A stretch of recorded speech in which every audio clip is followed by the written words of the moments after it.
Hello everyone and welcome. Here we are. About 20 minutes out from the start of another Duel Links Meta Weekly, number 293 this week around. Oh, we're closing in on 300. When will 300 actually happen? Let's see.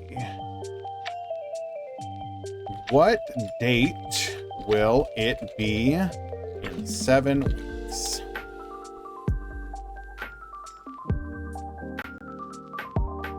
That will be October 16th.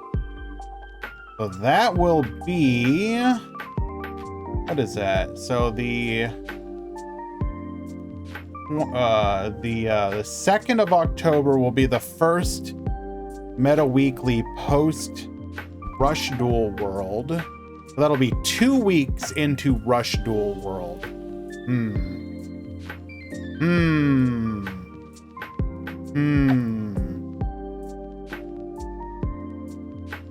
Definitely gonna have to do something like have a discussion with Decade. See if we can do something special for the 300th Meta Weekly. I think that deserves some recognition, don't you guys? But regardless, we still got a ways to go. We are out here wondering. We are this is the 28th of August, and where's the new box? Where's the new box? Surely we're not getting a box, right?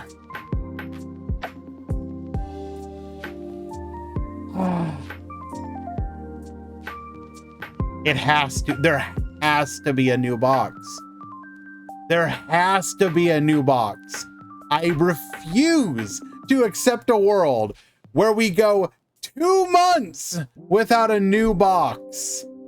Hello, Mohammed. How are you? Soul Glow. Betratrix. Duel Links Potato. Congratulations on your event, by the way. Went very smooth for the most part. Hi for real. Hello. Elmaz. Good to see you. Barox. Mohammed mentioned you. Puzzling Valk. Hello. Here we are. We're about 16 minutes until the launch of the event. If you wanted to join, you can do so. If you are a member of the Duel Links Meta Discord, and rather a subbed member, subbed to Decade on twitch.tv, and heading to the Duel Links Meta Weekly number 293 Swiss channel. Yeah, here we are. Should be another good one, and I do not doubt that we will make it high. We have done so the last 2 weeks now. I mean, we're running out of time for the box announcement, but theoretically, yes. Rookies Barber, thank you so much for that resubscription, my friend. I appreciate you greatly. You know that, my friend. You've been awesome lately. Let's reset our goal here for the day.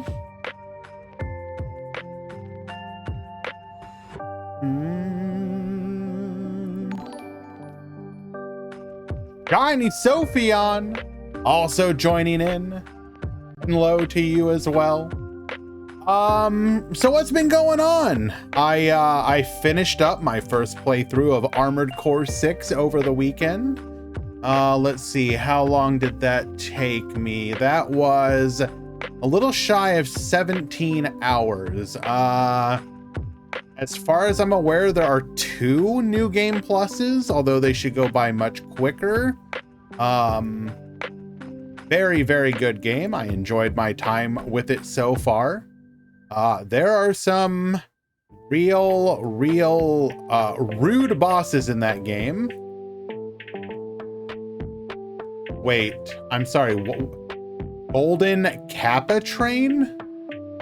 What?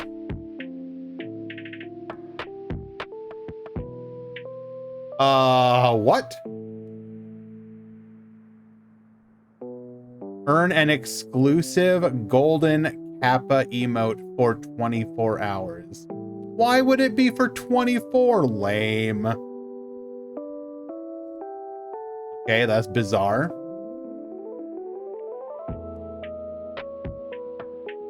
Anyways. Yeah, what else do we got going on in the future? Non-Duel Links related.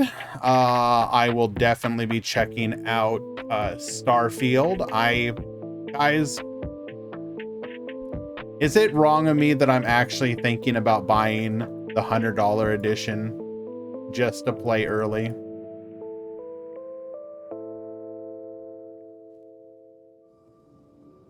Because I'm hard thinking about it. I'm really thinking about it.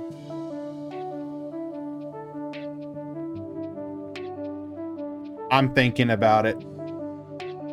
Oh, Lord, am I thinking about it.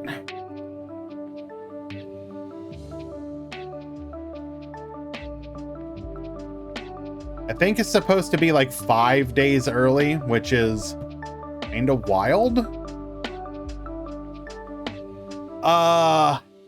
You have, okay. Yes, if you have Game Pass, you should definitely use it.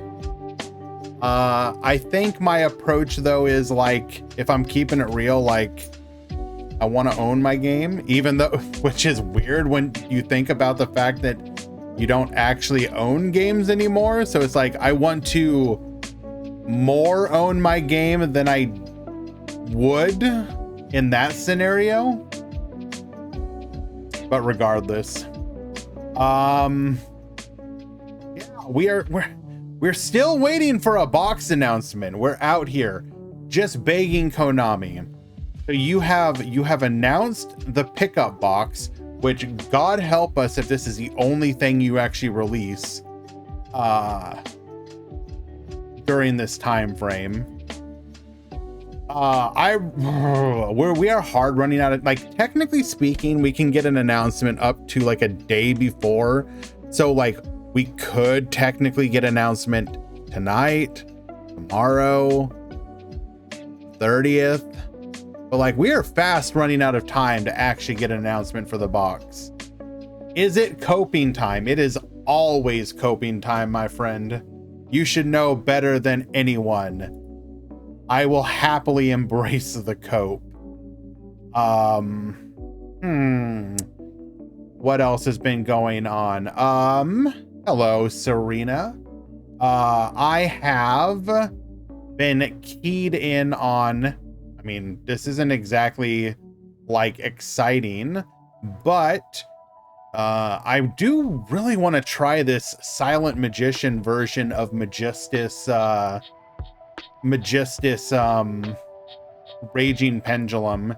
So that will probably be the next ladder stream, is a version running that soon actually featured a version of this deck. It actually looks really fun. So basically you dump the Silent Magician with Riser Dragon to set up the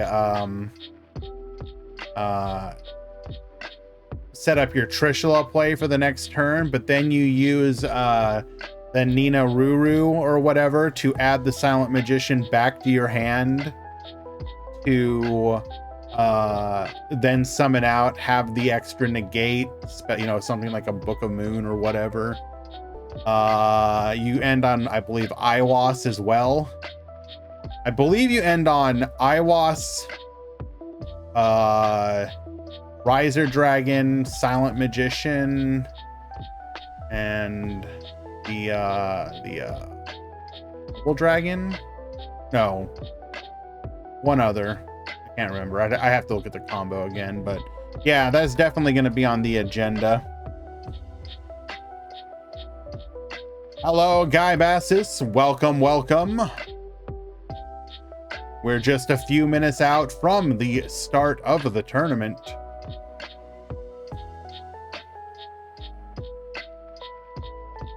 Reliant Rumble, welcome to the stream.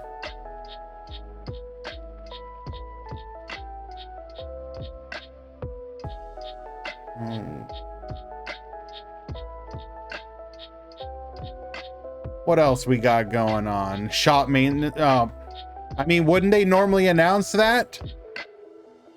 The mission to rate a street replay is not achievable. Oh no. Oh no. We have not received a notification about any shop maintenance, but I guess that can technically come out of nowhere. We're out here, we're continuing to cope.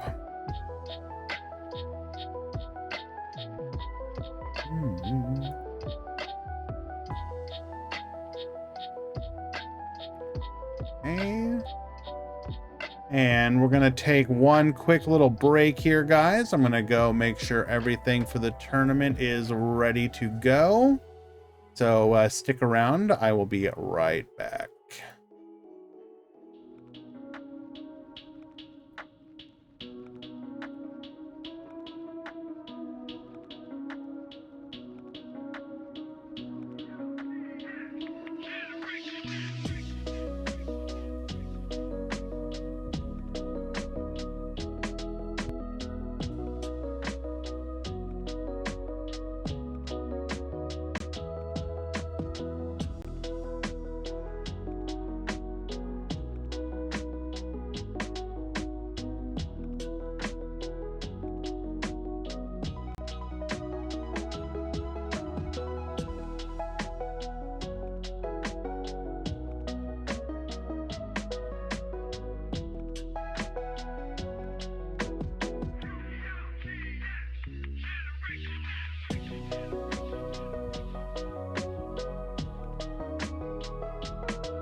Alrighty, are we back? I think we're back from the edges.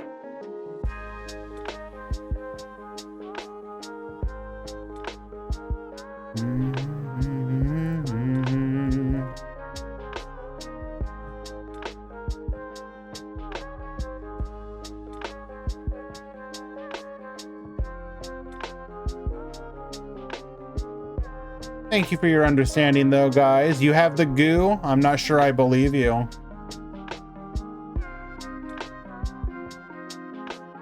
I am not sure that I can believe you, Hi.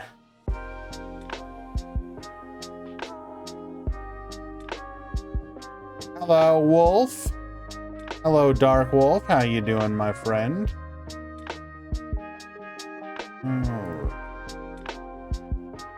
We are closing in on that magic 50 number. We want to see. I might fall just a little short, but that's okay.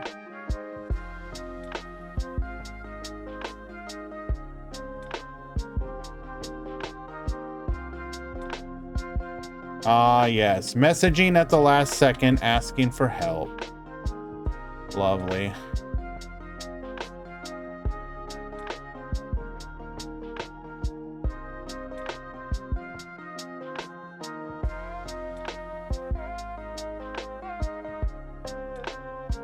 Yes, Che, send me something and I'll upload it for you.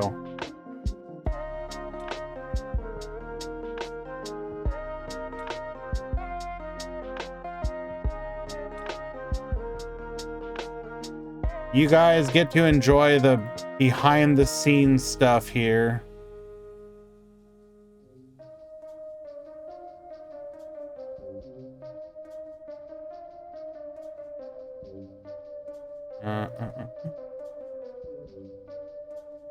You need to submit a deck list. I added something for now. Ooh, that's a spicy meatball right there. Got another person I might want to watch. I'm down for this spice. I'm down for this spice. Hell yeah.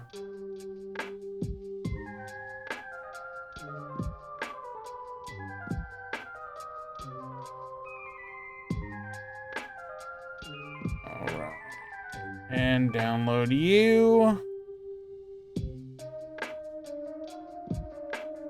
And add you.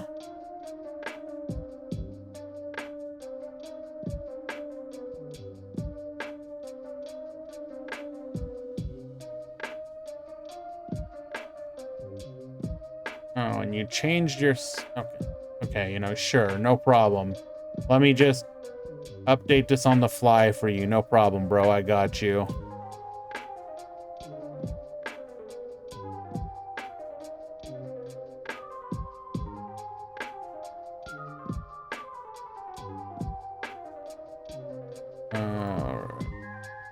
Done. Okay, well...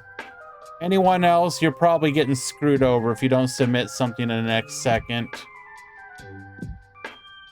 Really hope you guys do. I'd like to see you in the event.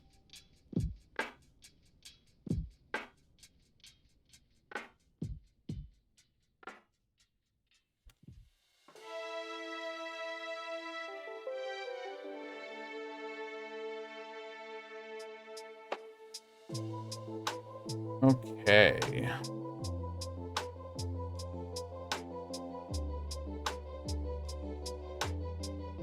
Yeah, I really don't know why people submit so last second. Is wild.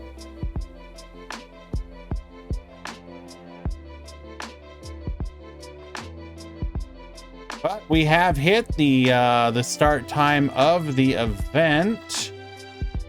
Okay. Let's go ahead and head on over to the bracket.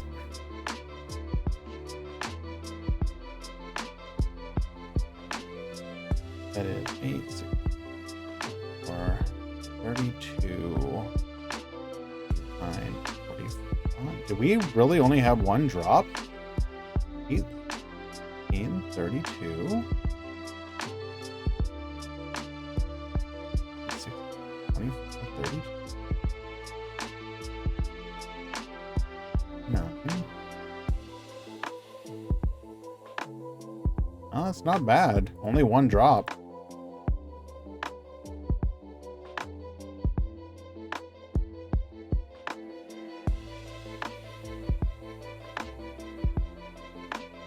Okay, the tournament has begun.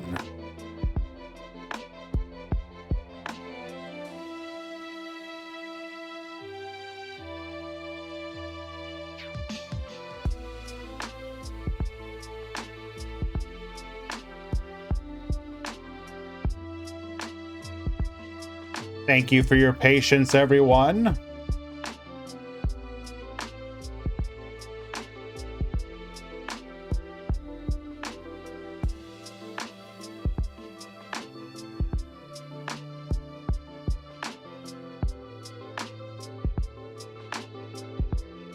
Okay, just gotta wait for people to get to their matches.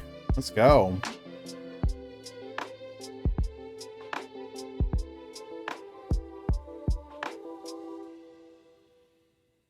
Get all this out of here. Don't need you. Get the background music going.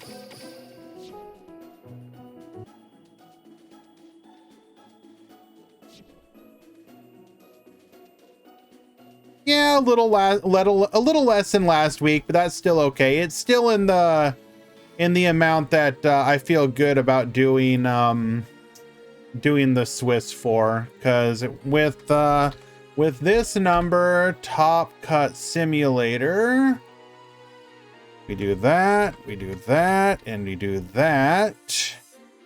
So all X and 1s and 2 X2s should top today. That is not bad. That is decent. I like that. And I put on Carla's theme when you spectate. Who is Carla? Is this a new duelist?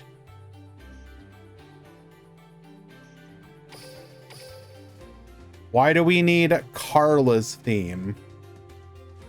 What is this version of the Fang of Critias? It's a lo-fi version of it. Okay, let's see if Hi is truly got the spice.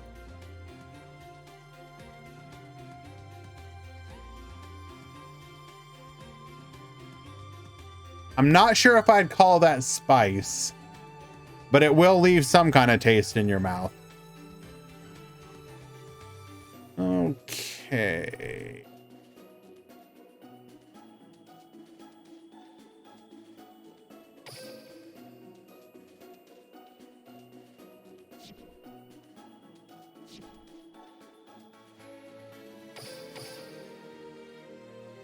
All right, guys, while we are riding the copium high, I want to give you, or rather, I want you to give me and the rest of chat your biggest copium surprise card that's going to be in the mini box that we're definitely getting an announcement for in the next couple of hours. Give us your hottest take. Chaos Space, says Ramon. Okay. And the Blackluster Soldier Link. That would be incredible. Okay, excuse me? Blackwing Kalima the Hage.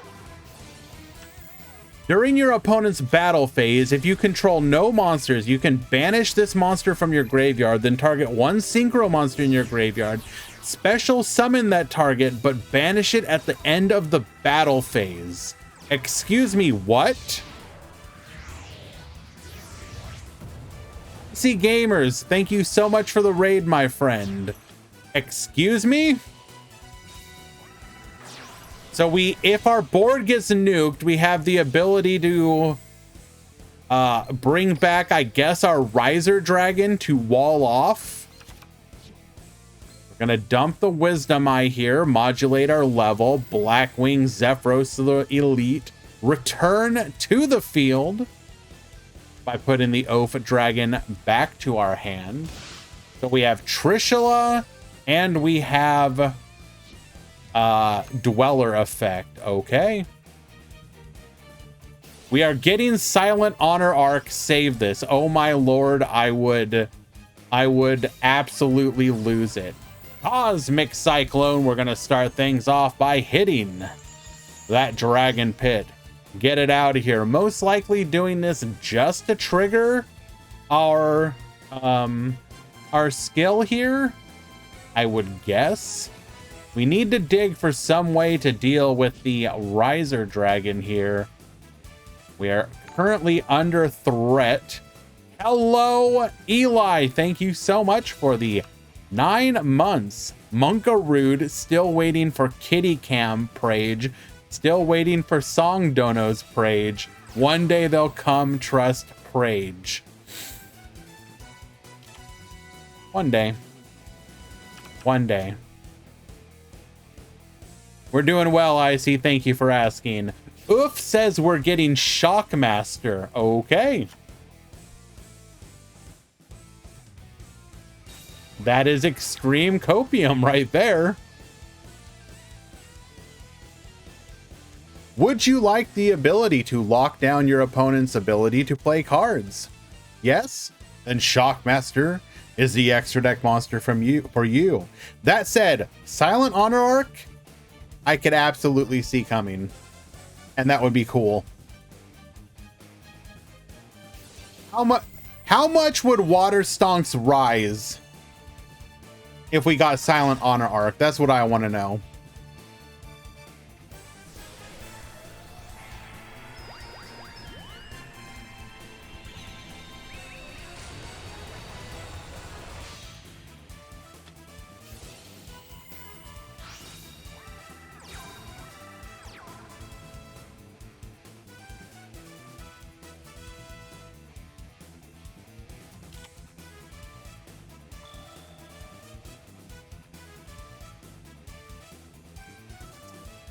Alrighty, Trishula banishing the field here.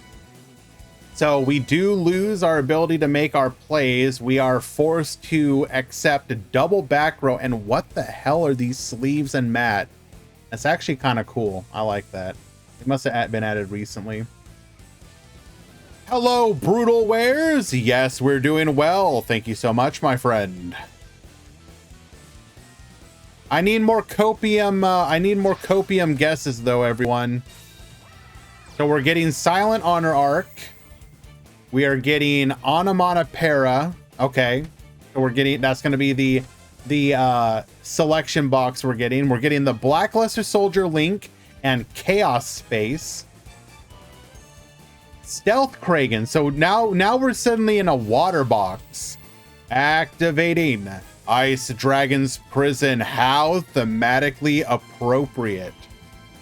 We are gonna target the Wisdom Eye Magician, allowing us to banish the Wisdom Eye and the Oath Dragon.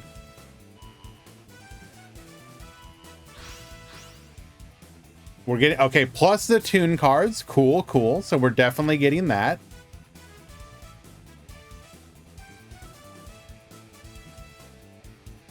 Not able to put lethal on the field, and our second limit 3 card is going to be cracked down, allowing us to flip this duel right on its head.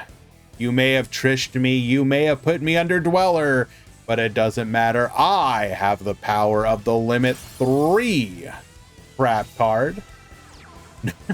Tribute summoning over the Trishula with our Infinitrack Tunneler. We're gonna go in for 2200, 1 back row. Blackwing Kalima the Haze's effect was was able to be triggered there, which would have brought the Trishula back to the graveyard, or from the graveyard rather, to wall off. We elect not to do so. Generation Force is a reprint. Interesting.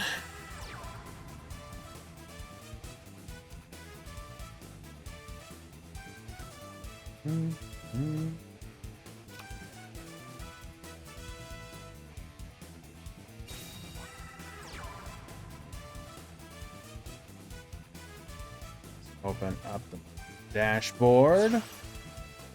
Normal summoning Harakuri Komachi MDL 224.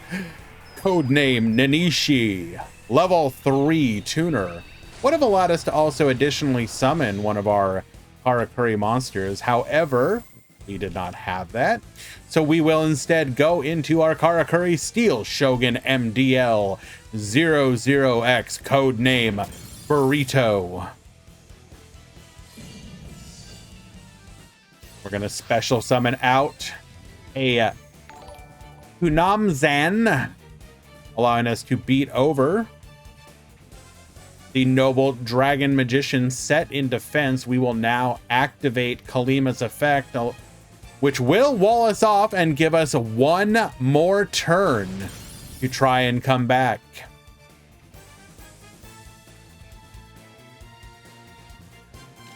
Blue Leo 93 and Zomari, thank you so much for the follows. I appreciate you. Actually, we just hit over 3,000 followers. Who would have been the actual third one? Or so not those two. It would have been Majin Pride 1. And Cartavio, thank you so much for the follow as well, my friend. We're gonna scale the oaf, scale the pit. Oh my lord, we are back in business. Activating the Oaf Dragon's effect to add one of our extra deck monsters back to our hand. We are going to add the Noble Dragon Magician, forcing out that back row, which is in fact a Book of Moon. We can now pendulum summon the Odd Eyes Pendulum Dragon. Cannot beat over the Burrito, can beat over the Kunamzan, but we can bring back the Noble Dragon from the graveyard just to wall off. Taking out the Kunamzan. Its effect triggers. Burrito will draw off of that. I didn't mean to ignore you, Erickson. I'm sorry. I will get to your question in just a moment.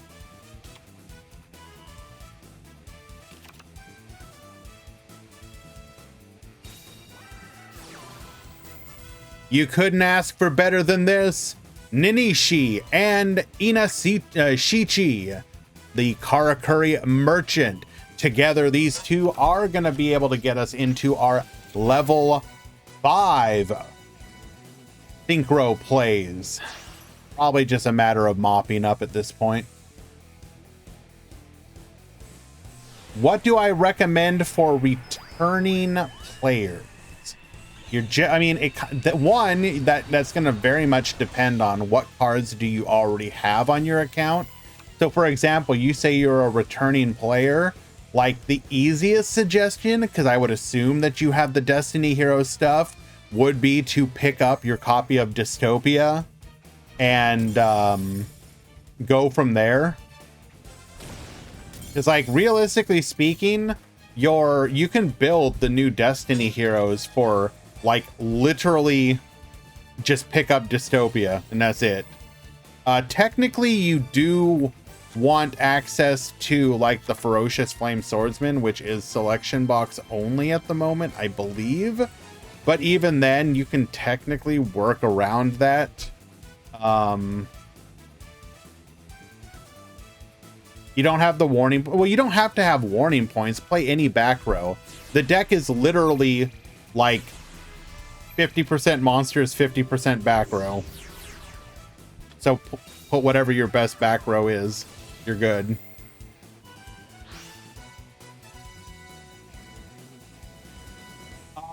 Were it not to be that as a recommendation, because that's honestly going to be like the cheapest way. If you don't have the Flaming Swordsman, but you do have like the Sunrises, you could go with that route. Again, you do want the you do want access to the Ferocious Flame Swordsman, but there are ways to play around it for now.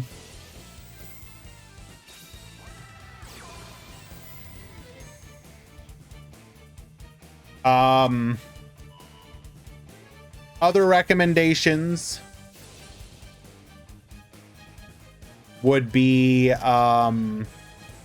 without knowing what you have, Trickstar is relatively, like, yeah, you have to go into like 2 boxes, but it's not the worst. And it's it's kind of a fun deck. I enjoy it, personally. Rocket. Sunrise is free to play. Swordsman devastated. I don't know if I'd recommend Goki. They're kind of too one-dimensional for my taste. But it is what it, I mean, you know, you can, it's fine. But yeah, probably, you know, update your Destiny hero and then go from there. Game number 1.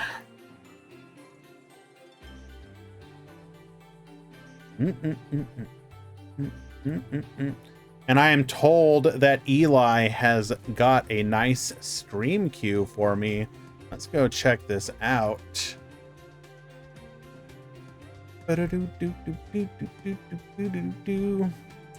Don't know why that one's in the stream queue.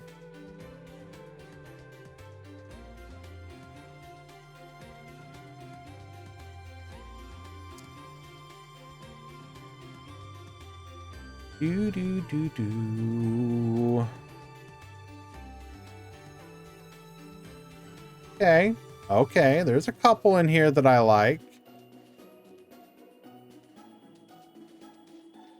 Okay.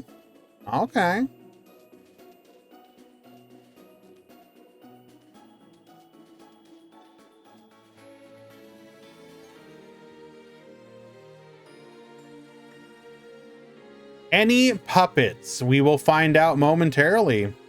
All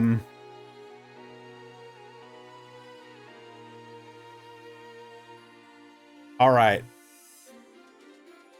All right, guys. What if I told you that we have exclusive leaks on the next mini box? Would you believe me? Would you believe that it is 100% real?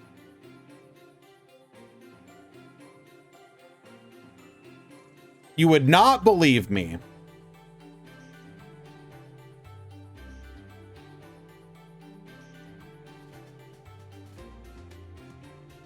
I have 100% real.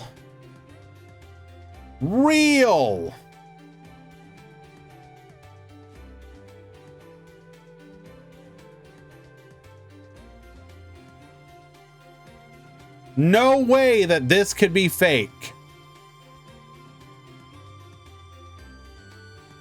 Blackluster Soldier, Legendary Swordsman, number C39, Utopia Wraith V. Blackluster Soldier, Soldier of Chaos, as your ultra rares. Primal Seed, Toon Blackluster Soldier, Toon Terror, Toon Harpy Lady.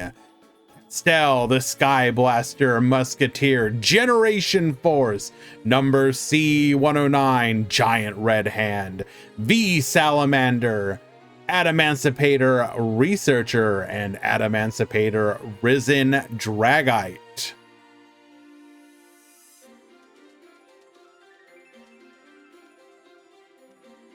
Could this be real?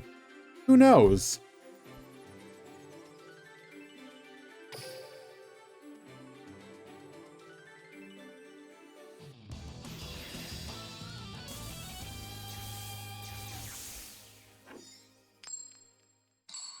You just have to believe.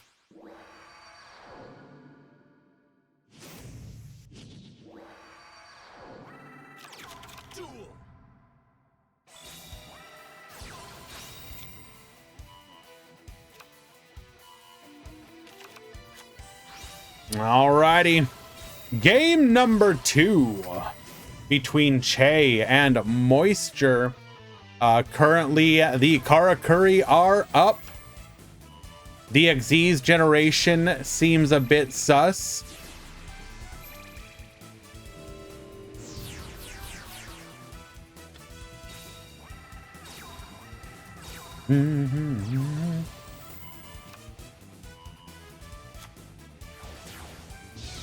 Duel Links dying when fake duels comes. Can you explain what you mean by that? I want to believe what you're saying there, but I also want to kind of try and parse what exactly that means. What do you mean when fake duels comes?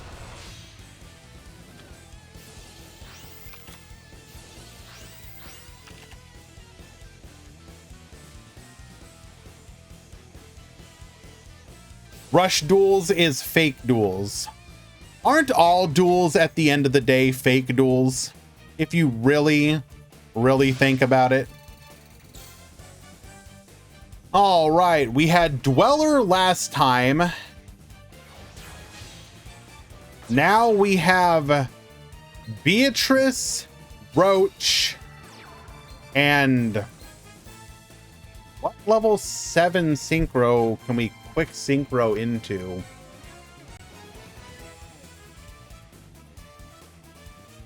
We even have one here?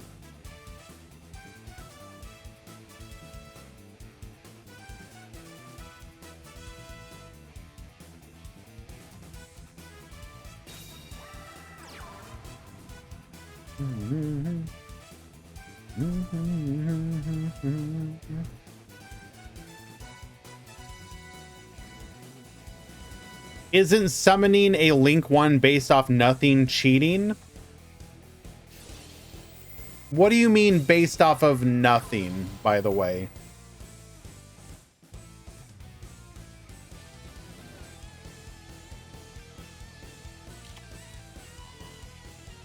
Is Rush Duels just poker? Yes, 100%.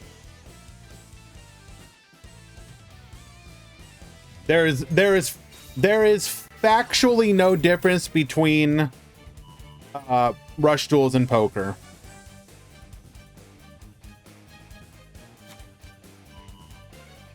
Do I advise Infinitrax? Like, are you saying, should you, like, get the deck? Is that your question?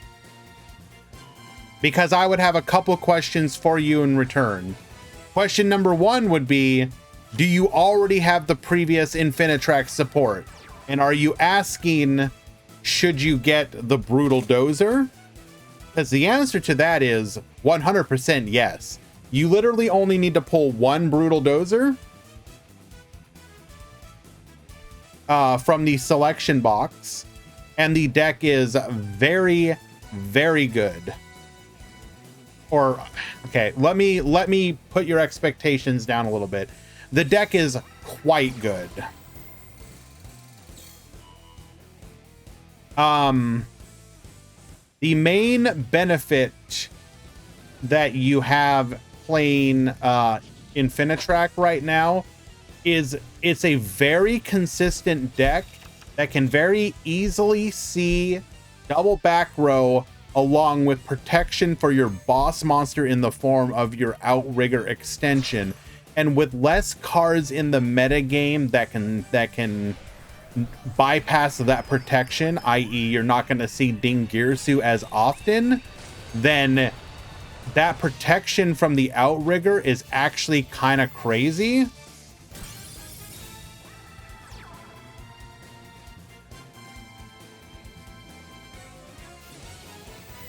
Shooting Riser activating here as we are threatening the battle phase. And we will just scoop it up. Okay.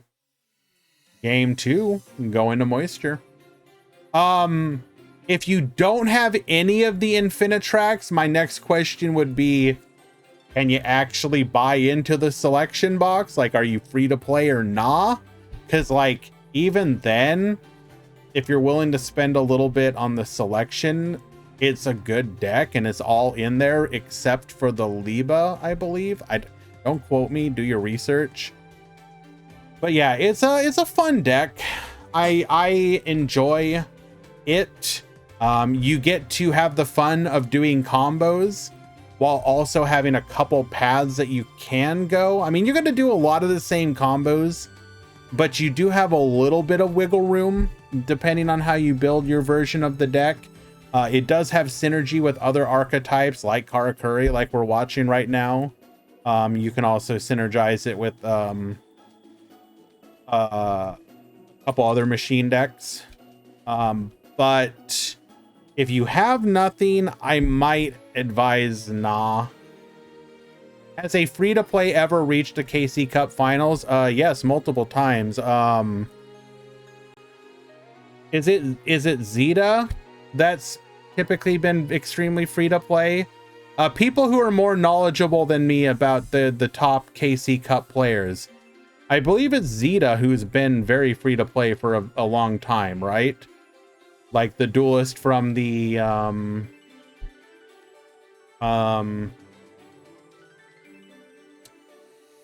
can't remember. He's like either Southeast Asia or something like that. There's one of the, not Zeta, maybe not Zeta. Is it? Who is it? I'll have to ask my fellow moderators. He is North Korean. Sure. There's a couple that I've known that have done it, if not pure free to play, extremely not Z. Okay, I'm not thinking Zeta then. Who is it? There was like one from this, like from Southeast Asia or something like that. I don't know why I'm like drawing a mental block. Can I go over the difference with the power ranking and the tier list? Absolutely. I will get back to your question about the free to play in a little bit. I need to double check with someone about that. And but yes, there have been people who have done well relatively cheaply. You just have to be like, you just go for the correct cards.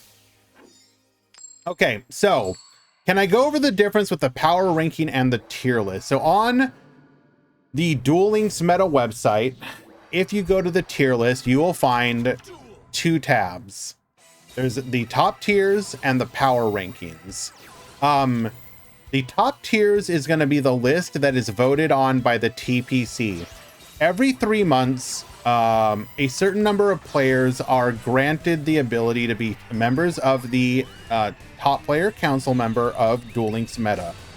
The main benefit of it for most people is you get lifetime access to the Discord.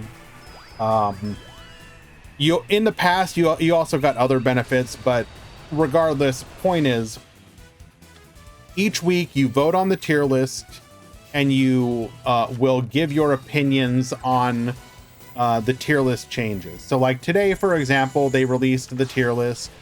We have Destiny Hero at 1, Gandora, Odd Eyes, Rocket, Trickstar at 2, Crusadia, Infinitrack at 3. Okay, they give their reasons why they think these decks are in the spot that they are. If you go to the power rankings, the power rankings is an automatic system.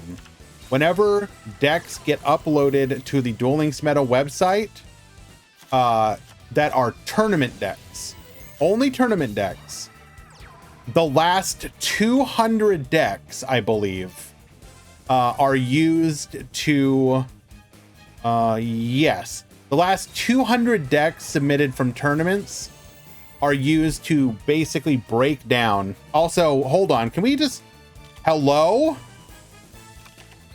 So our monsters don't do anything, but Jesus, we have triple back row, full board, allowed to just pop off king. Jesus. Did we search any of... Okay, we didn't search the negate, so the back row is just whatever. That is a board.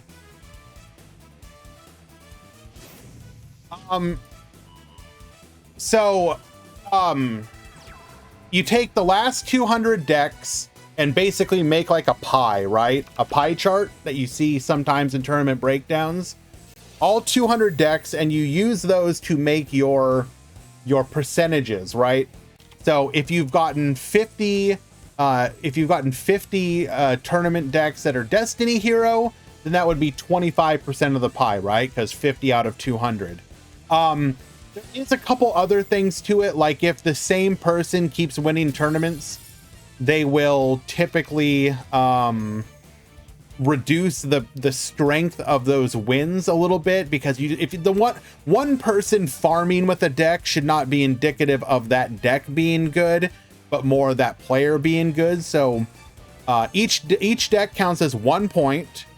However, anything past the first top from a player during any period with the same type of deck will reduce it to 0.5 points. So reduced impact. and then it's just constantly updated automatically. So according to the power rankings, the tier list is going down. It's all in the red. Yes, because so what that means is that other decks people are playing other decks, right? They're playing off meta decks because, like, you know, the meta game has opened up ever since the tournament, ever since the ban list went into effect, right? You no longer have, you know, bordering on tier 0 Orcust, so people are able to top with, like, in gimmick puppets. But because gimmick puppets is not going to show up as tier 1, 2, or 3 because you have to meet a certain threshold, you have a bunch of decks that are going to be between 1 and like 5 points that will not show up as a tiered deck. And then all of these decks that are what we would consider the tiered decks, people are playing less of them. They're still the most played decks, but there's just, you know, in each category, if, like, you know, there's 3 to 7 less decks, for example, they're all going to trend down, and then you're going to have a ton of like 1 to 5 points from just like random decks in the metagame.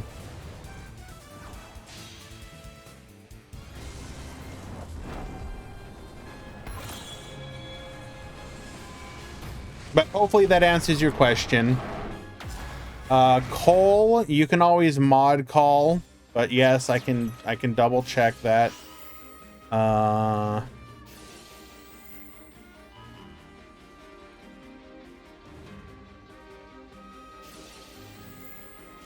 Your opponent's deck list is 24.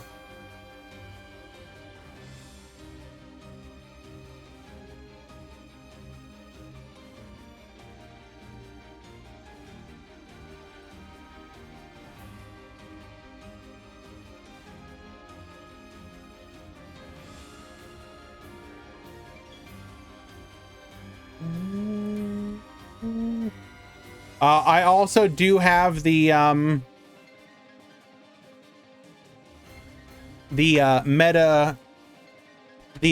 breakdown. Let me go ahead and get that up for us. One back row remains.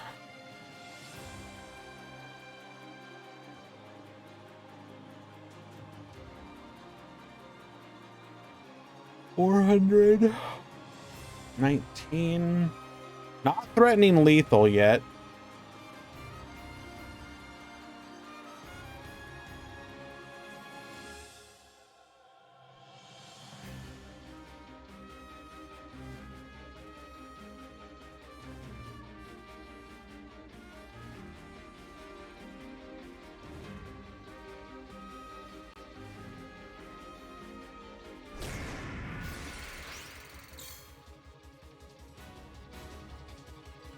Alrighty, we will pass the turn.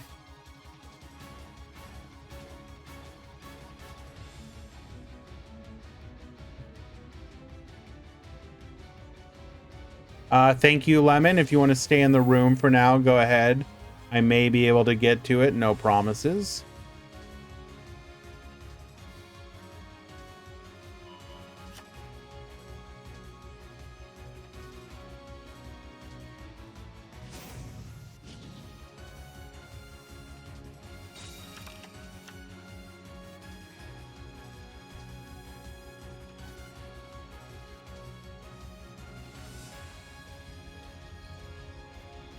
All right. Got the breakdown in. Out of 45 participants today, 11 Destiny Heroes, 9 Odd Eyes with 5 Magistus, 3 Orcust, 1 Pure, 4 Rockets, 3 Resonators, 3 Trick Stars, and then 1 ofs. We have Burning Abyss, DDD, Dark Magician, Gimmick Puppet, Goki, Invoked Magician Girls, Karakuri, Mech Knights, Orcust Pure, Phantom Knights, Speedroids, Thunder Dragons, Ursartic, and Vampire.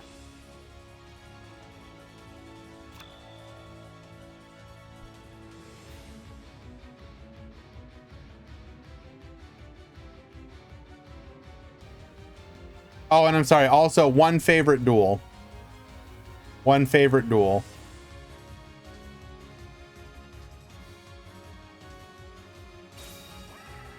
That was not on the list. Were those leaks actually real? Would I lie to you, Cole?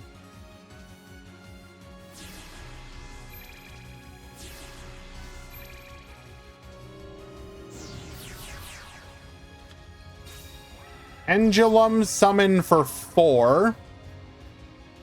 We do have the ability to Trishula here. That's big spooky. Oh my lord, not like this. Is it Ursartic Synchrons? I would have to check. I'm not actually sure.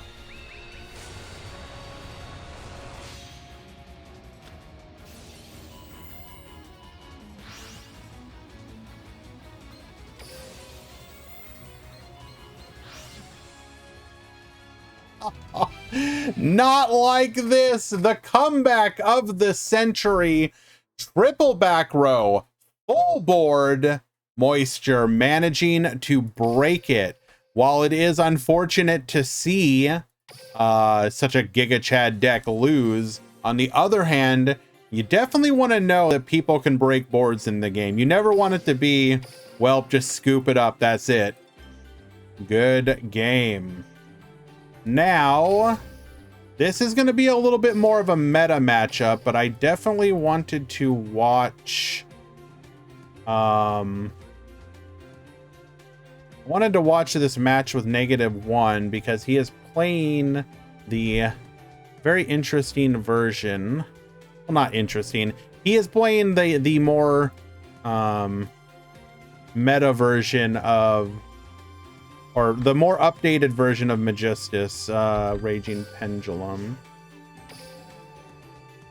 But we will go check out Lemon's deck as well. This is going to be post ban list.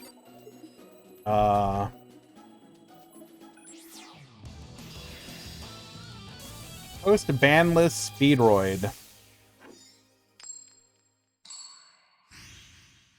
Hello, by the way, Mako Pin. If I read correctly, you just received MVP in your league. If I read my Twitter correctly, did I?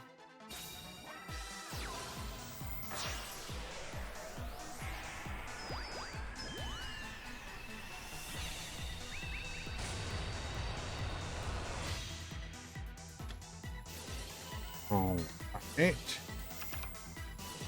We are going to be building our board here. Roaring Soul, send the Skullmeister, get the Red Rain. We're going to start off with the Book of Moon, activating Red Rain here. And obviously Book here is huge. Wind, searching for Terror Top. Okay, so we just have to deal with a no effect Immune Scarlight. We are playing one of the Fuki Madoshi Piper, drawing 1. It's going to be a Book of Moon, going into our Clearwing Synchro Dragon. Clearwing effect, get into our Crystal Wing. And our opponent will just scoop to the triple back row. Understandable. Okay.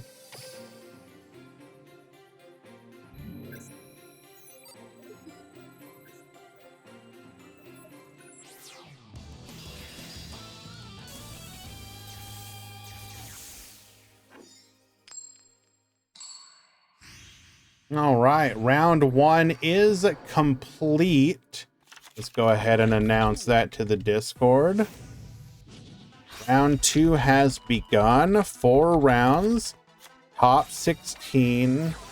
X1 and 2x2 will talk.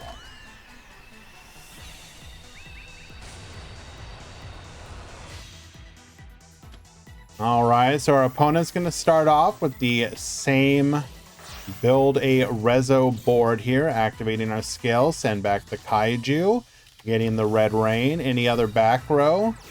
We got the Purple Nightfall. Purple Nightfall searching for the Blue Sky, going into our Hot Red Dragon Archfiend, setting the Red Moon and passing. We hard open the Terror Top. Terror Top adding a copy of Takatomborg to the field. Bring out the Fuki, Madoshi Piper, finding Palm Pulse off of the top. That's certainly a good card. Going for the Clear Wing Synchro Dragon into our Crystal Wing Synchro Dragon. It's a shock surprise that you're playing this card. Normal spell, banish up to 2 Speedroid monsters from your graveyard, then target that many cards on the field and destroy them. Gonna force out the monsters. Red Rain into a Forbidden Lands. You will not banish my monster. Attacking in, taking out the Bane. Purple Nightfall returns, tributing off for the Santa Claus. We will then Blue Sky, searching for 2. That's gonna be Purple Nightfall plus Yellow Star, tributing off Palm Pulse to send it back to the hand. That is a very costly activation there. Crackdown gonna get yoinking, which did absolutely nothing, hilariously. Book of Moon to put that face down. Santa Claus drawing us a card. Can we recover? Indeed we can, with speed recovery, using the Santa Claus plus the red-eyed dice to get us into a Clear Wing Synchro Dragon, using our skill, sending it back 3,500, enough for us to beat over. Purple Nightfall returns to your side of the field, then back to your opponent's side of the field. We're going to summon out the Yellow Star here and just wall up. Why not put an attack and then okay, well, we're gonna speed recovery, adding the Fuki Madoshi Piper to hand. Special summon the Takatomborg, but that's okay. We got the Piper finding off of the top. Definitely gonna take that crackdown here. Why in defense? I just don't understand. We have now successfully cleared the board, and knowing that there is a crackdown plus another, this is basically all but done. And we're just cleaning up here. Red Sprinter will be hit by the warning point. Negate that summon back from the graveyard. Can't even attack over, and Lemon will get the scoop.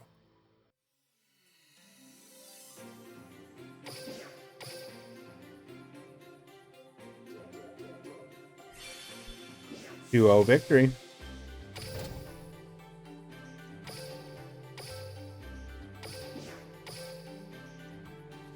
That is not the room that I meant to go into.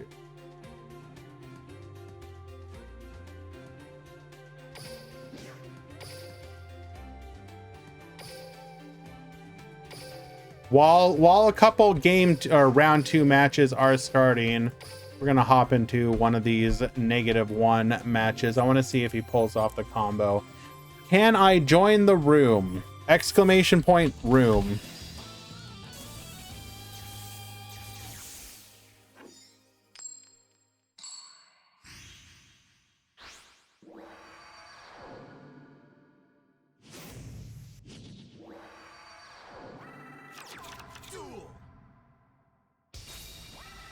Right, let our opponent make the plays here. Standard combo line into the Dystopia, get burning, bring out another body, Destiny effect. Triple set the back row. Oh my lord, anytime you see that.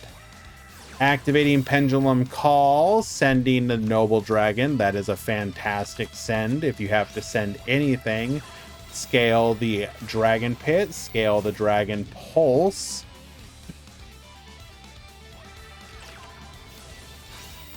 Pop the Dystopia doing nothing there.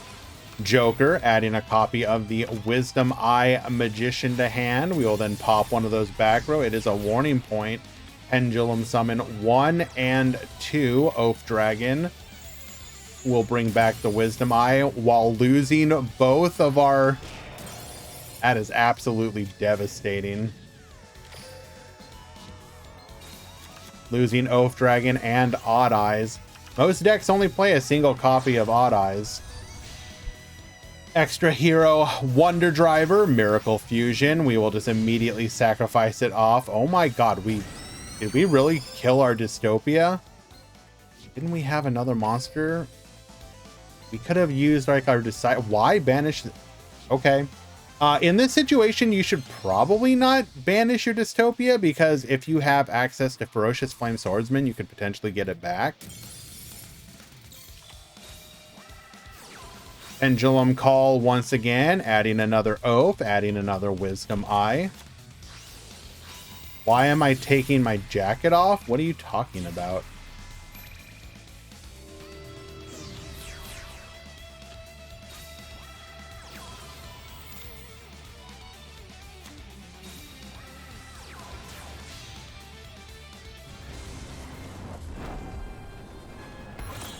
One Miracle Fusion is pretty standard.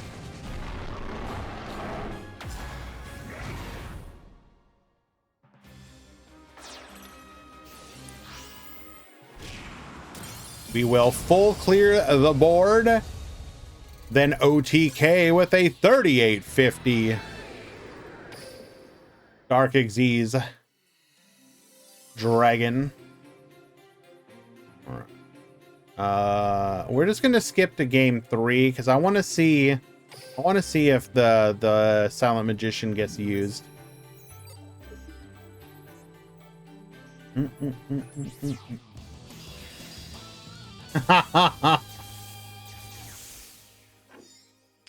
Anyways.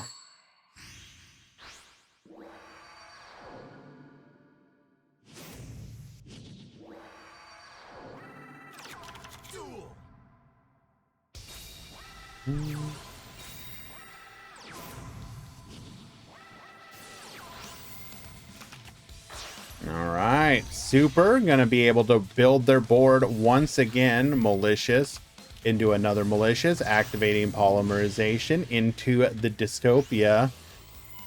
Burden for 8, set 2, and pass. We have the Pendulum Call again, adding Noble Dragon and the Dragon Pulse. We're gonna scale the Pit, scale the Pulse, activating our skill here. Going to be sending the Odd Eyes and an Oath Dragon, popping the Dystopia, forcing out one of those back row. Why would you not have... Okay, sure. Finally able to see the Magistus side of this. Magistus Invocation, using the Zeroa in hand to get us to an Iwas. Activating Bottomless Trap Hole, which we can chain to. That is absolutely devastating. Setting one back row. Celestial is going to get us that critical draw 2. Reinforcements of the army, adding a copy of Decider. We'll normal summon that Decider. Decider's effect. Activating, yes.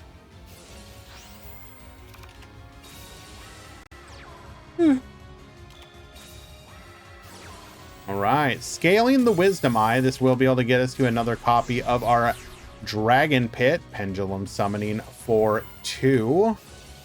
Warning point will be activated there. Able to take advantage of the Ferocious Flame Swordsman Link effect, or Link Arrow rather. Absolutely devastating. Nightmare Phoenix into a Nightmare Unicorn. We're going to get spinning. This will allow us to take... Okay, yeah, that makes sense. Top decking Joker, however, you literally could not ask for better. Pop that and then just lethal. Yeah, I wanted to see if we would actually see the Silent Magician pop off, but he never actually got to it. So, it is what it is. We are in...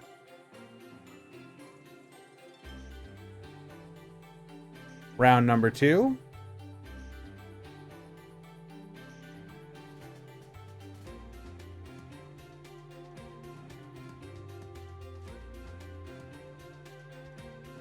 Not enough Odd Eyes decks run the Spicy Aether.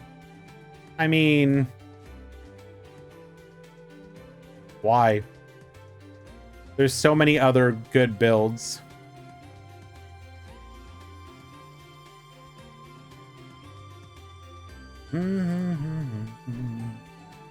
Let us find a round 2 match.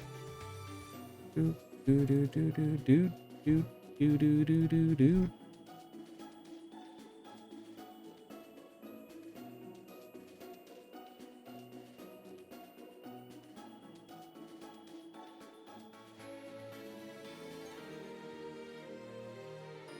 Oh my lord, what year are we going back to here? We are literally flashing back here.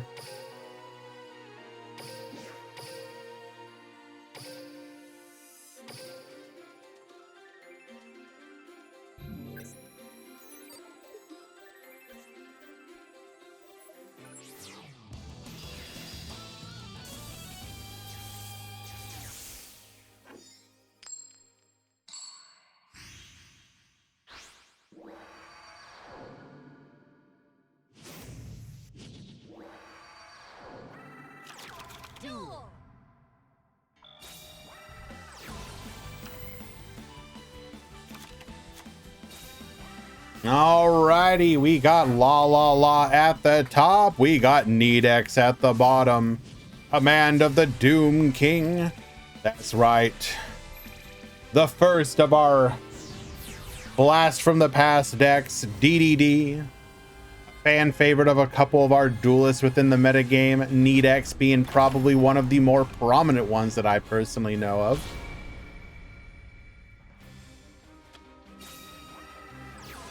Pendulum Summoning 2 here. We're going to be able to get into our Coach King Jean Trainer.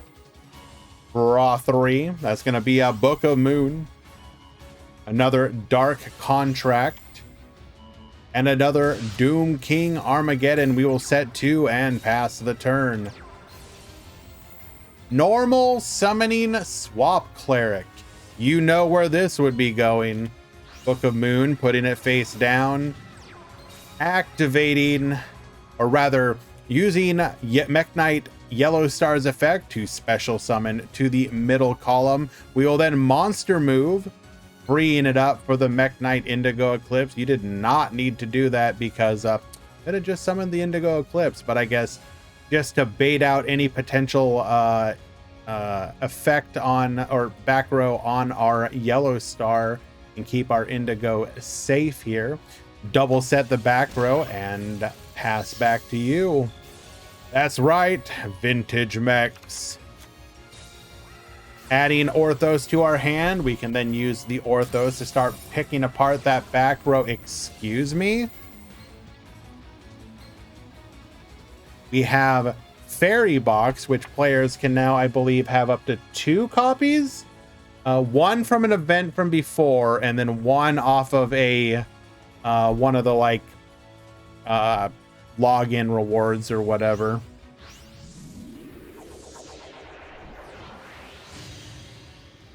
In fact, I do believe this is a coin flip card that the Master of Destiny deck can take care of, which is funny. Didn't know we were watching a street replay. Come on, bro. All right, well, now that we got the Flame High King Genghis, this back row is literally irrelevant. And we will scoop it up. Attack, even if you use the back row, negate, attack, attack, lethal.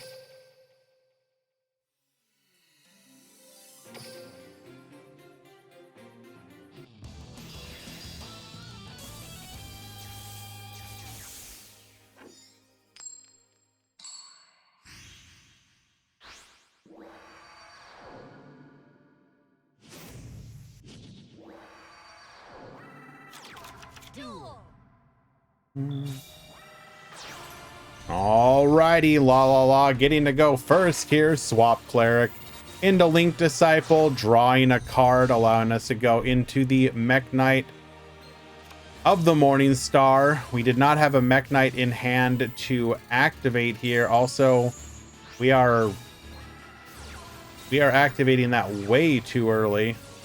Wait, did we even activate this effect? No. So if we had another Dark Contract, we would have been able to get punished there. Hitting the World Legacy secrets and memory is going to be able to wall things off here. Where do you go from here, though? Swap Cleric. Sure. We're going to go for the Nightmare Unicorn. Nightmare Unicorn, get drawn. I don't think there's anything you can do from here.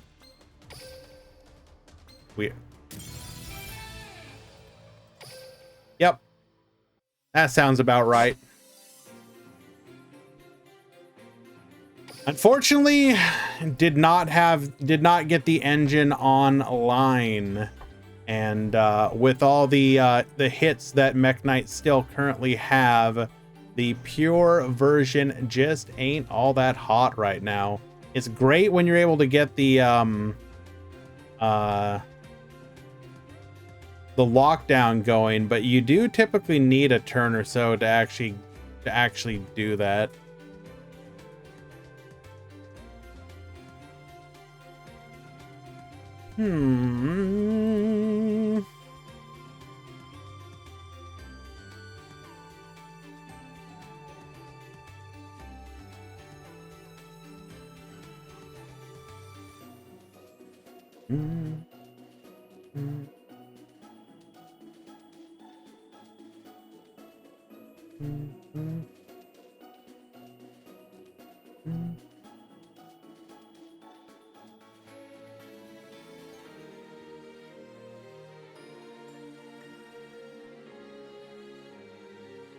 We are looking for our next match. What do you want to watch?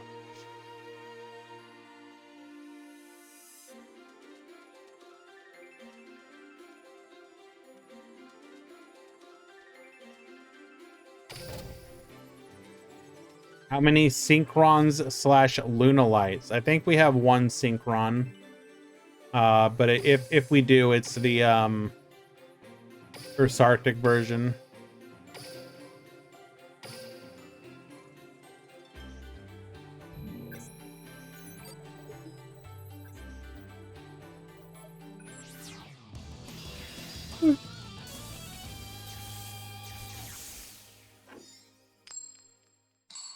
Alrighty, we got Elmaz at the bottom.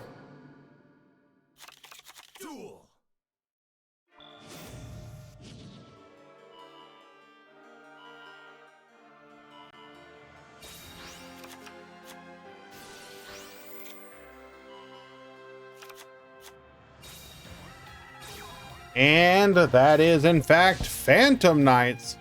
We're going to go into a copy of our Dark Rebellion Xyz Dragon, activating Treason Phantom, allowing us to grab a copy of the Phantom Knights Rank Up Magic Launch. Into our Dark Requiem, set to back row and pass the turn. Remember when this used to be a truly intimidating board? Activating our skill here to get the Boot Sector launch. Boot Sector launch will be hit by a Cosmic Cyclone. Not today, sir. Double set the back row. We'll then use our skill here. Quick launch going into the Rocket Tracer. Dark Requiem can... Okay, let's break this down. So we reduce the Metal Rocket to 0. We quick launch to bring out the Tracer. We go to Tracer, pop the Metal Rocket so we don't die. We go to negate. We go to negate the negate, and then we go to negate the negate of the negate.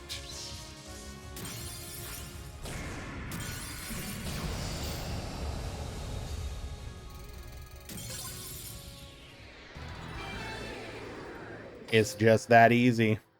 Game number 1 going to Elmaz.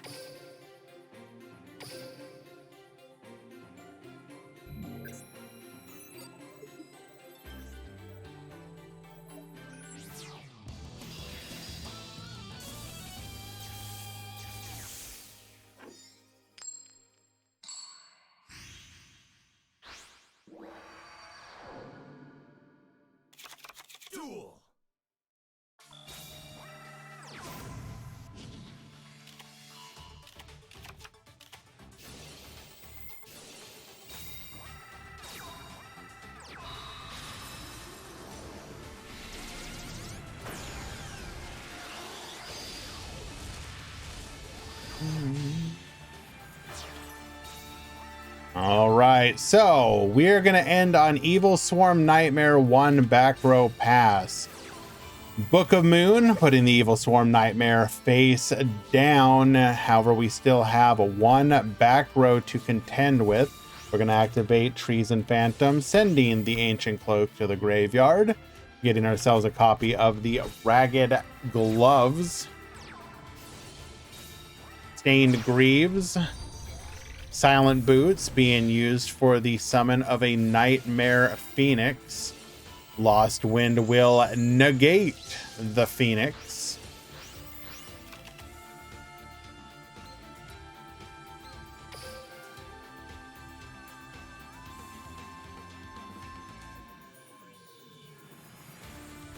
Are we not playing the trap? I think this might have been a bit of a misplay. So we dumped the cloak for the next turn follow-up. However, we did not use the silent boots. We could have dumped the trap to bring one back, allowing us to then go into one of our plays here. A little spooky. I think we were afraid of our opponent being able to reset the Lost Wind. But even in that situation, we could have just, if they reset the Lost Wind, we could have gone into, like, if our opponent didn't wait for us to pop first with our break sword, they could reset after that, but then we could pop.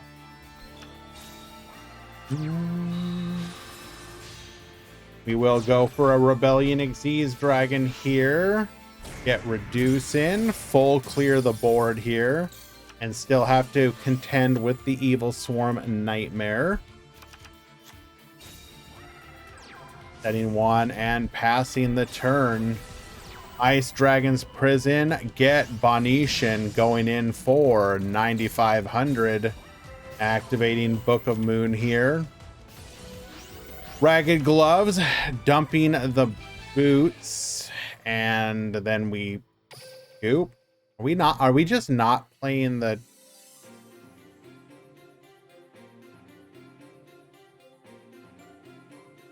that is legal.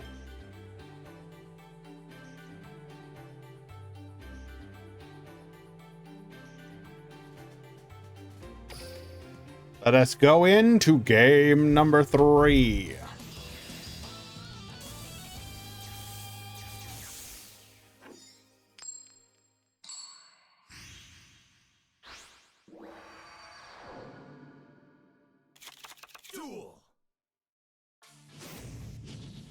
Alrighty, for the pivotal game number 3, Elmaz will start things off, activating Treason Phantom, sending Cloak to the graveyard. That will grab us a copy of our Silent Boots and ensure that we have the monsters we need to get into our Requiem Negate.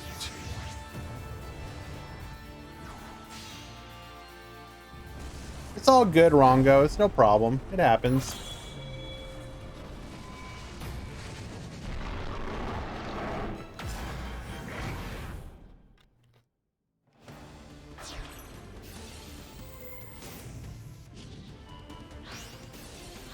We were chatting earlier. Sometimes it's fast, sometimes it's slow.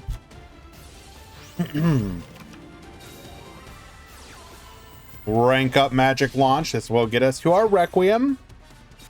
And then 2 back row. Triple set from our opponent here. The most intimidating board you can expect from a Rocket player. Normal summon the boots into the cloak, or sorry, gloves rather. Getting us to the break sword effect. Bottomless trap hole will not actually stop this though. Well, it'll sort of stop it. Any Alitos today? No. And that's actually been... it's actually been a topic of conversation. There have been some people in the Discord commenting that it's kind of silly that Konami is so afraid of giving a deck like Battle and Boxers like an actual playable skill.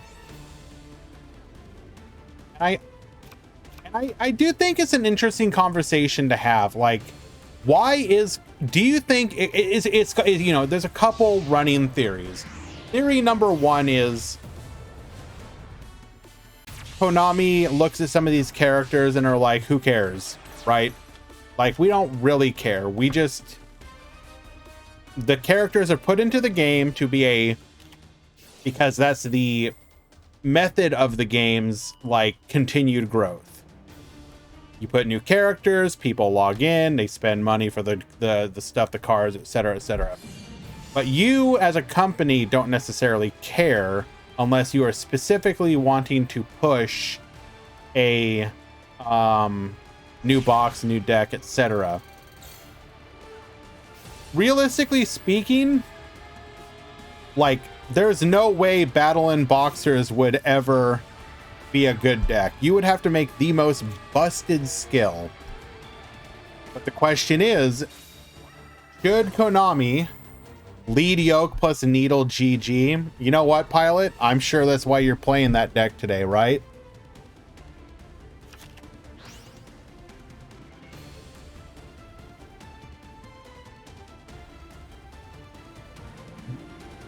If they get the new support, they would be good. Sean, I think you are coping hard with that statement.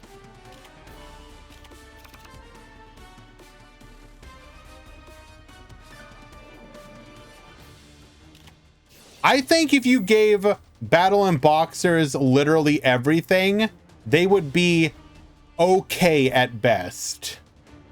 Let's be real here. Maybe I'm underestimating them, but it's like, cool, what does it do? Hello again, by the way, New Wave. Good to see you, my friend. Haven't played in a while, need to hop on Duel Links Meta. Well, I mean, to be fair, it's not necessarily that surprising. Duel Links continues to be in a bit of a lull. Normally, July is the dead month, but Konami decided to extend that into August as well. We should, in theory, be getting a new box in the next couple days, but Konami is fast running out of time to actually announce and release that, or announce it to release it within this month. We are expecting support for Toons, Blackluster Soldier, and Utopia, and potentially Battle and Boxer, but who knows?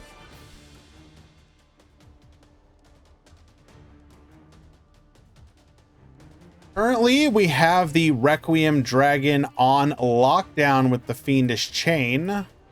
We cannot negate. We have access to any of our Synchro or Xyz plays here.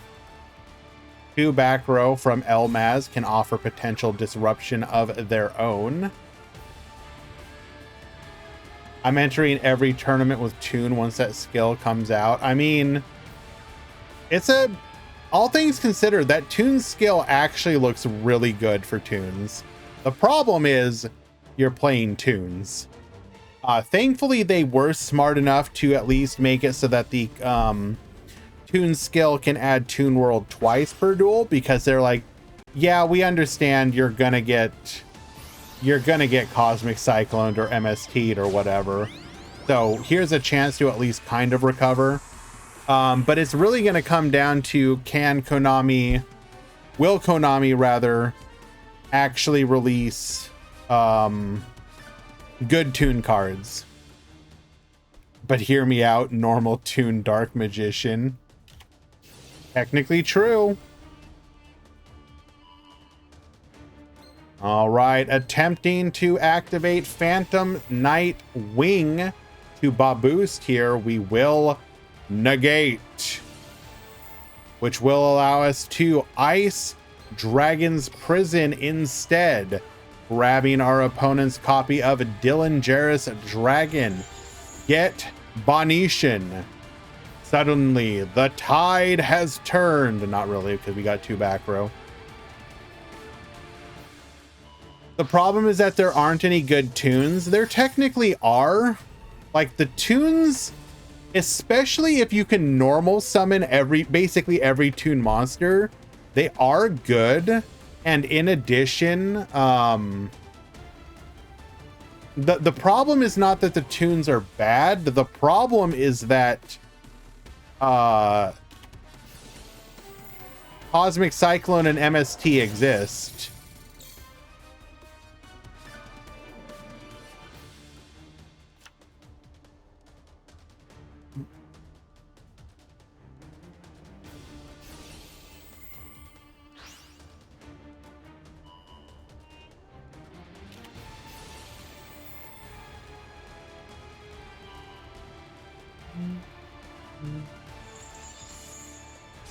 Forbidden Chalice will keep us from being able to TK here. In theory, we should have some plays. Why did we activate gloves here? Okay, we can go for cloak. Okay, if we have like a boots, we may have a play here. Let us see. Battle and Boxer got a rescue rabbit that manipulates level and special summon itself. A Stratos that searches counter trap. The counter trap is a monster negate, special negate. Okay, you say all those words, but I don't believe you.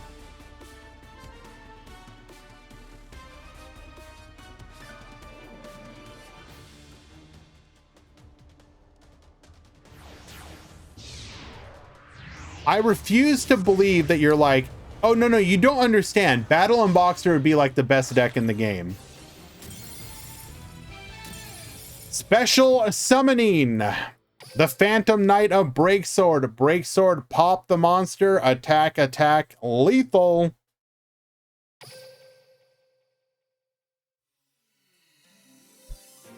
So if OCG support does come and Boxers end up on top tier, yes, I will literally order a clown wig and wear it for a full stream. Yes. What are you talking about here? My cat's right there.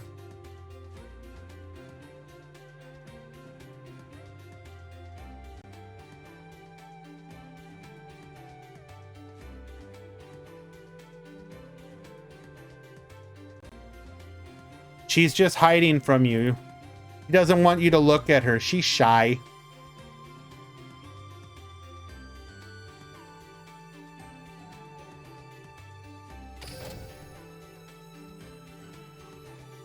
She's shy. So it's up to you guys to get him on the tier list.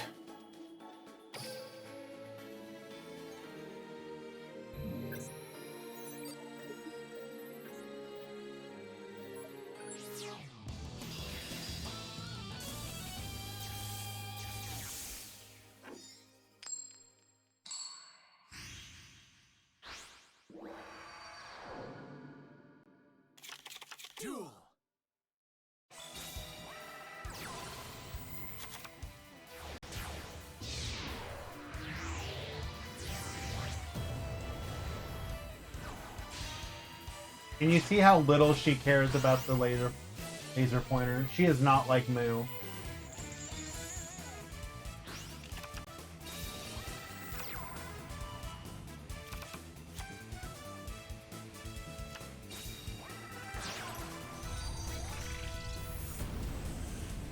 He literally doesn't care.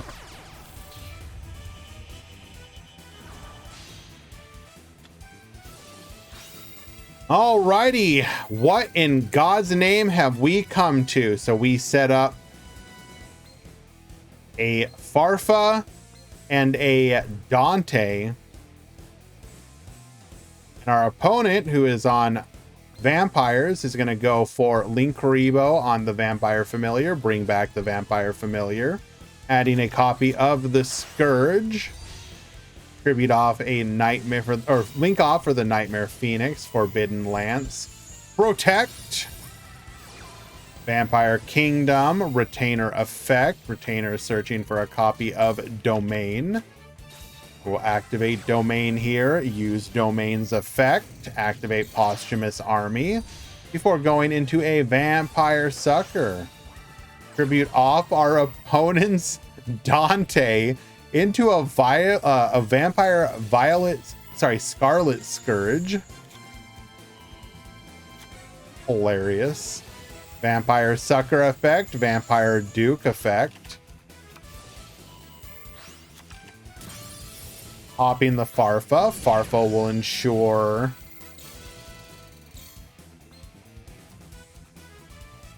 okay, we could not attack with the Duke because of Scourge's effect. Okay. Activating Tarkle. Wiping the field. Crane, bringing back the Rubik, allowing us to go into a Virgil. Absolutely devastating. Spin that back. Bring back the Dante. Rank up into the Beatrice. Activate Mind of the Plana. And then our field spell boosting up our zombie Virgil and zombie Beatrice before getting that OTK.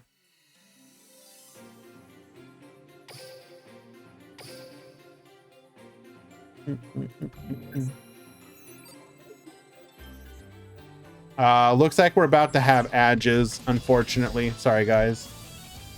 Hey, at least zombies won. Rude.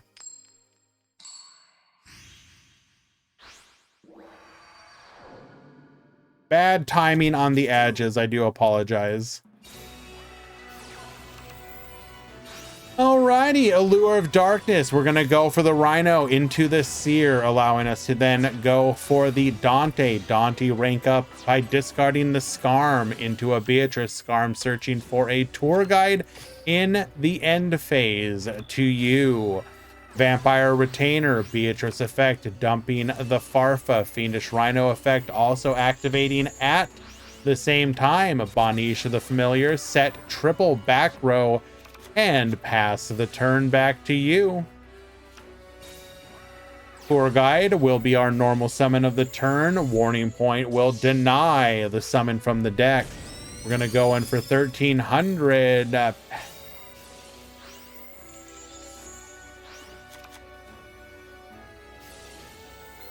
In response to the Retainer's effect, we are going to send the Lich and also dump. Which one did we dump here? Farfa?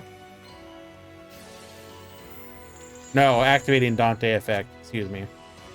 Adding the Farfa back to the hand, we will then Vampire's Desire, dumping the Familiar. Scourge effect, bring back the Familiar. Familiar is searching for a copy of the Duke.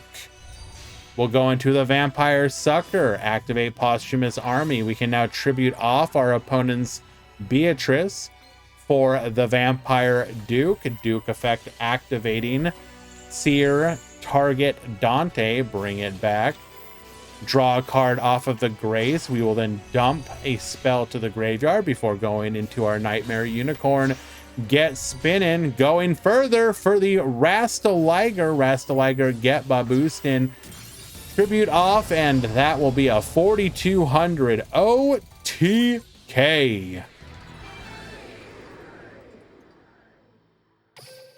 Very well done.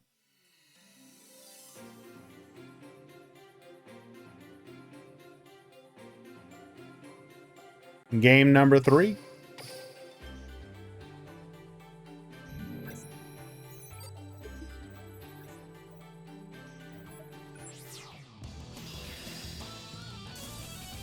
Where'd the round go? There we are.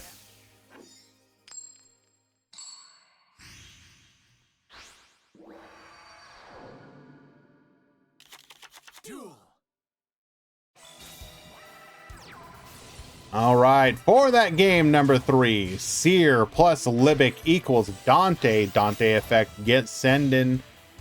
Why are we playing Draghig? Well, regardless,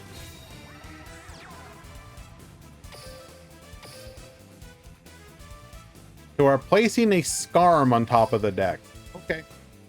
Book of Moon on the Beatrice. Beatrice effect in response. We're going to dump that Skarm.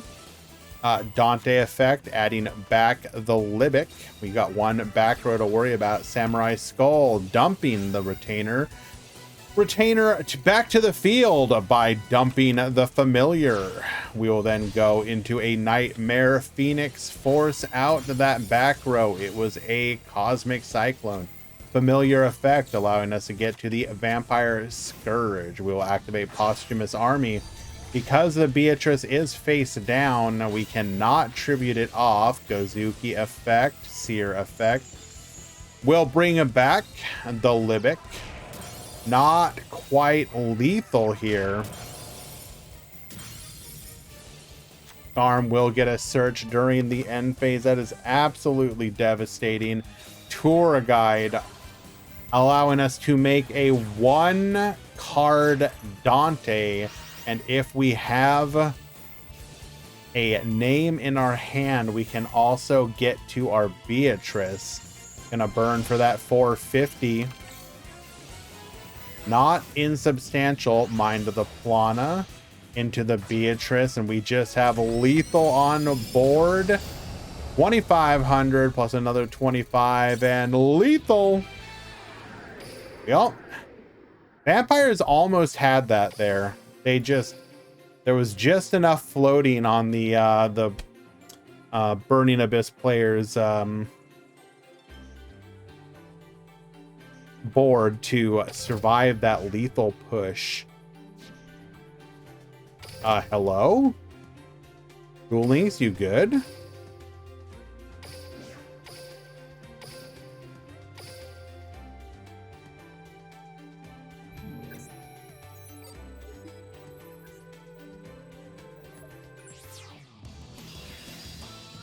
What do you guys think? Dark Magician worth investing? I mean, here's the thing. Dark Magician goes in and out of favor, and you can probably make it work most of the time.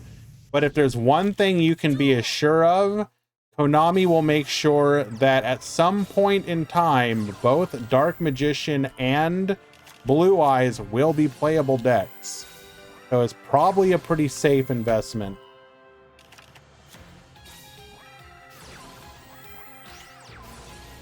Warning point on the tokens. That is always hilarious.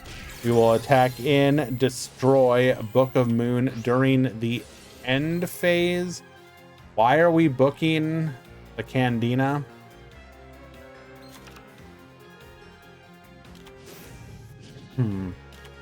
Activating Boral launch for our boot sector launch. We're going to be able to bring back from... Wait, did we really not bring back from the graveyard? Why would you not bring back from the graveyard? Wait, no, we normal summon it. Okay. So we still have the graveyard summon available to us. Got it. Got it. Rocket Tracer.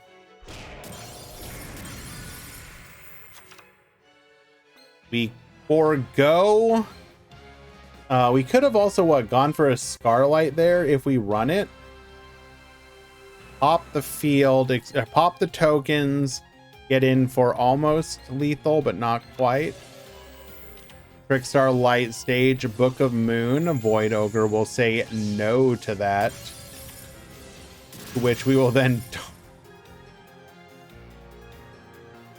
That might be a situation where it's worth running double Void Ogre. That is brutal. Yep, 1,600. Force out that Grave Book of Moon during the end phase. We will get a float off of the Metal Rocket Dragon there. Are we just out of names? Well, I guess we're worried about the back row. So we are going to get Reducin. Rocket Tracer can activate here, allowing us to successfully beat over. The Crackdown will get Yoinkin. We will float during the end phase. Normal summoning at Candina, searching for a copy of... Oh no. And the one card OTK puts in the work, allowing Seva to take game number 1. Round number 3 has begun, by the way, guys. Remember, today is 4 rounds.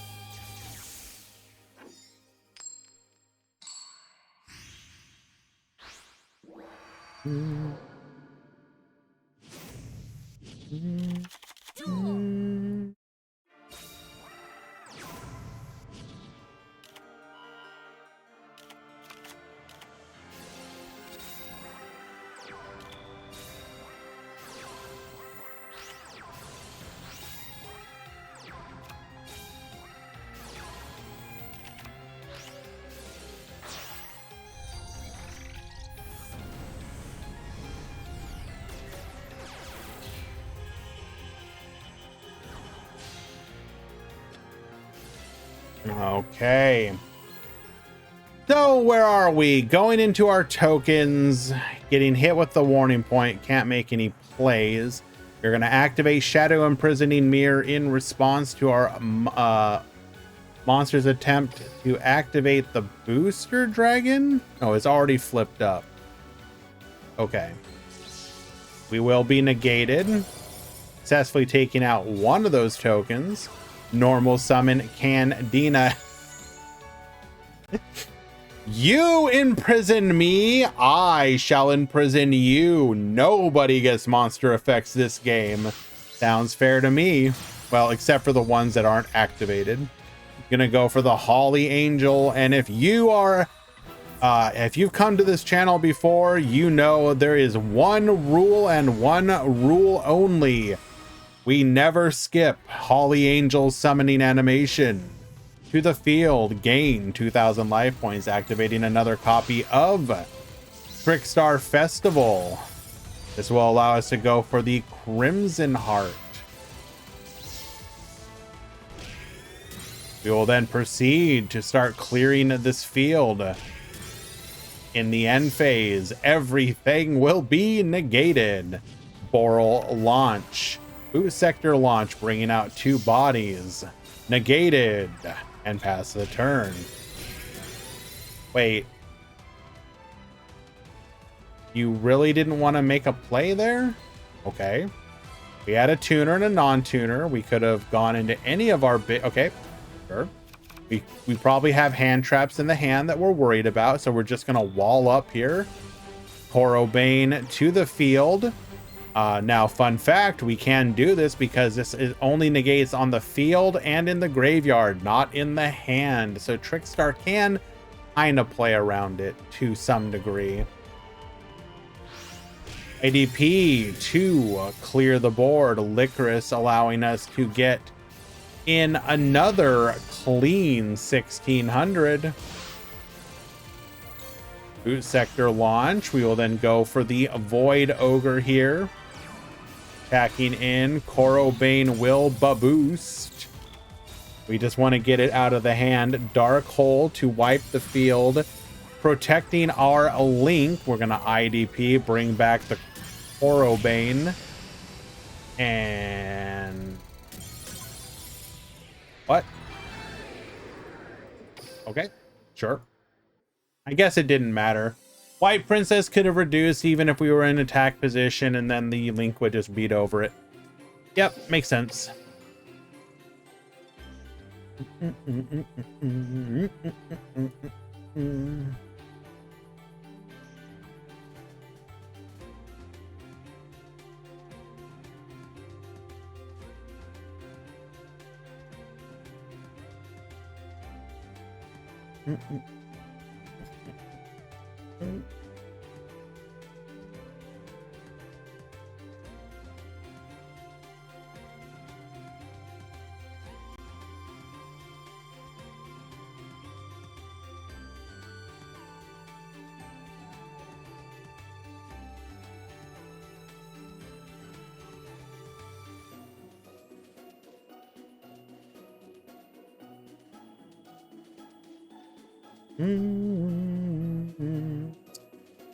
Okay, we are now officially in round number 3. Let us find the first match of the round.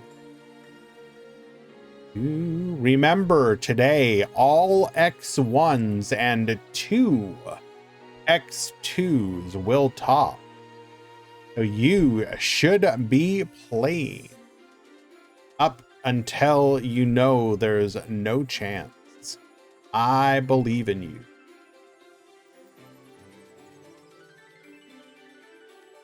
you. Excuse me. What in the unholy abomination are you playing, Pilot? You know what? This is literally awful, and I hate everything about this deck, but can we spectate the Ursarctic? Let me look and see if there is a chance they are even still playing.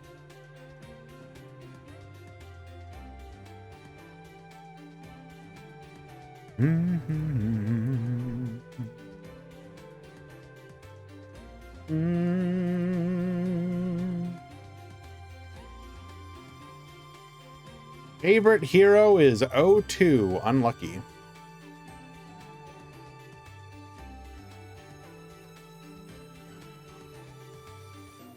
Man, all the fun decks are getting kind of beat up today. Makes me a little sad.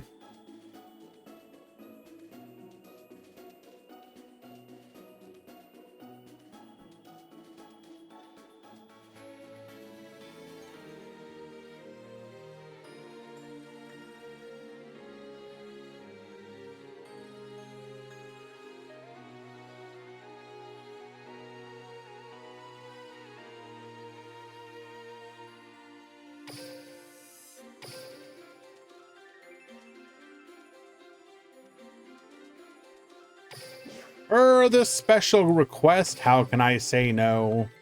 We will spectate Ursarctic.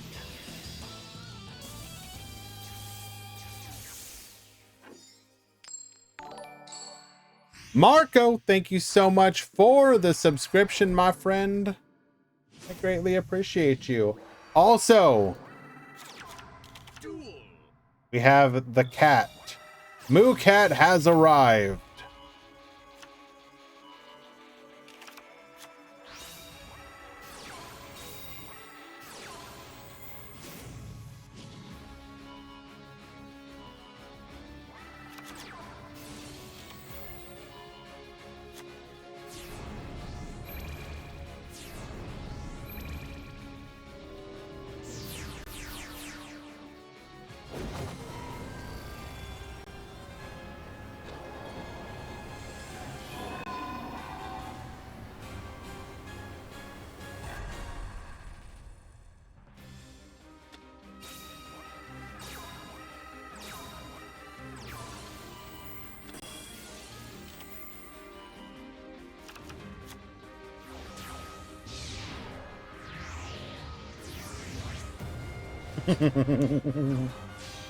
All right.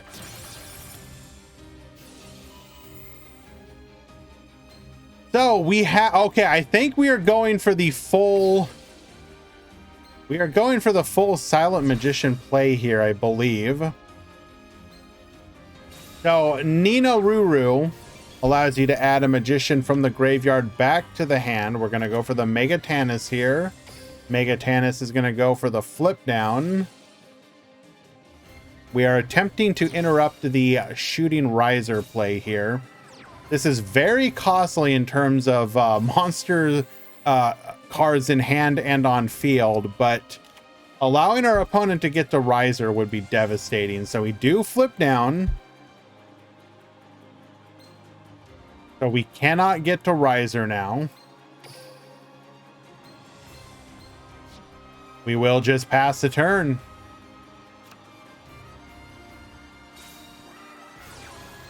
And there is one of the reasons why we did not want to let them get to the Silent Magician. We had the Ursarctic, or we drew it, one of the two. And this will now get us into the game once again. No interruptions from our opponents. Polari will draw us a card off of the radiation, also getting the Big Dipper. And suddenly we are back in the game. Polari's effect, banishing the Mick Polar to go into one of our higher level monsters here. We can go literally any of them. Does not matter which one you want. We're going to go for the Megabilis. Get Bonetian of the Artemis. Get out of here. Nobody likes you. Did we just...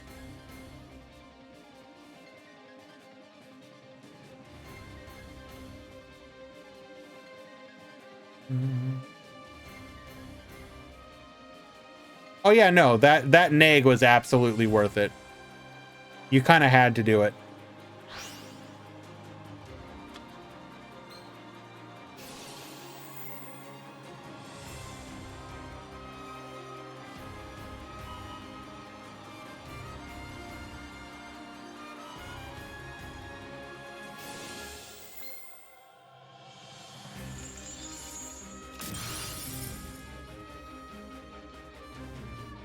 Wiping the Nina Ruru and the Coin Dragon, allowing us to get to the Mictanus. We're going to add the Megabilis back to hand while also drawing a card off of the radiation. Megabilis effect, riveting off the Mick Polar. Radiation one more time.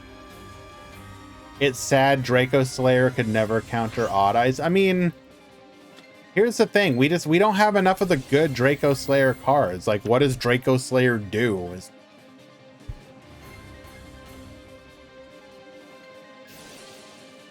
Mick Polar effect. We kept wondering when this one was going to come out, and there it is. Get searching.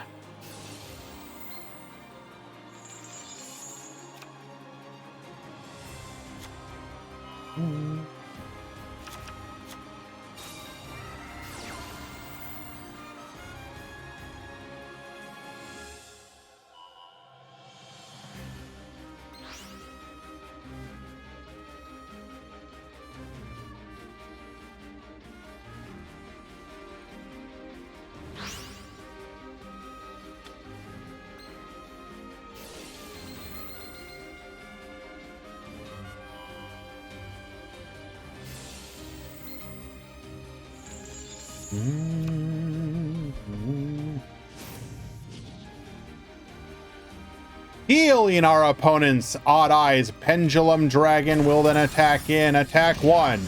Attack 2. Attack 3. With your own Odd Eyes. Lethal.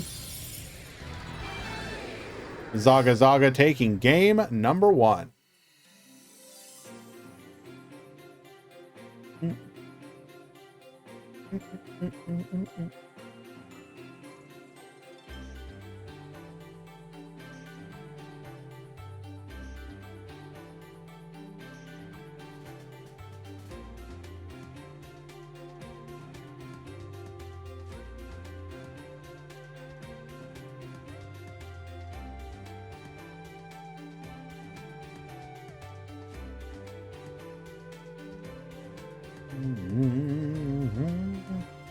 Ursartic is cope or not cope, depending on exactly one condition. Did you draw Ursartic Radiation?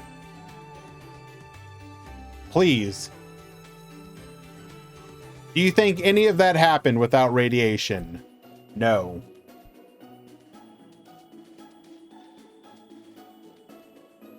Usartic literally always exists in a state of like, it is both the most broken and the worst deck ever created.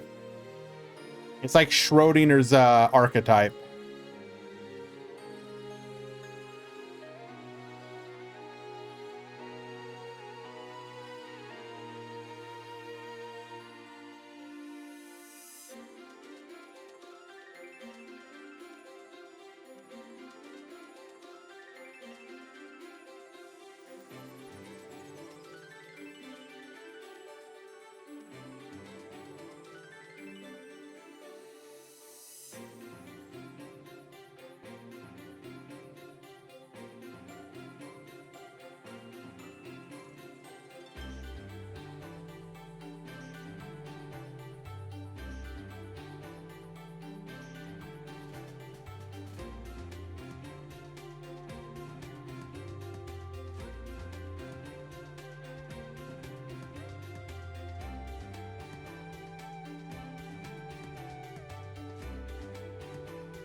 Alrighty, game number 2.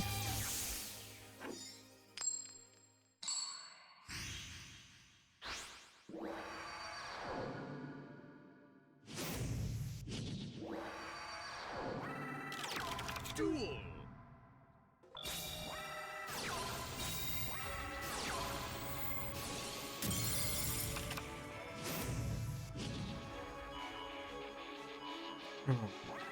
Raging Pendulum. Activating after scaling the oaf and scaling of the pit. Will we have the interruption we need to stop our plays here? Hello, Dragon Heo. I don't know why I just stumbled over your name. Dragonho. Dragino. How do you actually pronounce your name, by the way? I always am, I like second guess myself. Chill, I'm sorry.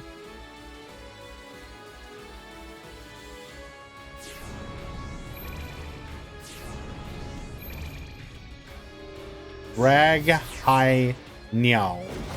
Meow. Okay.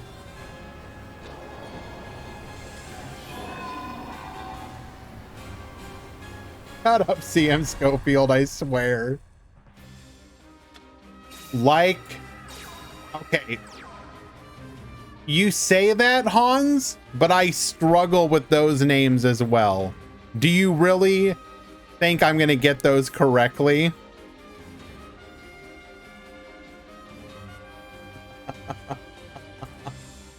Amano Iwato. What in the hell is this card doing on the... Now we can't interrupt the plays. We can't use any of our Earth's Arctics. How don't you know how to read Ronald Inho? Obviously doing that one on purpose. Wait, what in God's name? Why?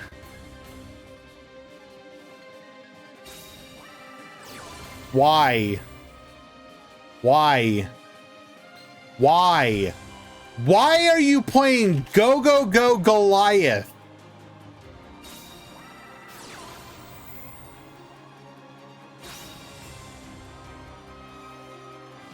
I am so confused right now.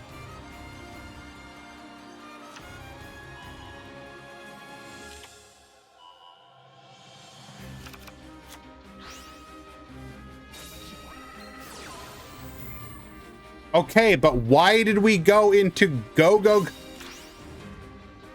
Okay. Anyways, we'll try and figure this out. We've got the radiation. Good luck, gamer. Can we beat Go Goliath Odd Eyes Pass? He's a paid actor.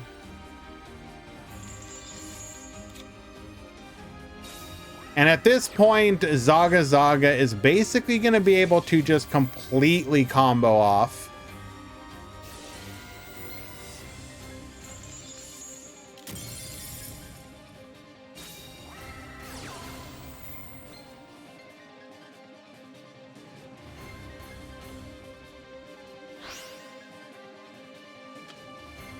How are you screwed? That's what I don't understand. Like, okay, cool. You can add Amano Awado, but Amano Awado is going to return to the hand anyways? What is the absolute worst Xyz monster in Duel Links currently? I mean, there's a ton of them. There's Riser stops it. Oh, right, because you can't activate the monster's effect. Okay, right. That makes... Okay. Now it's all coming together. Brishula, banish everything. We just need to extend into one more monster for lethal.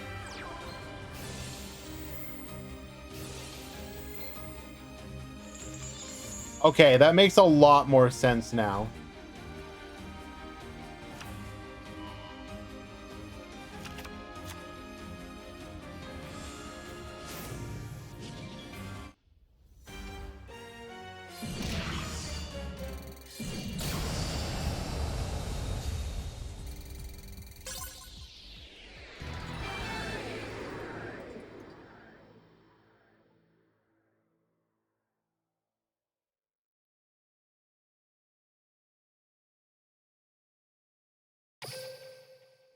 Alrighty, that is a 2-0 victory.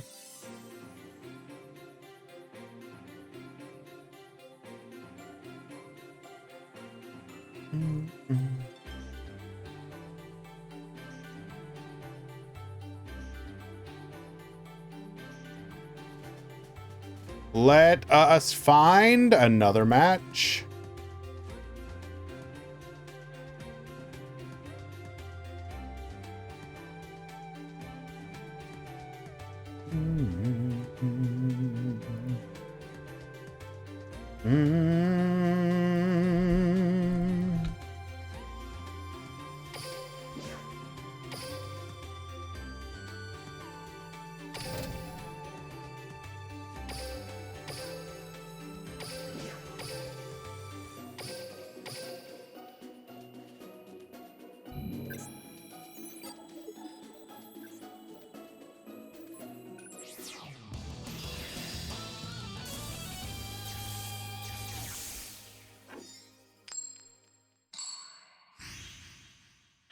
I'm sorry, what in...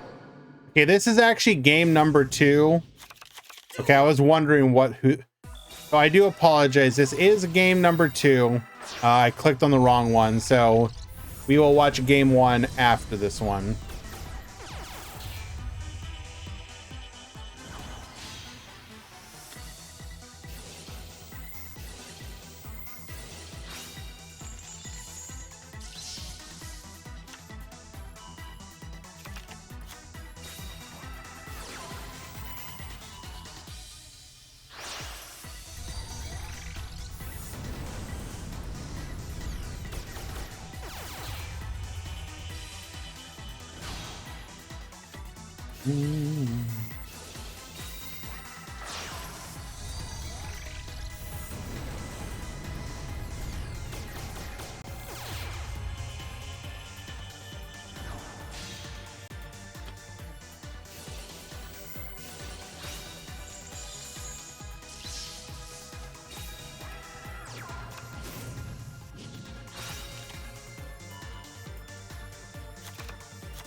Any Mech Knight? I think there was one pure Mech Knight, and then there's a couple resonators with Mech Knight.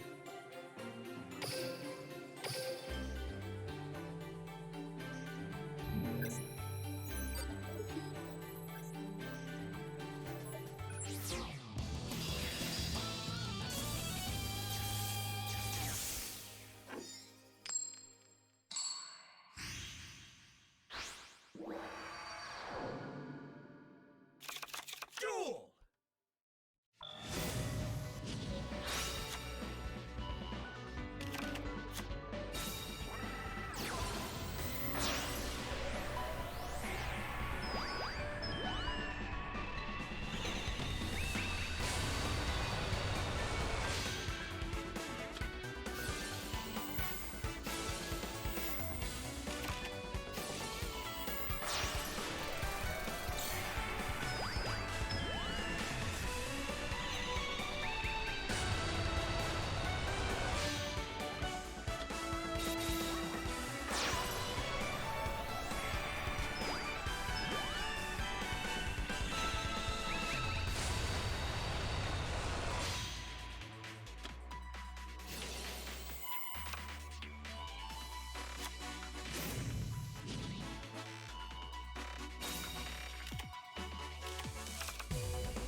Okay. Well, we do have the Void Ogre to stop the Dark Hole here. This will be an easy negate. Why did we even activate it? Why even activate it? Why even activate it other than desperation? Attacking in, Suplex effect, adding an Octo Stretch. But that don't matter. We got lethal regardless. 15, 3K. It's just that easy.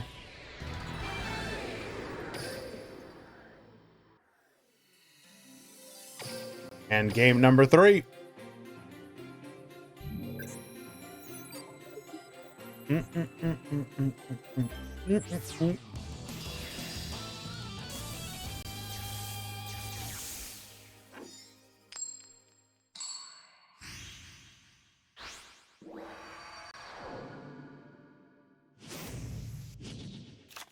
Duel.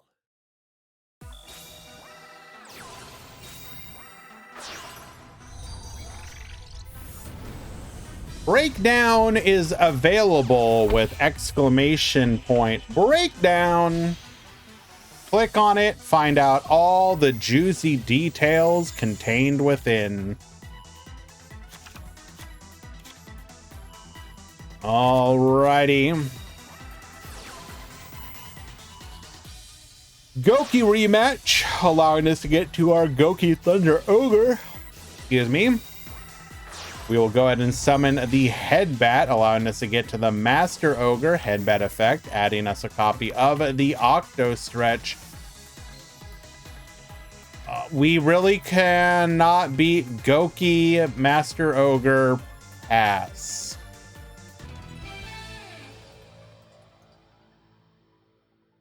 Okay. Well then. Our hand must have been really bad.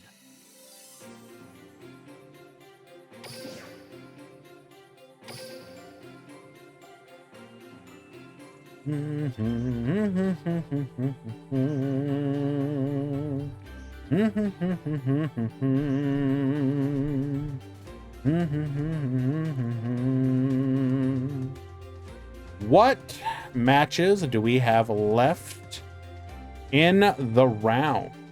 Let us find one.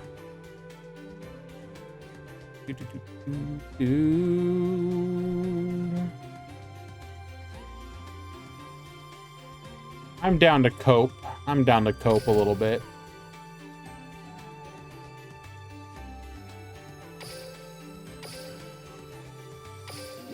The gimmick puppet player is out. We can't watch them, sorry. How many rounds today? 4. You are correct. 4 rounds.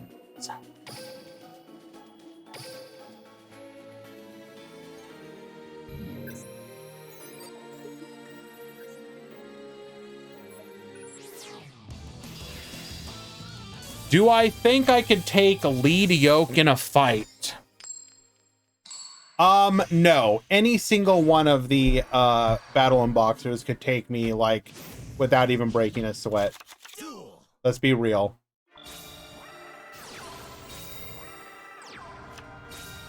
I think you're being ridiculous to think.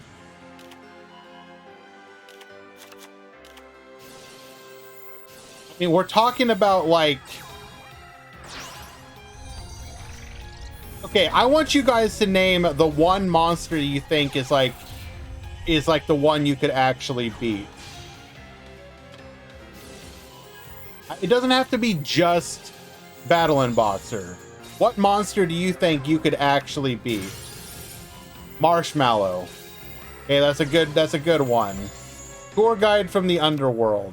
Also, you know, Tour guide's a good one, but on the other hand, you know that's gonna be a situation where like I don't know, some like demons are gonna show up and be like, "Yo, I heard you were messing with our girl.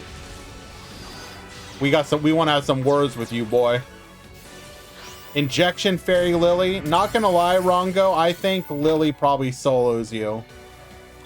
Jerry Beans Man, absolutely not. You're dead. Literally, he would kill you.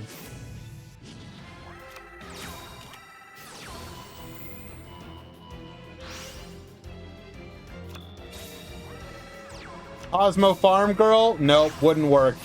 Like, you're first of all, Elmaz, you're legit telling me That's like saying, yo, I could beat Luke Skywalker in a fight.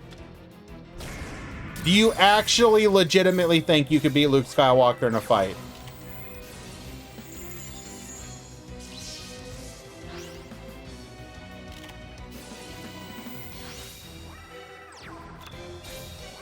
Because, like, you can beat Glassjaw. I think you would actually not be able to beat Glassjaw.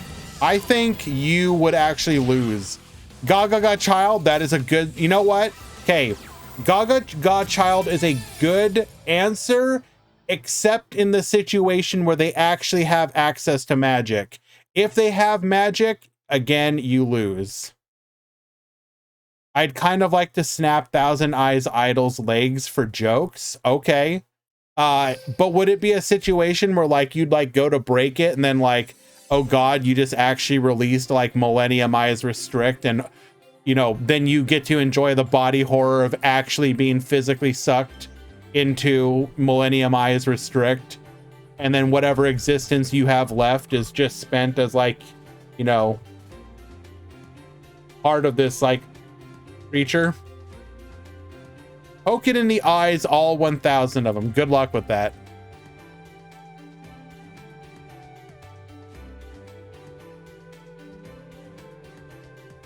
Could you beat all the Yosenju commas? Absolutely not. You're joking, right? Each Yosenju is like, could probably solo everybody here, if we're being real. Okay, no joke, I would destroy Junk Synchron. I do think that is possible, yes.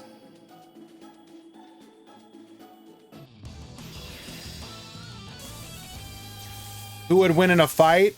Myself or Ritual Beast, Tamer Elder? I would literally break that old man. Duel.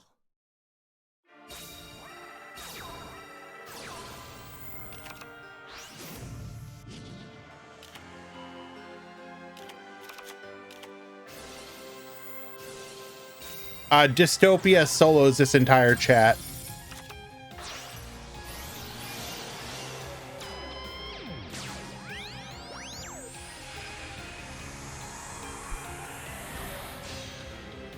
I think, realistically speaking,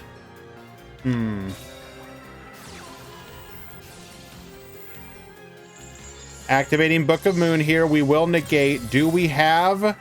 Okay, we have the magical circle that does allow us to search here. And then we're going to have to force out... Never mind. When our opponent draws a card, we are going to go ahead and force out the banish of the Void Ogre. We will pop in response, meaning that we can get that.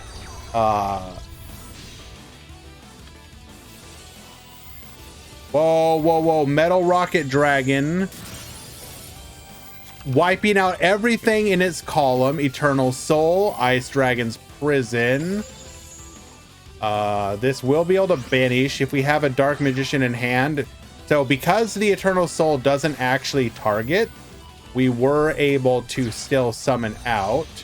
We're going to go for the M-Duck here. Eternal Soul. Bring back the Dark Magician. Get the field spell. Going into a Nightmare Phoenix effect, forcing that back row. Rocket Tracer effect. Booster Dragon will float here. And then we pass back to you. Boral launch to the field, or rather to the graveyard, getting us our Dillingerous Dragon.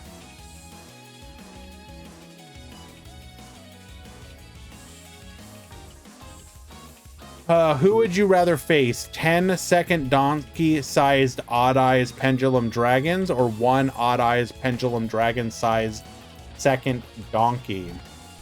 I think the second donkey, the size of an Odd Eyes Pendulum Dragon, because like realistically speaking, with enough firepower, you could probably take it down. And what the hell is it going to do? It's just a big-ass donkey. I think 10 Odd Eyes Pendulum Dragons would be like trying to face off against like a pack of raptors. Like, they may not be individually as deadly as they were at full size, but you better damn well believe that like all 10 of them are just going to absolutely like obliterate you working together.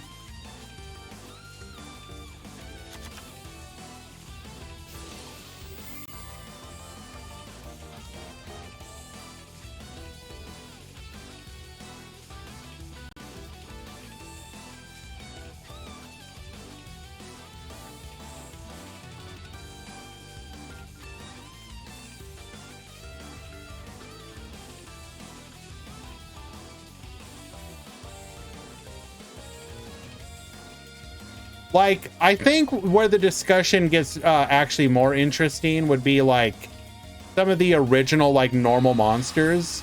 Like, do you think, for example, you could take like I don't know, the Tatsuno, you know, the what's it called, Tatsunogo? Do you think you could take that?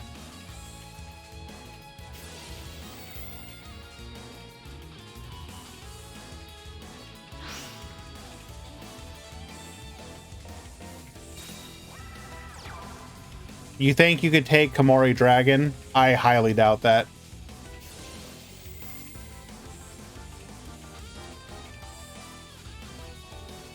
Garuzis? Okay, that's a good one. That's actually a good one.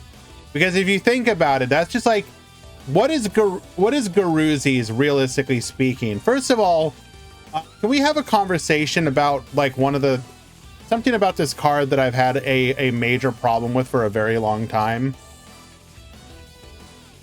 You look at this card, what does it look like?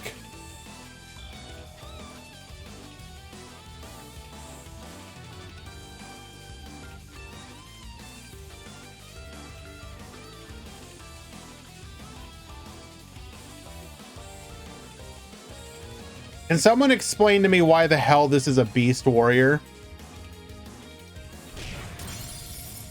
In what world is this guy a beast warrior?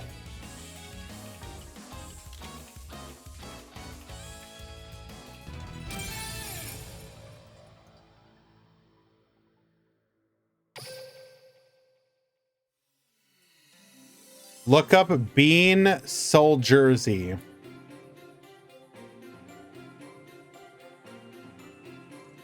Well, first of all,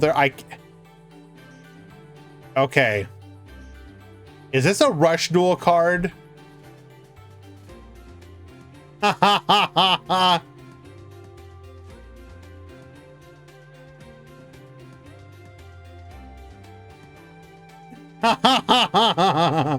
All right, chat.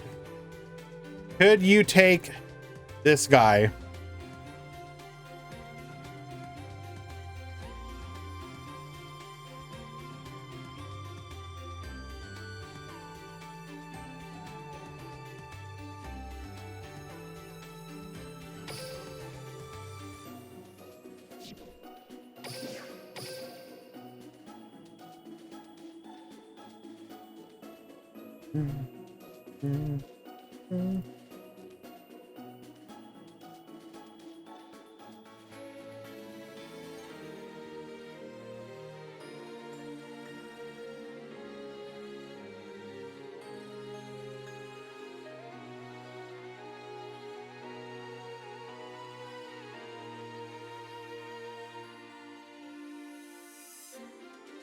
Duel Links crashed. Okay, well, let's reset this match.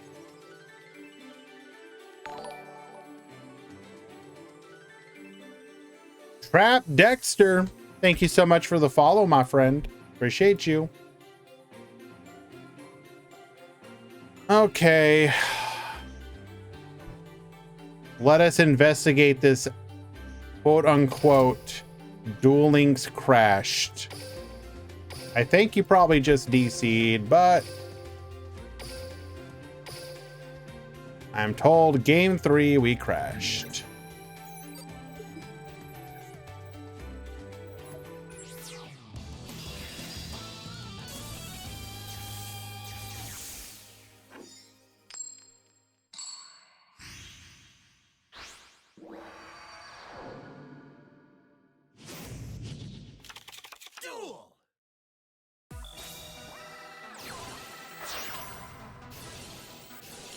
Oh, it's this one. Yeah, no, unfortunately,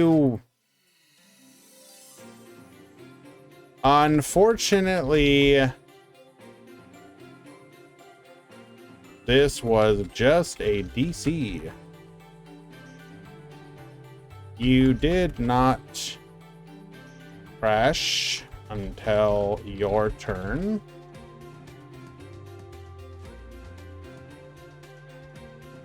So, sorry.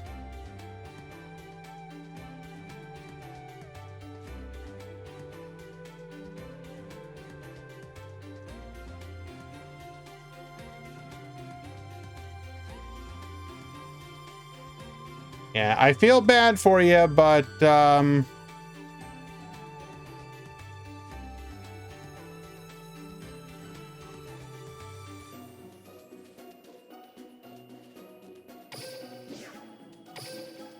is not how that works. Where's Infinitrack? I don't think very many Infinitrack entered today. I think we had like, what's going on in the Duel Links chat? What do you mean? Global chat? Okay, we're probably gonna regret this, but I guess we need to investigate global chat.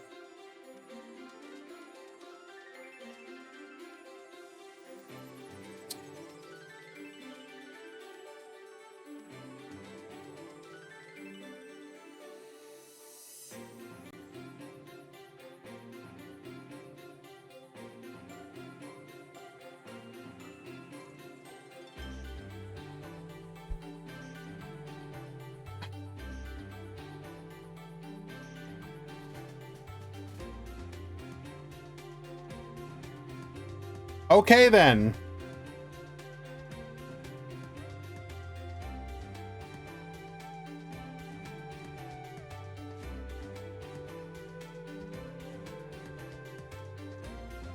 Let's go check out this match, the last match in the round.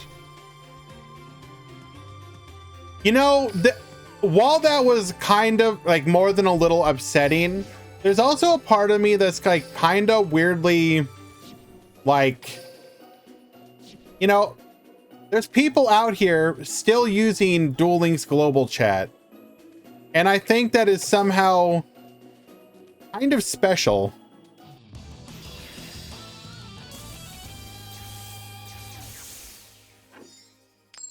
What monster lasts the longest in a sauna?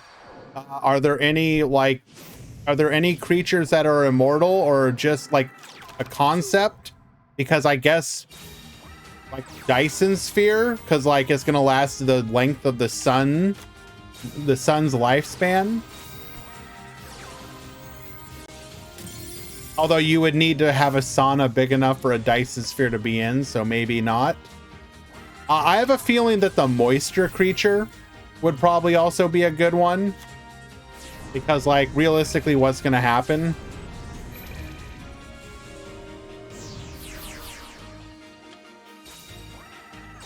This is why this feature isn't in Master Duel. So here's the thing, though, Pilo. I wish it was.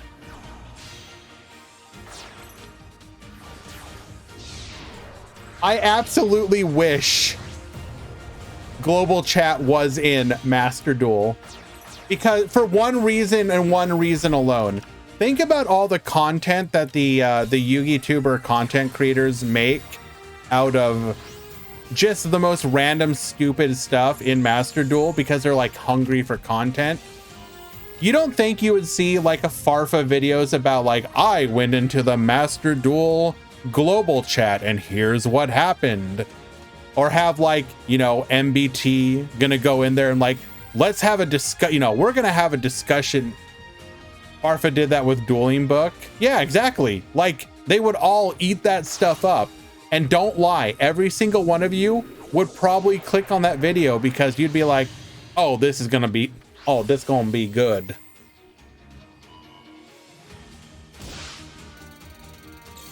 How has no one ever made a Duel Links video of global chat being cursed? I'm sure somebody has, but keep in mind that, like, of any of the currently active Duel Links YouTubers or whatnot, like, why, like, there isn't really content for that. Your main content is going to be like deck lists and upcoming content and leaks and whatnot. People kind of just aren't there for that kind of goofy stuff. Not like exclusively, maybe as part of like a whole package or something. It'd be redundant. Everybody already knows it is cursed. I will say, he's not here, but I'm a big fan of him. Mechlord from the Duel Links Reddit, and also recently he started doing content on Duel Links on YouTube. Godspeed to that man. He's like the person right now that I would be like, oh yeah, no, I would expect Mechlord to do a video on like I went to Duel Links global chat and here's what happened.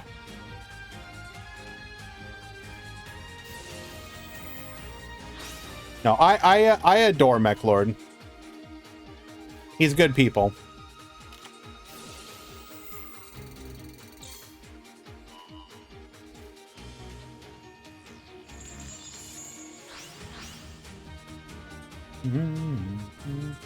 Today I discovered that Mechlord is French. You discovered it just today?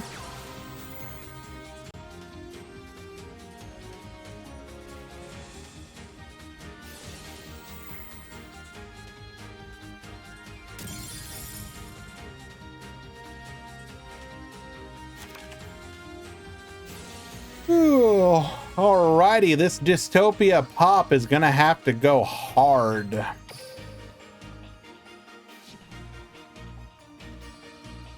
Do I think a Duel Links progression series could work? Yes and no. There are already people who do it, and they have their own levels of success. If you mean anything on the scale of any of the other progression series, no.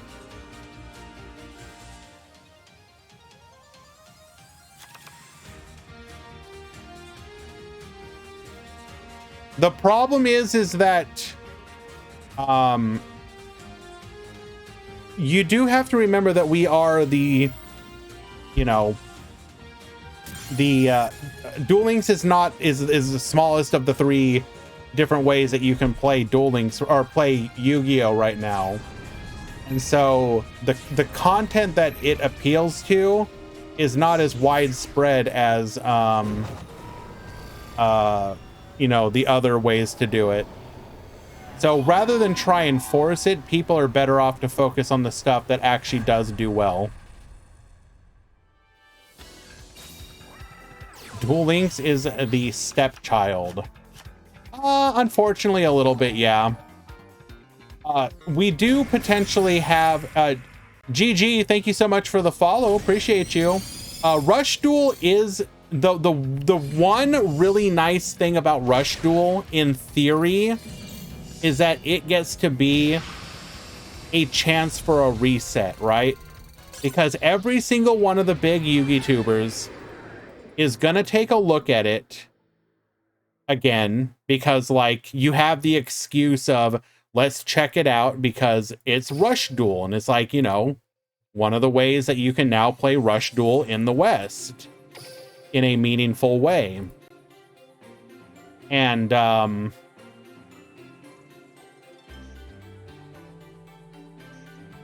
so that will be an opportunity for the game to get in front of people's eyes again.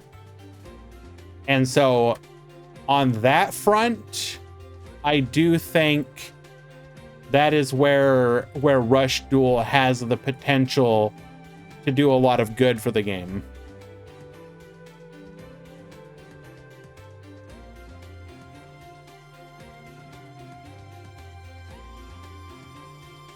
Even if I, you know, I may not necessarily be super excited for it on paper. I'm going to keep an open mind, of course. But it is the opportunity for the game to have significant eyes and growth on it again. And I do think that it is important for us to look at that positive aspect of it.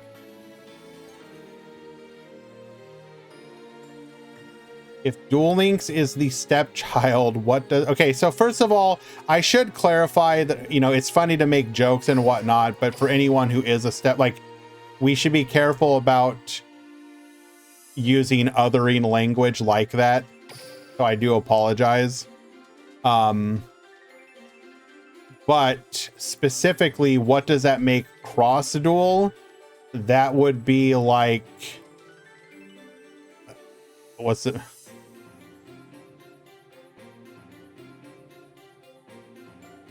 That would be when, like, your parents sit down with you and let you know that you actually had, like, a brother and sister from that, but you just never got to know them because, like, they died before you were born or something like that. And they're just like, you know, oh, yeah, they existed for a short time in this world. I'm sad that you never got to meet them. I'm sad that you never got the... You know, cross-duel icon.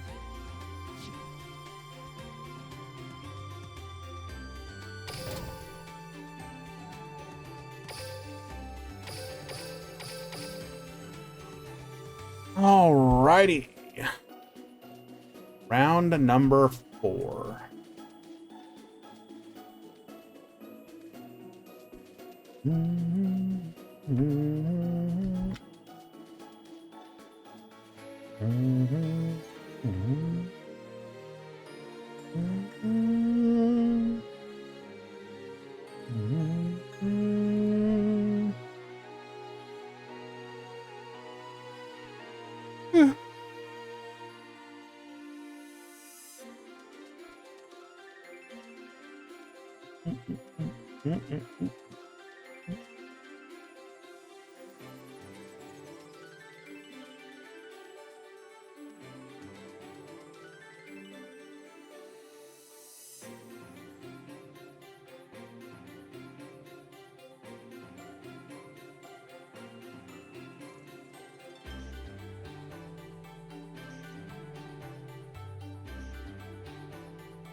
Just waiting for the edges to finish, guys.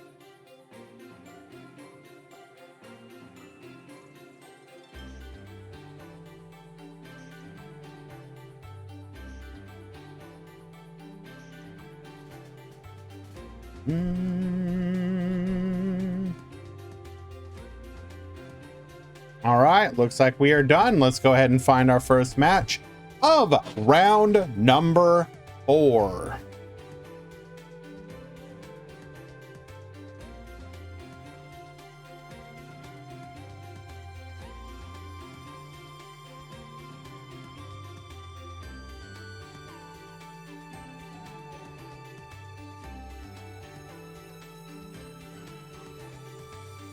Do, do, do, do, do, do, do, do, do, do.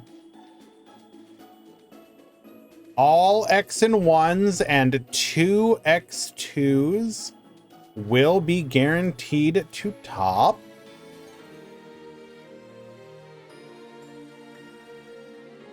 Okay, I want to watch Pilot because he's got like a monstrosity of a deck. I don't know what this is. It's a war crime.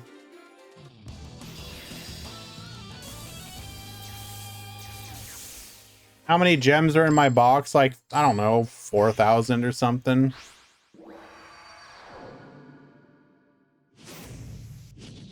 Cog run when?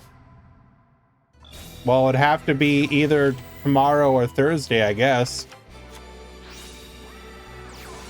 I know it is, but it is a weird version of it. And we are investigating decks that work. No, I'm not saving the gems for anything. I just don't have anything to spend them on because Konami won't put new boxes into the game. Like, here's the thing. Getting through these last 2 months have been absolutely difficult, but God Almighty, has it been great for people who are like, damn, bro, you know, I'm out here living the free-to-play life, and I'm like, yeah. And if you've had so much time to not have anything to worry about because there's literally nothing to buy. Anyways, Link Slayer, a hit with the warning point. We're gonna get to the Galatea, Crackdown, get yoinkin'. Well, scoop it up. You're already done. You're burnt. Actually, okay, no. We do have a couple plays still open to us. Excuse me.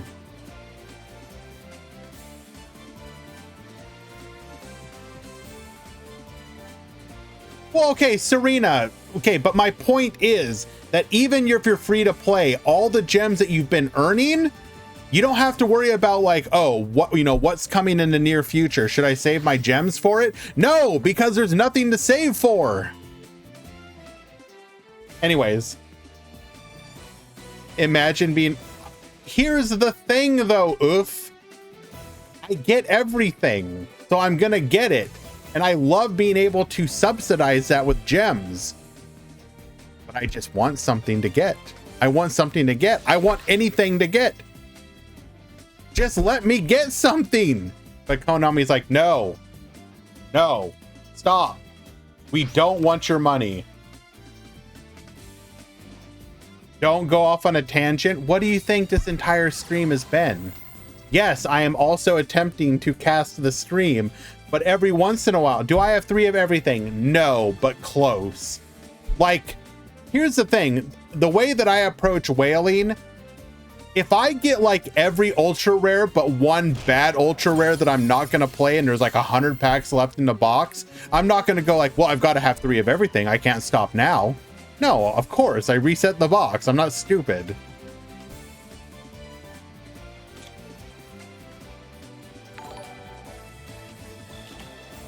Nash Ketchum, thank you so much for the follow. Appreciate you.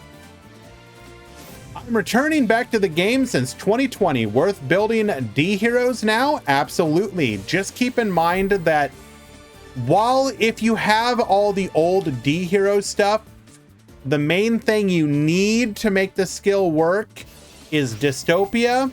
Technically speaking, you also either want to get Ferocious Flame Swordsman, which is in a selection box, and or get your Sunrises to have some sort of... You need ways to modify Dystopia's attack so you can get the boost. So while you only need Dystopia, there are a couple other cards that are worth going for to make the deck better. Every deck is good if you commit on this deck and don't try to build all of them together. No, that's not actually true, unfortunately. There are some decks that are literally just bad. You can play without Exciton Knight though, Reseline. I would say Ferocious Flame Swordsman is the only one that I would say is kind of must get. Exciton Knight is fantastic and good, but you can play way more without it than you can. It's weaker with Exciton. Yeah, I assume you mean without. Well, sure. But there's a difference between an ideal perfect deck and a playable version of the deck. I think we can agree. I'm Legend 2, like I used, like, okay, but like, again, there's some decks that are bad. I just kind of disagree. Like, I don't know. Yes, can you probably, like, if you play an infinite number of games, can you hit King of Games with like a starter deck? Theoretically, yes, because in that world, there would be it where everyone just surrenders against you. But oh my lord, some decks are like, why? Like, I can't win with this deck.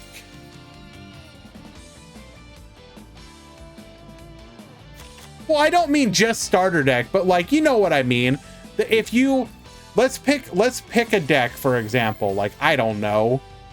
If you played, I don't know, if you played Arcana, like, you know, like literally Arcana, like the one with the coin flips or whatever, are you gonna have much success with that deck? Probably not, because that deck is bad.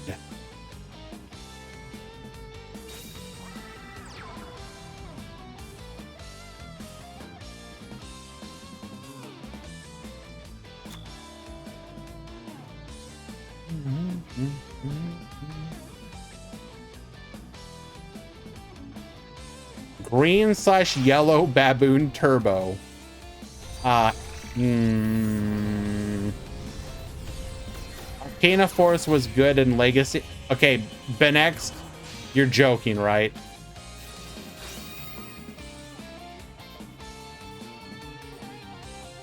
Sorcerer's Alliance structure deck. Hey, hello, Mr. Potato. You know what I think I need from you? You are well known for your science experiments. Can I win with this deck? When do we get the updated version of we actually had the needle ceiling? Oh my god, we forced it all out. When do we get the updated version of can I win with Sorcerer's Alliance structure deck in the year 2023? I need the updated version. Are these science decks still good in the year 2023?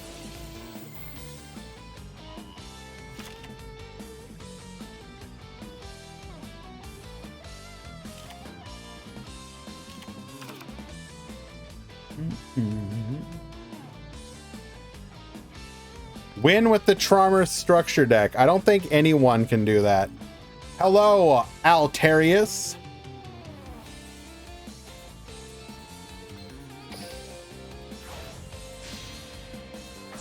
Into the Dingirsu. Dingirsu, get attaching.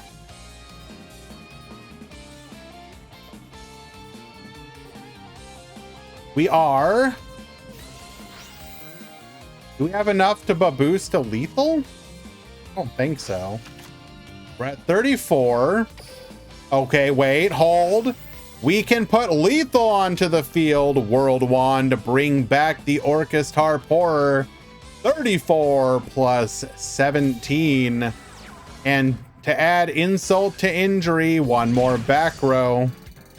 You're cooking on something, give you a few weeks. You got it, my friend. Whatever you got, I'll be there. Game number 1, going to Tier 0 Pilot. Do do do do do do do do. Do do do do do do do do.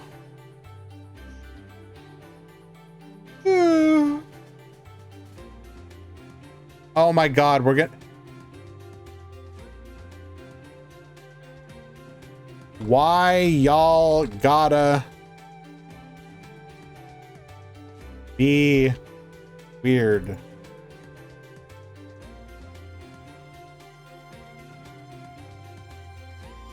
Oh my God. Please. Global chat, chill. You can see global. Are they beefing? Let us see if we. I don't know if I want to bring it back up again because they are saying some words in there.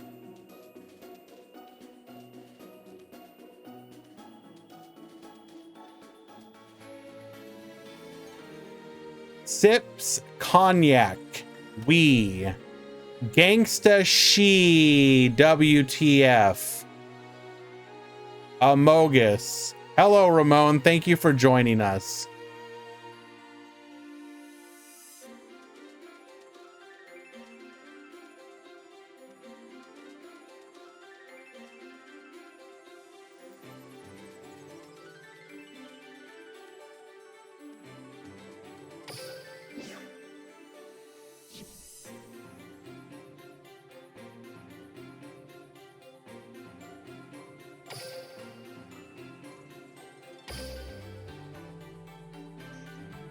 It's global chat too.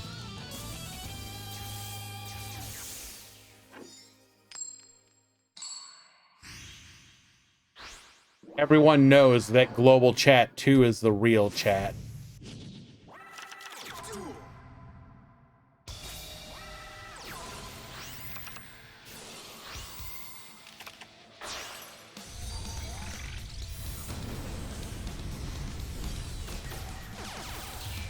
And I imagine our world full of duelists.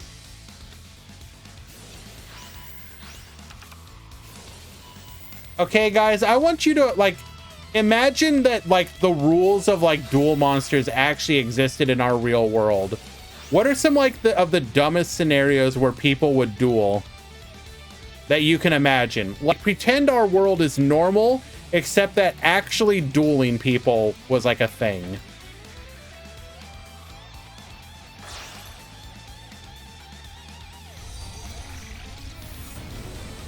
Because I'm just imagining, like, going to work, for example, and being like, you finally muster up the courage to, like, talk to your boss, and you're like, hey, man, I really feel like I've earned a raise. And your boss looks at you, and there's, like, a glint in their eyes. And you're like, oh, no, come on, man. And they're like, you know how it works. You want that raise, you gotta duel for it.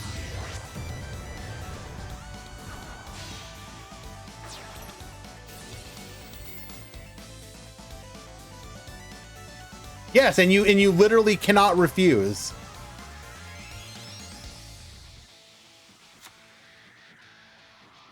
Alrighty, one back row. We got the Decode Talker. We got the Ding Gears who protect. Not that impressive of a board, though. It is currently 1-0, yes. What if someone's taking a bathroom break and they refuse? They could delay it, but only until they were done.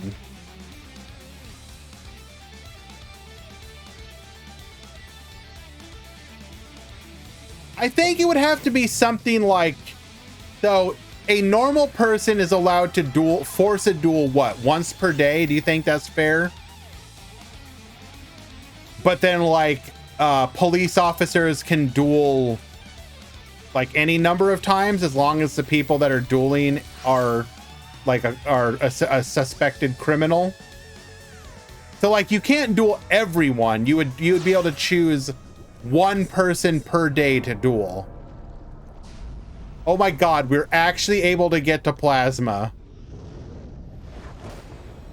Do we get card games on motorcycles? Of course, absolutely. In 5Ds, weren't the roads like that closed for duels? Imagine getting late to work because people are playing a children's card game on motorcycles on the road you need to take. Yes.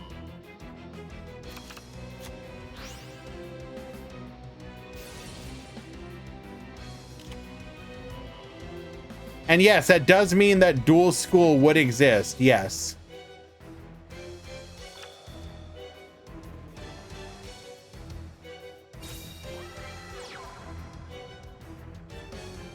Okay, excuse me, what? Special summoning Chronomaly Tula Guardian. Because we have a field spell. We are just hard up out here. Would the monsters be in 3D like the anime? Depends on your dual disc. So like if you're like really rich, then you could have it. But if you're just like a normal schmuck like you or I, then we would just have like the first generation dual disc.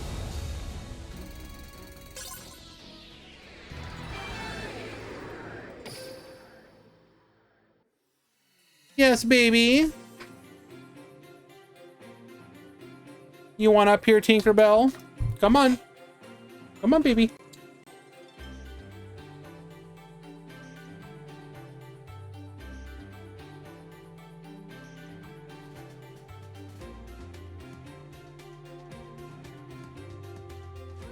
Hi.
Duel.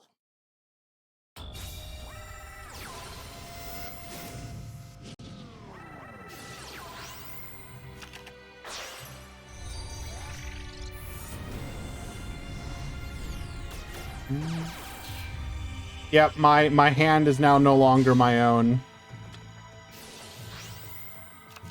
Alrighty. We've got Mei Kong at the bottom. We got El Sune at the top. We double set after getting the Dystopia ready for a pop. Good luck, gamer. Triple set the back row, hitting the Book of Moon. IDP gonna grab the Malicious. Get Banishin, second copy of, or rather summoning out a copy of Decider. We're gonna get double.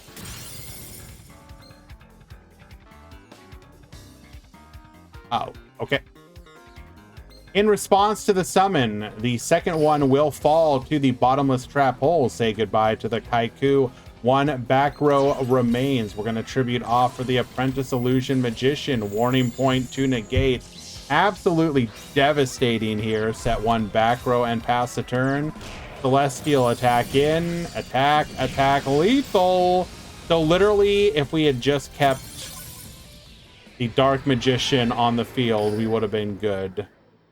Unlucky. Going to game number 2.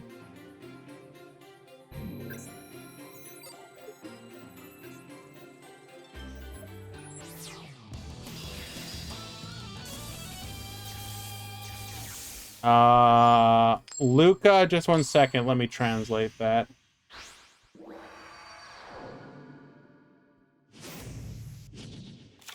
Duel.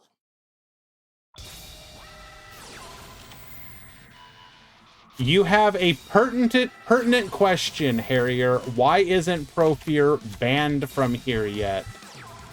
A very good question.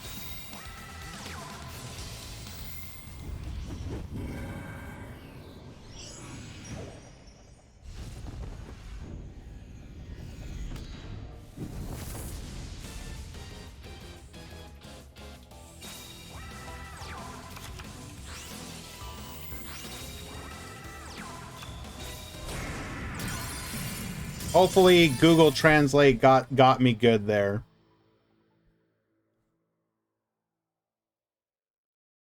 Essa é uma excelente questão.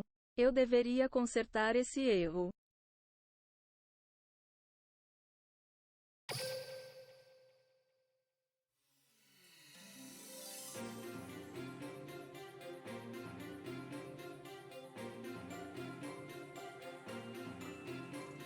Essa é uma excelente questão. Eu deveria consertar esse erro. Yeah, what they said.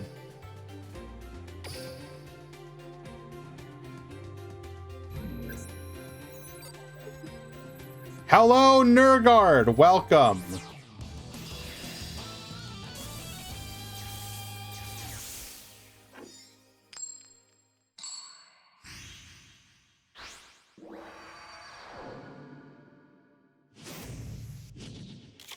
Duel. All right, the pivotal game number 3. Activating our copy of Decider here. We will triple set the back row and just attack in. Okay. Activating Dark Hole, wipe the field, set 1 and pass. Malicious once again into Malicious. This is truly the most Dark Magician. We have literally gone back like 3 or 4 years in time. 4 to 5 years. Magician's Navigation, bringing out the Dark Magician, bringing out the Ghost Destroyer, and triple back row, and not one of them can do it. Now, we know that one of them is the polymerization, right? Yeah, so... Wait. Why did we not poly into Dystopia? I'm so confused. Okay, well...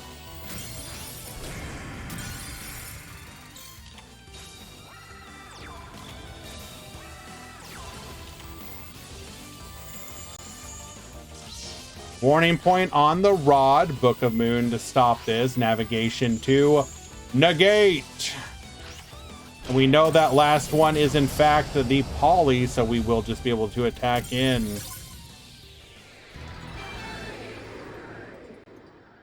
I am here to tell you why the TCG is objectively better than Duel Links, and you should feel ashamed for playing it, actually. Okay, but to be fair, you should be ashamed for playing Yu-Gi-Oh! In general, shouldn't you, Nurgard? Actually, you know what? Let me turn this back around on you. You should be ashamed for having played Gwent, shouldn't you?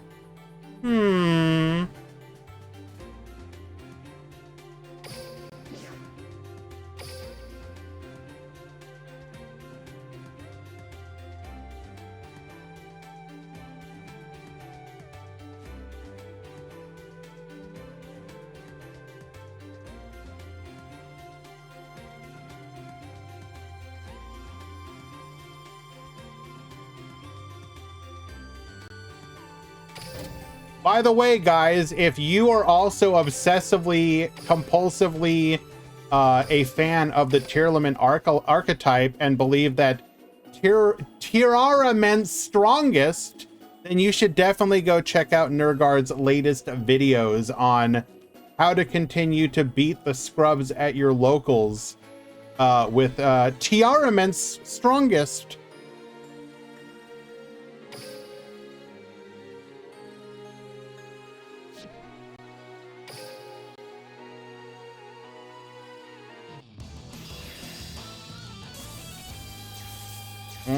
Alrighty. You're not a fan? That's good of you. Whoa! You know what? It's time for you to move, baby.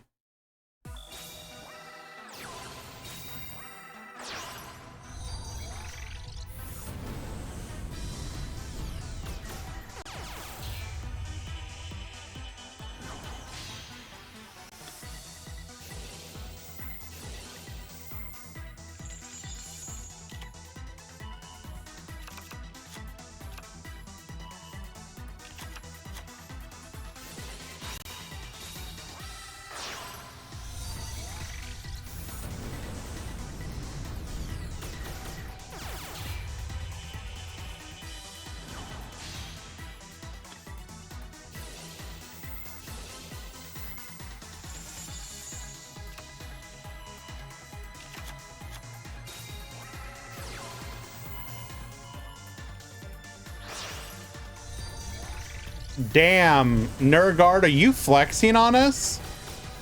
Quote unquote, multiple YCS winners. Not just one, multiple. All right, this is the critical game number 3. Can we break this board? Cosmic Cyclone. Taking out that back row. It is a Book of Moon. Red Rising Dragon. Bring back the Crimson Resonator.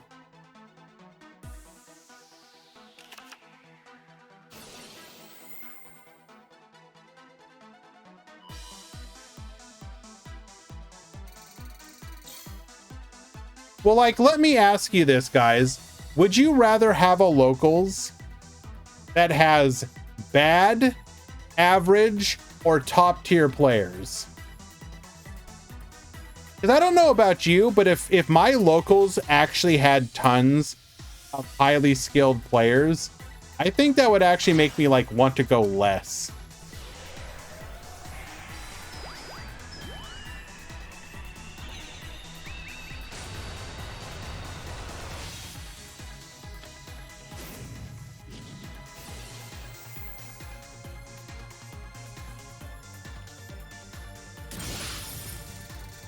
Deck card. Okay. We are doing a deck check. Let me check. That is legal.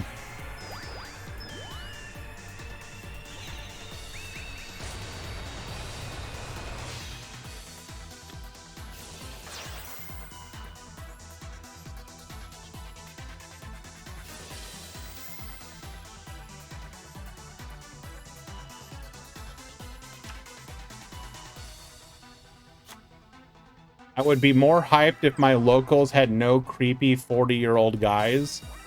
I mean, are you talking about like what? Are they sitting down with like naked waifu playmats or something? Like what's going on? What specifically makes them creepy? You can't always get the 3 monsters on a Goki end board.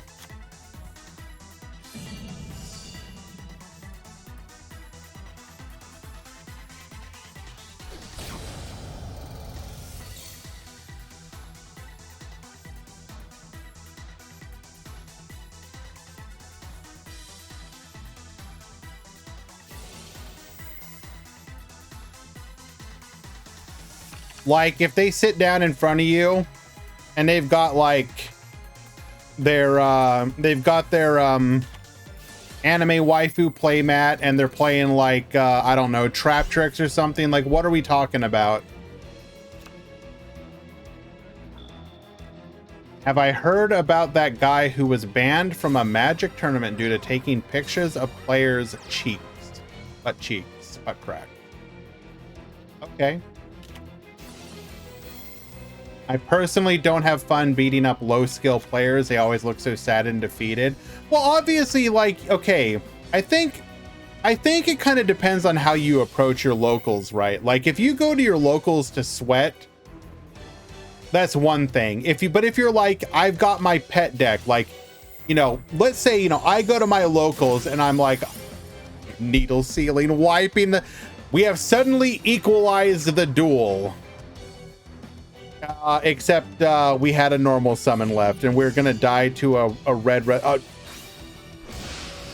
that was literally almost enough to keep us alive.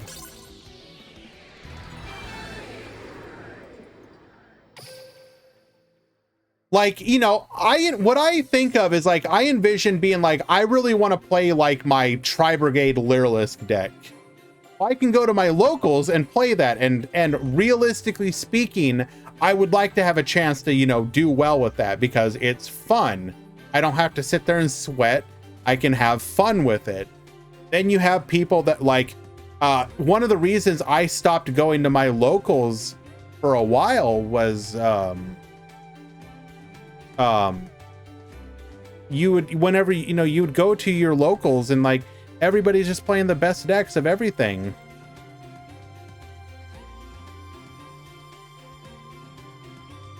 Like, why go if you know that like during the height of tier limit format, literally everyone's playing tier limit? It's like, I'm just not gonna go.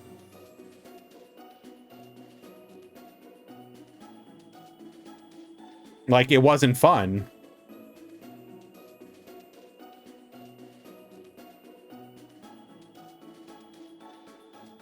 Now, you know, obviously the game is no longer in a tier 0 format, but, you know, is it fun to go there with like your pet deck and get, you know, paired up against like Kashtira, for example?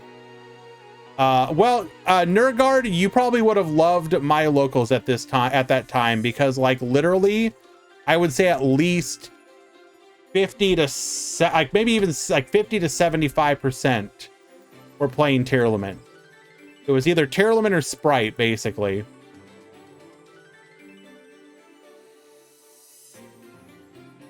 Alrighty, we have reached the time for the top 16.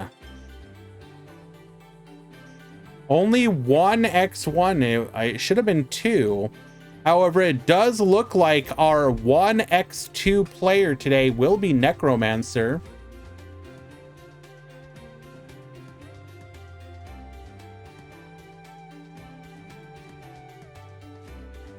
Tiarament's strongest. What IRL decks do I have currently? I have Harpies, Lyrilisk, Tri-Brigade, and my meta deck is Labyrinth.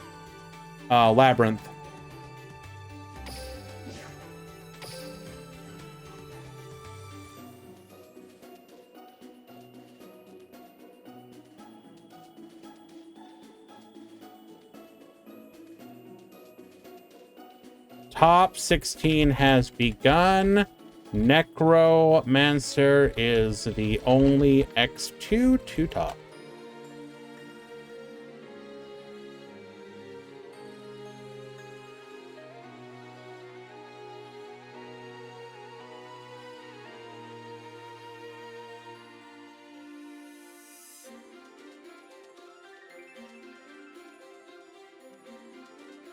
Is Harpies playable in locals? I mean, kind of. Harpies benefits from the fact that you have Harpy Featherstorm. Like, is it gonna win the event? No. But is it gonna, like, can you go in with, like, I don't know, Tri-Brigade Harpies or something and, you know, steal some W's because you have access to literally negate the board? Yeah, absolutely. Can I make Moo go wild with the laser pointer?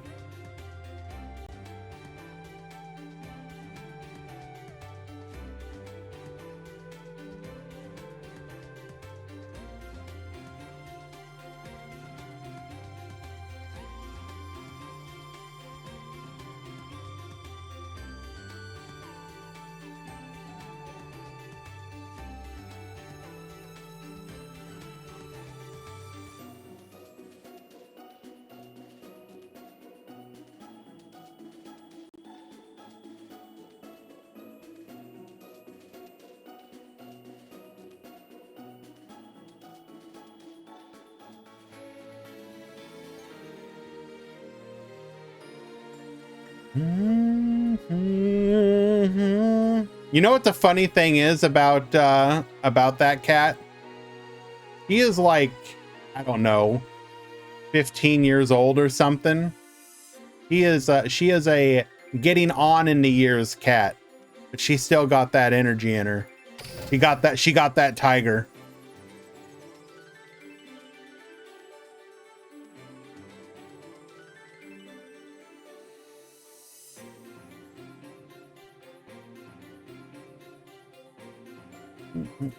She got that dog in her. We are just waiting for the matches to populate. Dark, are you here? Eli, can one of you do the breakdown? Let me double check. Are you here, friend? How old is Tinkerbell? 8-ish or something, I think. I don't know, somewhere around there.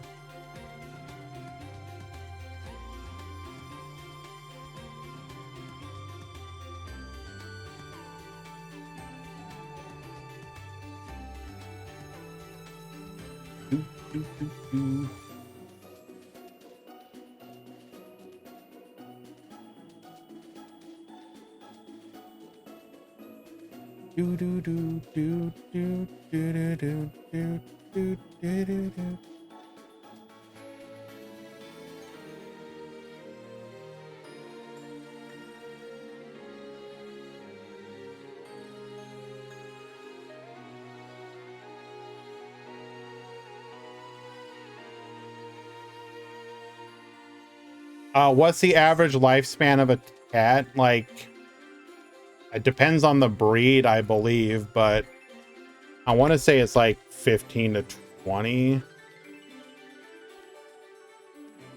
Okay, looks like it's 12 to 18.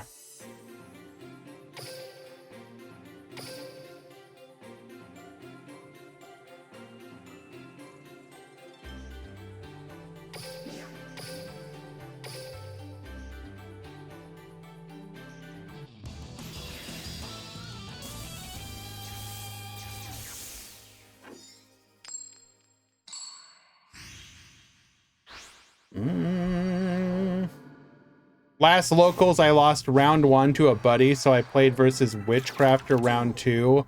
They ended Ver past both games. Oh yeah, okay, but did they beat you, Nurgard?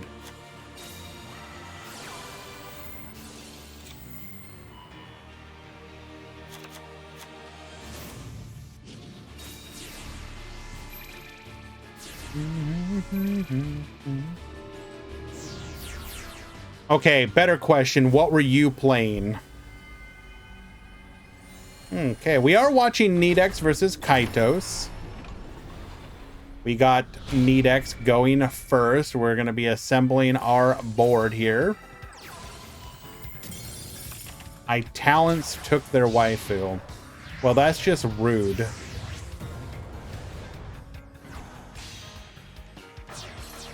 Last locals, I played against Super Heavy Samurai, and the dude ended on multiple negates, and I haven't been back to that one ever since. Yeah, I don't know. Getting the Book of Moon, getting the Orthos, set 2 and a pass. Normal, summon the Drill Dark. Book of Moon says, go face down. Can't we still activate our skill? Like this... So all this does is interrupt our Link plays, technically.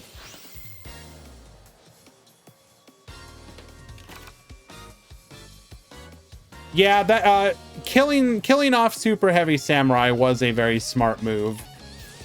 Well, I mean, not killing, but rendering it less likely to be played. Counterplay Exiton Knight, sure, but I mean, you're gonna know if... Okay, wait. Was it... Oh, right, okay. So its effect was activating. That's why. Right, I always forget the fact that Destiny Hero Drill Dark does need to compare its attack. So if you book it on Drill Dark effect, it will not special summon out a monster from the hand. So yes, it is actually very good to book there. second copy of Book of Moon, ensuring that we will not be able to get a pop here. Respect Destiny Hero Exiton Knight. No, I refuse Reseline. We do have double back row here, though.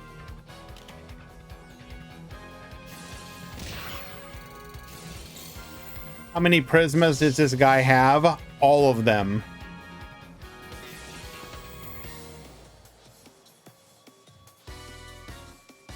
Needex is a Prisma whale, if I remember correctly.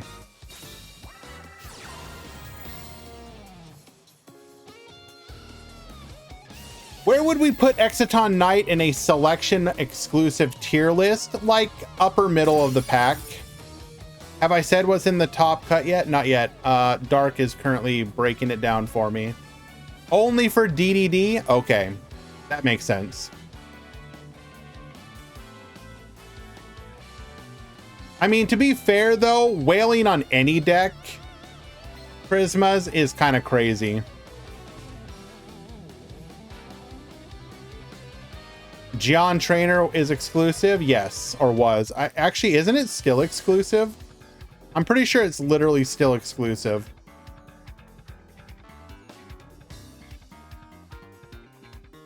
He is trying to do the same in Master Duel with Royals. Of what? Of DDD?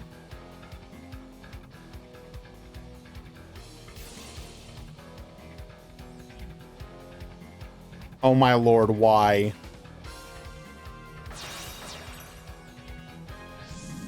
I mean, I guess if you love a deck, like, go for it. Go for it, King. I don't and aside, I've never understood Royal or like Glossy or Royal or whatever, like hunting for that stuff. I just, like, why? Who cares? I actually like it more when I have like the one-off random like prismatic. So like, for example, I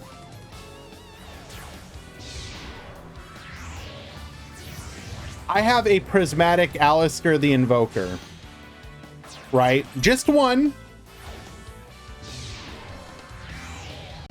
And whenever I would play Invoked, and I could search for it, I got to search for the one Prisma that I had. Or if I drew it and I drew the Prisma, like, it's cool.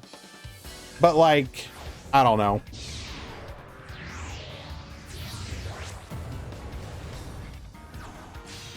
I actually don't like any of the alt art things. I think I'm gonna keep it real with you guys. Glossy, Prisma, Royal, they all look garbage.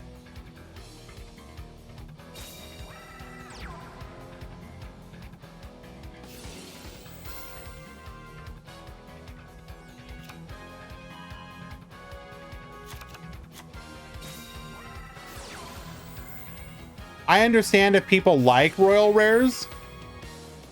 I don't.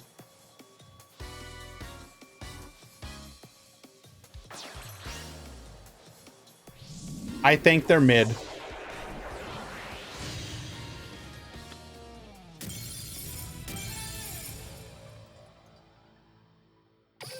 Like, the fact that they are rarer is obviously neat. It's nice to have the random Royal, just because it's like, you know, your random Royal. But like, I'm sorry, guys, can we keep it real for a moment? Why would you ever spend money on Master Duel? And I don't mean this in like a, hey, Master Duel is like a bad game. Obviously, Master Duel is a perfectly fine, good game. But you have a system that is in place that can theoretically allow you to play the best decks in the game for essentially for free. And you're like, I want to spend $4,000 to make these cards look kind of shiny. Why? I whale in Duel Links because it's how I get all the cards. I pay literally well, okay. I early on in Master Duel, I bought a couple of the gem sales, but I'm just at the point where I never spend money on Master Duel anymore. Like, why? I can get like the 1 or 2 decks that I'm gonna play. I mean, obviously it's different because I'm not going for every deck, but like, I've never understood why would you Royal Hunt or Prisma, whatever it is, why? Who cares? Some people just want lots of decks. Like, why? Like, I guess I get it to some degree, but like, I don't know. You can have like a half dozen decks for free. Just don't make bad or dumb decks, or make like one bad or dumb deck and make the rest of them good. Like, I literally have always had the best deck in the game and then a couple of pet decks. And at this point, I have not spent money on the game in a year.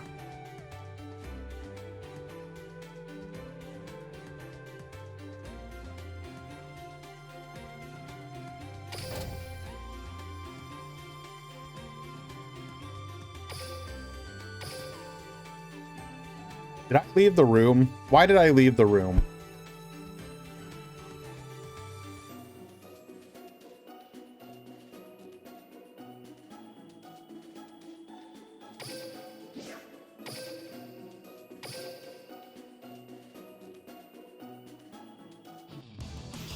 Yeah, unfortunately, am I gonna wail for Rush? Probably not. I don't know. We'll see.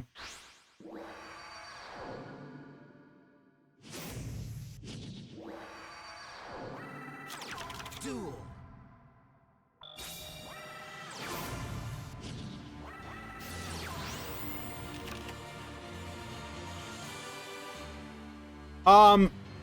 Yeah, like the TCG makes me really sad sometimes because like the cost of some cards, like I was able to build Labyrinth technically on the cheap because like my Arianas and my my Welcome Labyrinths, I got them both when they were like $5 to $8, like before they had their big increase.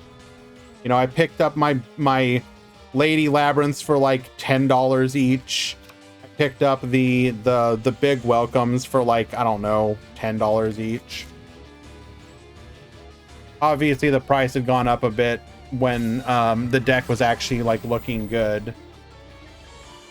And it's like, okay, but I look at some of like the other cards that I need. Like to this day, I still don't have Prosperities because I don't want to pay that much money for Prosperities. It's like, why do they cost so much? Like it's and that really hurts my ability to play certain decks.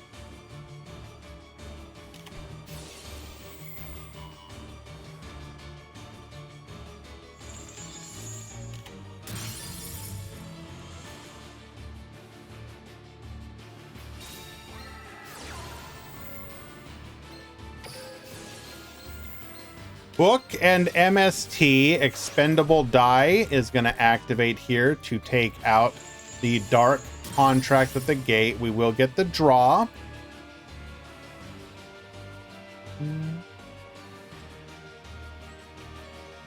Prosperity at least gets a reprint in the tins. Cool. So it'll be like, what, $30 each instead of 50 or 60 or whatever.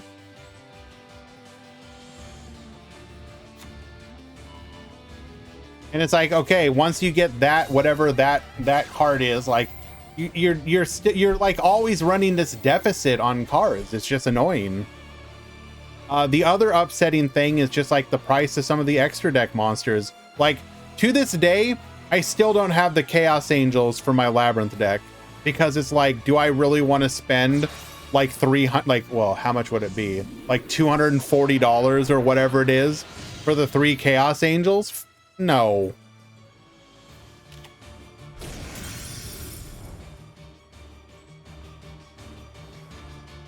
All right, we did successfully break this board, but we are susceptible to any sort of counterplay here.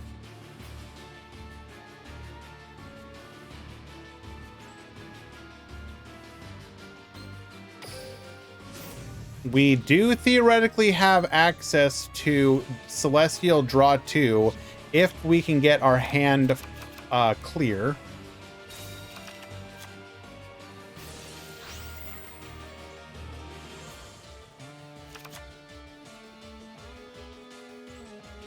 In the OCG, you can find Barone for like 10 bucks. Yeah. It's... I think the biggest accessibility problem is staples. Cores are usually fine to get. It depends on the core, Nergard. Like, if you wanted to get a core of Labyrinth right now, you're probably still dropping, like, what, $200 to $300 for the core? Like, I mean, it might have gone down. But last time I checked, Welcome Labyrinths were like $40 each.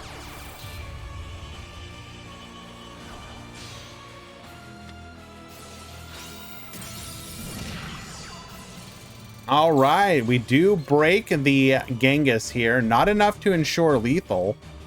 We do have 2 back row, however. Dark Contract will burn us for 1,000.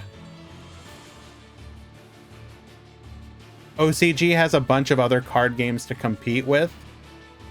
Do you think that there's not other card games in the West? Like, do you think it's like just Yu-Gi-Oh? Like, in what world do we not have other card games of our own? Like, I've never understood that argument. Oh, well, in Japan, there's other card games. Yeah, there are here too. Do you... What?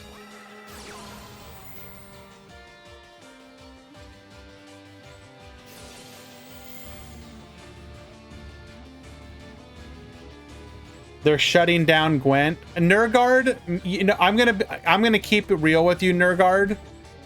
I'm pretty sure that I read that Gwent was shutting down like 3 times at like, and not like 3 times in a row, but like at 3 different periods of time. Didn't it like shut down and then like it was like, oh, by the way, like we're still making Gwent, and you're like, but I thought you shut it down, and they're like, yeah, that was Gwent. No, we're talking it. But we're like.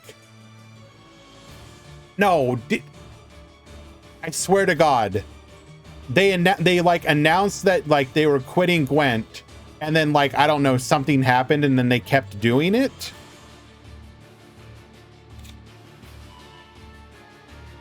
OCG does a lot of reprints on lower rarity, so that's why they have it cheaper, not because there's more competition. Okay, but why do they not do that in the West as well is the question.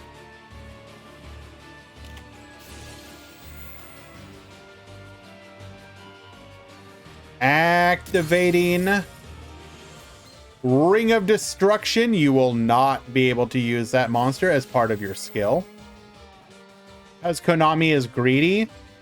But why aren't they greedy in Japan too? Why are you greedy depending on location? That's the part that makes no sense. If you told me that it's just expensive everywhere because people want money, because we're a big corporation, I'd be like, yeah, that makes sense. But why would you like not be greedy where your biggest audience is? They got the pachinko funds? Well, they have those regardless.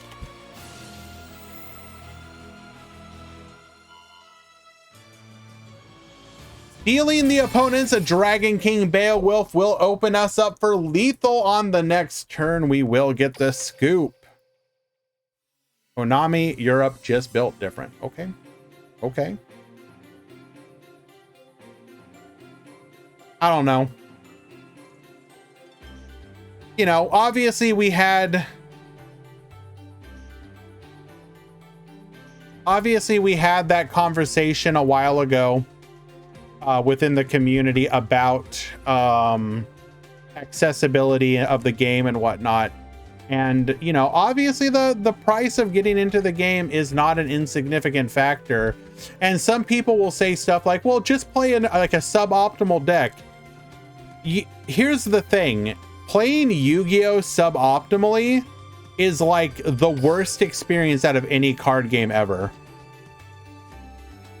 In no other game does playing a bad deck feel as bad as in Yu-Gi-Oh!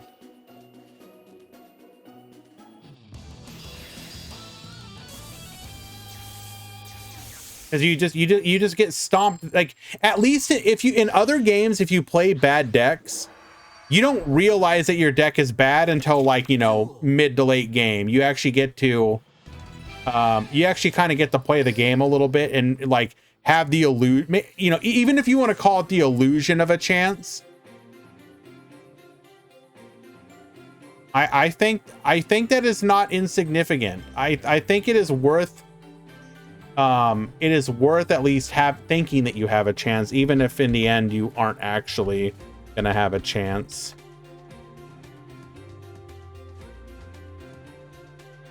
I don't know.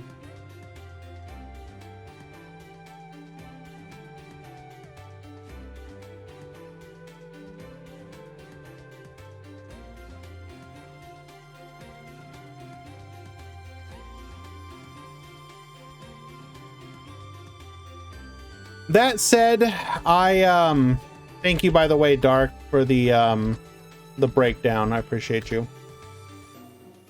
I come from a long history of playing bad card games. Like, because I've been playing card games since, like, you know, literally like 2000 onward. I have played literally all the bad card games and loved some of those bad card games. You know, we're talking like the card games that lasted... Oh, Edge. We will wait for the Edge to end.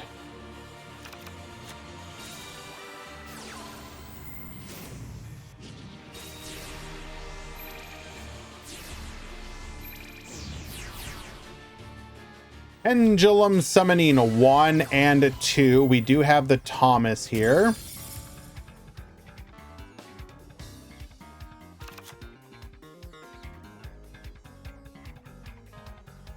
This will get us to our Jean trainer.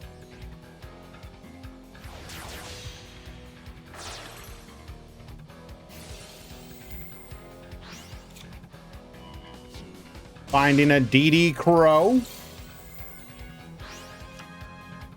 Finding a Book of Moon. Oh man, we are just like, we're like 2 for 2. Finding the Dark Contract. Bro. Sometimes you just built different. Hello, Josh Green.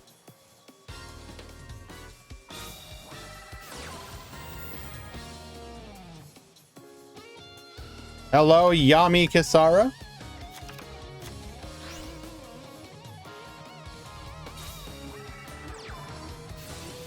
Activating the Drill Dark here. This will demand a response, I'm thinking. We cannot let our opponent exit on us, right?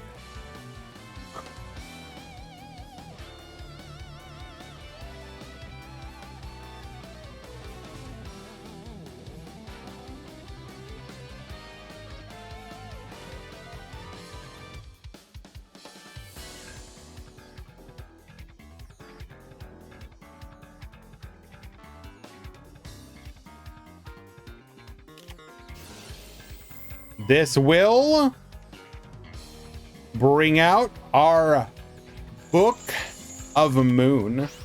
Putting it face down, you will not be able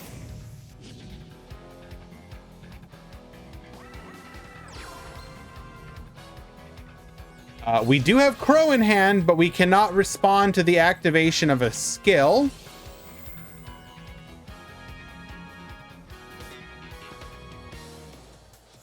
So we cannot Crow away the Malicious. We do have the MST taking out the polymerization before we can activate it.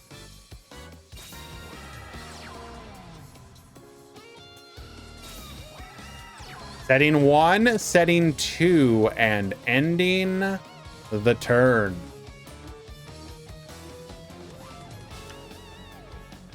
Go ahead and show the top 16 breakdown. In the top 16, We have 5 Destiny Hero, 5 Odd Eyes, 3 Orcus, 1 Magistus, and 1 Pure. Then 1 each of Burning Abyss, Dark Magician, DDD, Orcus, Resonator, and Trickstar. To be fair, only 3 Trickstar entered today, Gabriel, so I mean, it is what it is. 1 back row remaining. We are going to be able to activate Swirl Slime. Swirl Slime plus Doom King Armageddon equals Flame High King Genghis, turning off that final back row.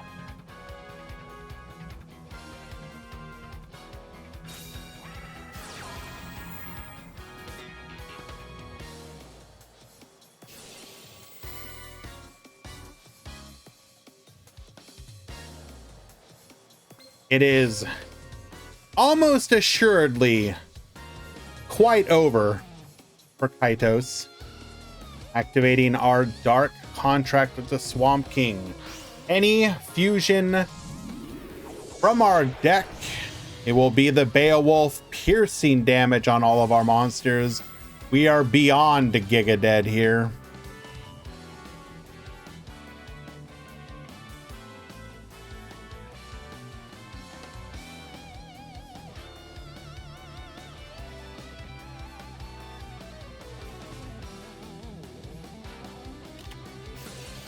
Activating the Book of Moon, attempting to put the Dragonbane face down.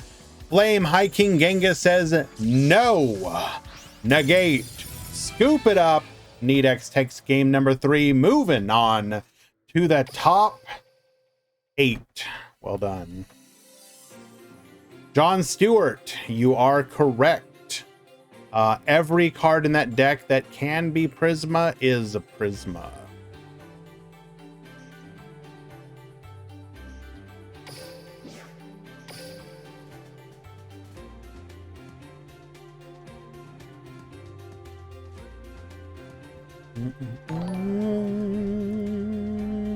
Our Arthur with the resubscription. Thank you so much, my friend. Bug Catfish to you as well.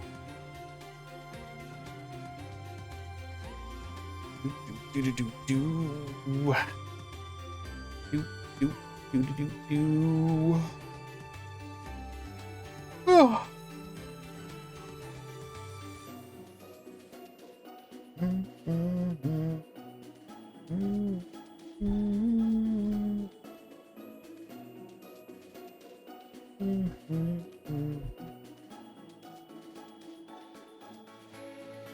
How many followers for global chat stream? What would even his Galaxy, his Xyz cards were not Prisma? Oh my lord, you're right. What would a global chat stream be? Like, are we just gonna hang out in global chat? Wait, what does this even mean? FCK Sharks, he's crew at of 11 and he's MoMA. Okay. We out here repping Sharks apparently. Or hating on Sharks. RP with global chatters. The whole stream you just argue with global chat. Okay. All right.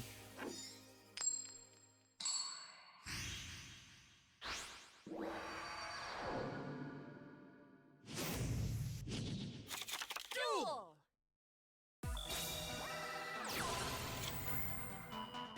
Did somebody call for Trickstar? Trickstar Candina.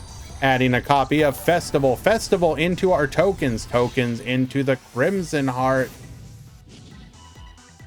YGO Mess, thank you so much for the follow. Appreciate you greatly.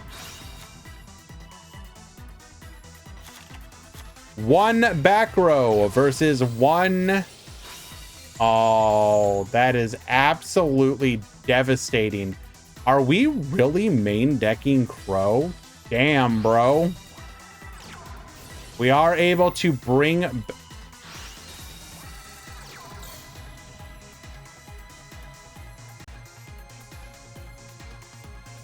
So we had the Crimson Resonator in hand. We are forced to activate IDP. IDP, bring back the Garbage Lord from the graveyard to banish the Red Sprinter, but we had another Garbage Lord in the hand, so now we can just wall up because we don't have a 7. Trickstar Light Stage, can you get any luckier than that? Adding Licorice, locking down to the back row. We will send the Crimson Heart back to the extra deck. Normal summoning White Princess, and then pass the turn. Set 2 more back row. Light Stage once again. A Forbidden Chalice. Negate. Licorice effect. Put the Gandina back to the hand. We will then Book of Moon. Okay.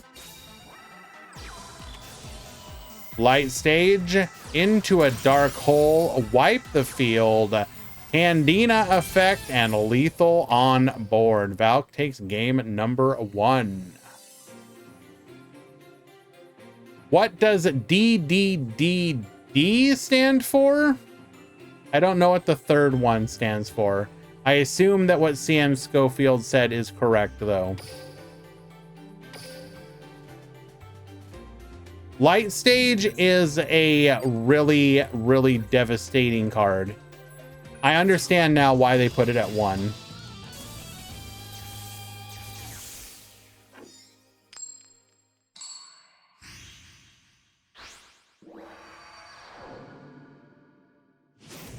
Blue, they're talking about the 4th D. What is the 4th D?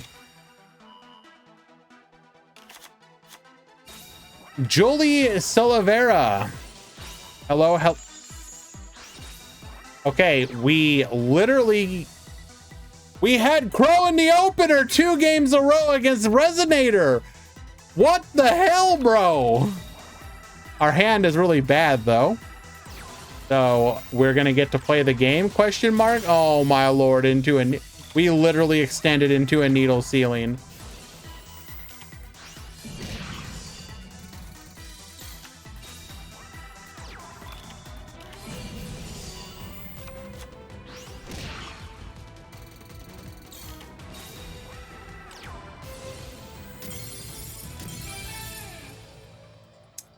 Sometimes it just happens that way.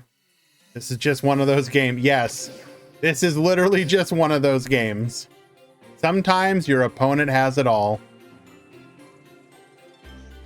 All righty.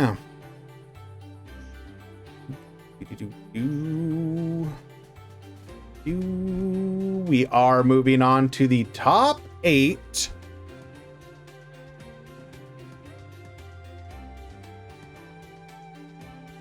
We have Necromancer, our only X2 to make it, currently on the run of his life, beating out Zuyo in the top 16, now facing off against -1 in the top 8. Can he defeat the Doge to move on to the top 4? Let us find out. Yeah, we're not going to talk about global chat.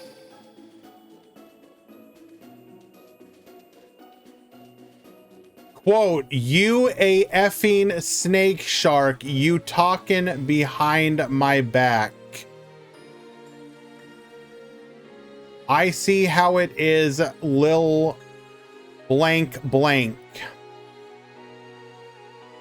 That means you blocked him. Oh yeah, I did block him, Lamau. Cause I beat Shark one time in a duel. Talk behind your back when, bro, the F you on about. You act a clown in my face, yet shite on me from my back, all in capitals. You a loser, no one respects you, you bish as. Bro, ain't no one shitting on you, the F you on about, filtered. I can confirm they were talking behind your back.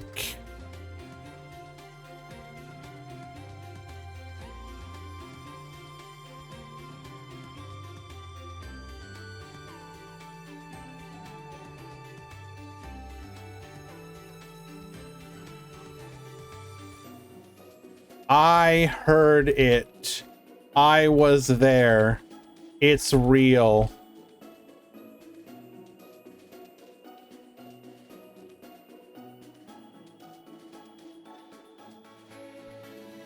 Do I think Crusadia deserves a tier 3 ranking?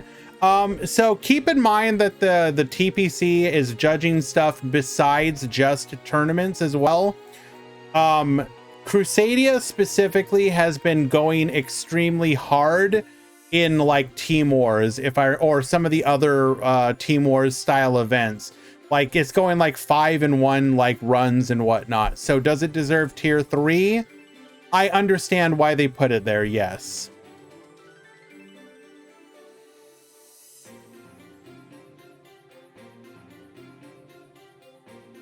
Hello, Serena.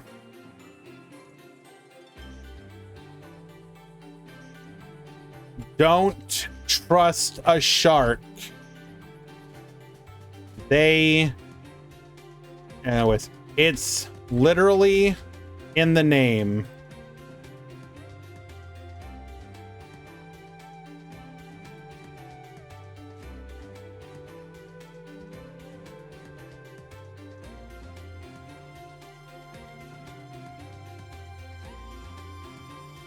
Am I prepared for the BLS box? I am.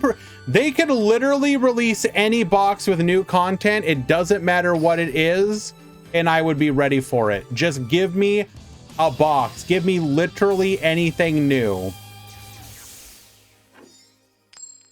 I'm begging you, Konami, please. Resonator did in fact lose. Yes. Do we have a mini box coming?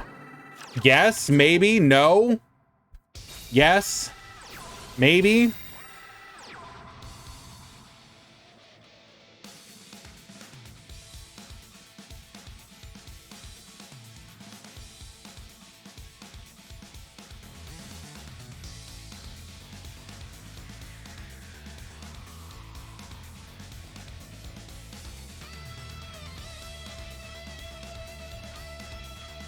There's a skill for Alito which changes him into Barion's form. Okay, cool. What about it?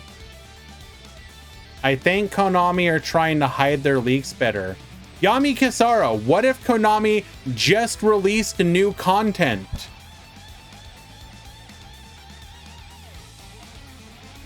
I know it's kind of weird, but maybe release content in your game. Did you ever consider that?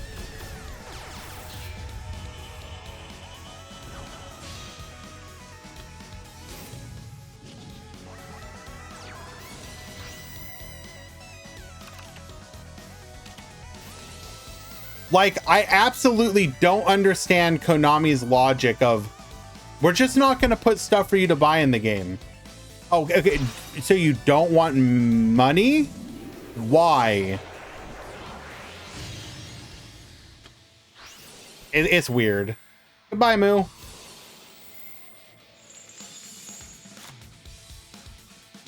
If Konami only gives us a pickup box, that is quite possibly the stupidest thing they could do.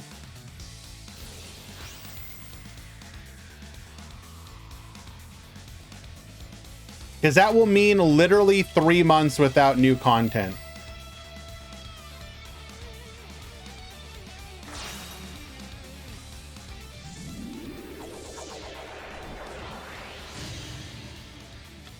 All right, Dystopia ready to pop here. Potentially only one back row though, so -1 can play through this board relatively easily. So he is on Raging Pendulum. If we open Pendulum Call, that will be even more devastating for our opponent, because then he can't even deal with our scales with the Dystopia pop. It's not even being thirsty, Norrentino. Like, imagine if Master Duel just decided, for 2 months, we're just not going to release anything. Like, you don't think Master Duel players would... You would have literally every Yugi tuber like, is Master Duel being canceled? What's happening? Is it... Master Duel did that though? No, they didn't. Went 2 to 3 months without new content? You are absolutely full of it, Alien HR. There is no time where Master Duel went without new content.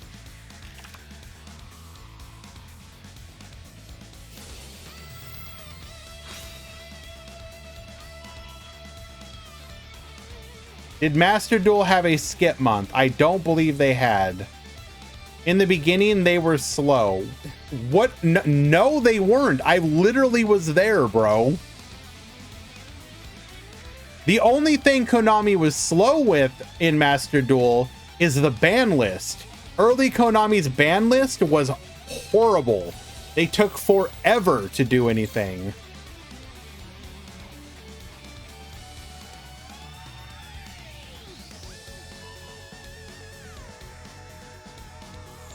The first months of Master Duel were super dry, but they released cards, Tauros.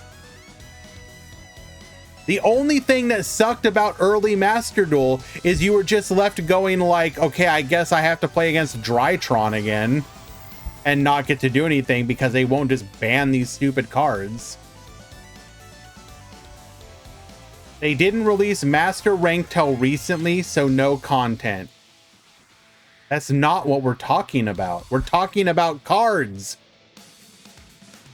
What are you got? Am I going crazy? How do you not understand this?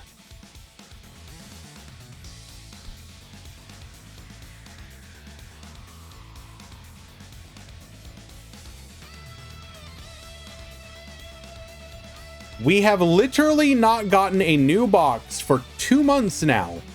And if we do not get one at the end of, this month, that means that we're not getting one until the Rush Duel new box, which will most likely be not Duel Links content, which means that you're going to be looking at what, 4 months for new Duel Links cards? Like, it makes no sense. It makes no sense.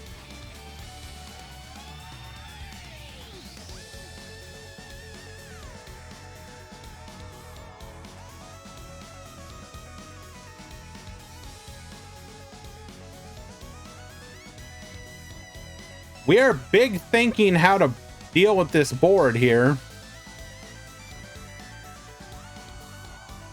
What do you mean the events have been giving us cards? Scried, you're not actually... Okay. I deeply apologize for what I'm about to say, Scried. I only mean it partially facetiously.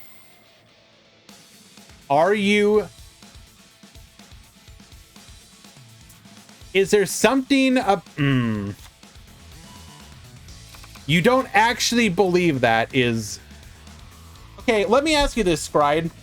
If you played Master Duel and the only content you got was some updates to the legacy card packs, like the one with all the bad cards, would you be like, oh, thank you, Konami, for giving us the new cards that I've just been wanting? Like, if instead of giving us, like, all the recent sets, we got, like, I don't know, friggin' some new penguin card thrown into the legacy packs that you could potentially pull, would you really honestly go like, oh boy, thank you, Konami?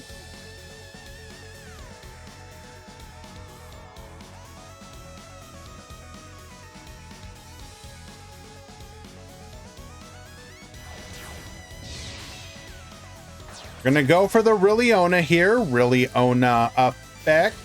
Oh, nope. We got the Noble Dragon Magician here. So we're gonna force out the interaction from Dystopia on the Magician, threatening to Trish. And if that gets interrupted, we have Riliona. Watch my mouth around penguins. No, I refuse. Dystopia! Get poppin'. Taking out the Odd Eyes Pendulum Dragon.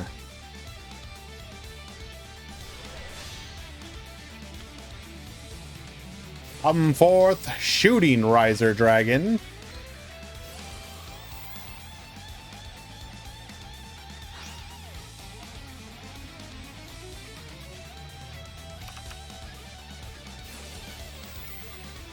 Brilliona, add Magistus Invocation. Invocation, allowing us to get into our Iwas.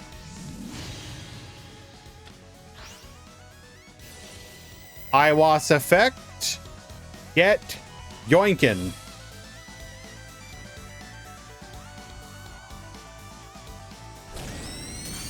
Clear the Dystopia.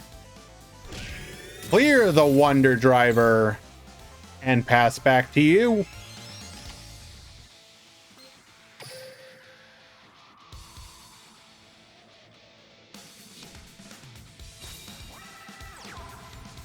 Oh no, that is like literally the worst card we could have pulled.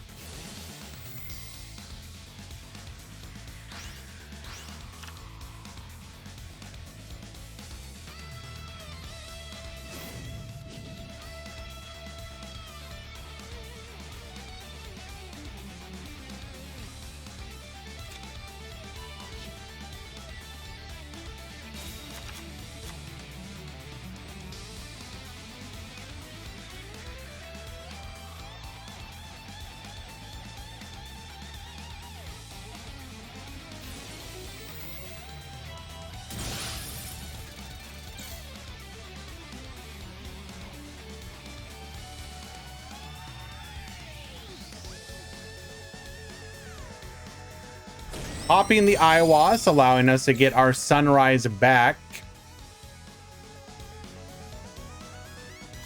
All right, but we survived.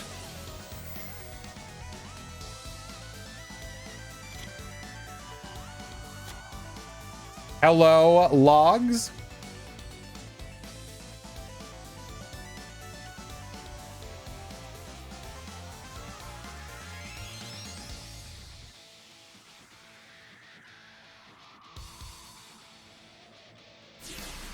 And Norrentino is correct. There was no way for him to trigger Sunrise there.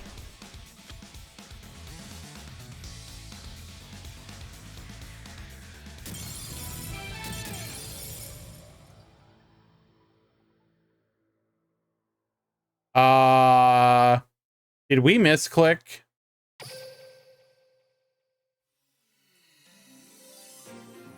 I think we misclicked.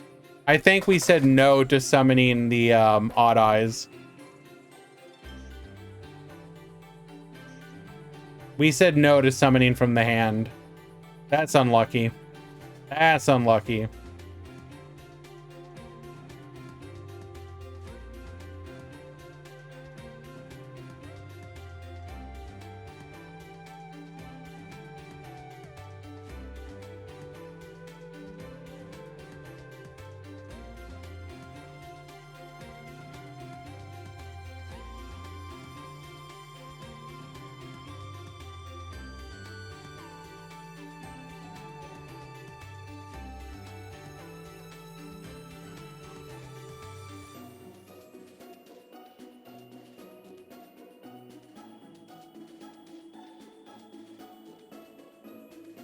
They kind of do, Resoline, if you don't commit to summoning any monsters. So like if you say no to summoning from the extra deck and then you say no to summoning from the hand, it will cancel it.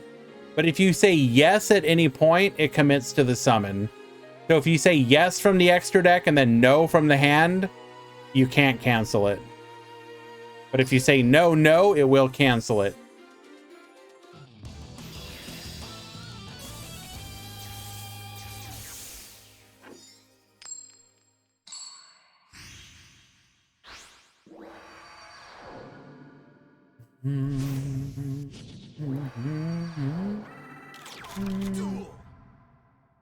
Just saying Duel Links should let you choose your chain links. I'm actually kind of okay with them not letting us choose. They just need to fix the bad ones.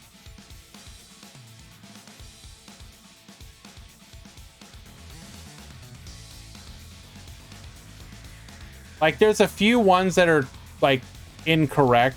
Like most of the chain links are fine.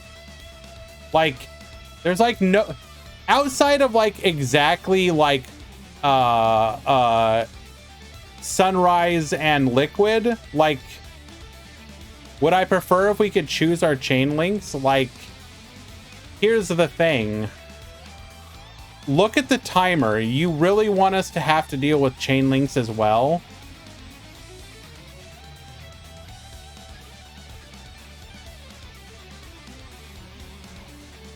I think keeping the game as simple as possible is better.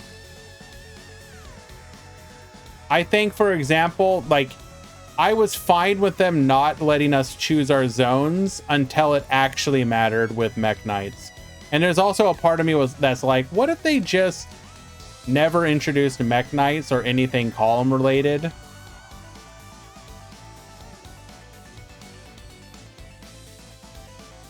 Just make it something you can toggle in your settings. I mean, obviously you guys are correct, but I'm just saying that, like, I kind of don't care. And my other counterpoint would be, if my games are longer because your stupid ass is sitting there, like, doing your chain links, and I'm like, bro, it doesn't matter. Just click the damn buttons. But I'm the closer you get to making this like a Master Duel experience, where I'm just going like, bro, just end your goddamn, like, I want to play the game, bro, just stop, let me play.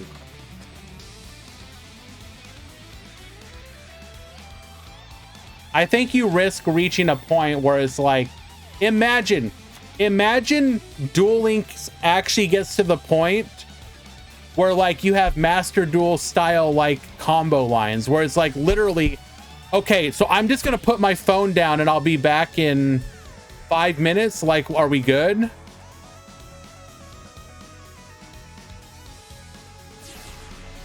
How much does the registration of this event cost? So if you wish to join the Duel Links Meta Weekly, you have to be subbed to Decade on twitch.tv. That's it. If you're a member, if you are a subbed member of the DLM Discord, entry is free.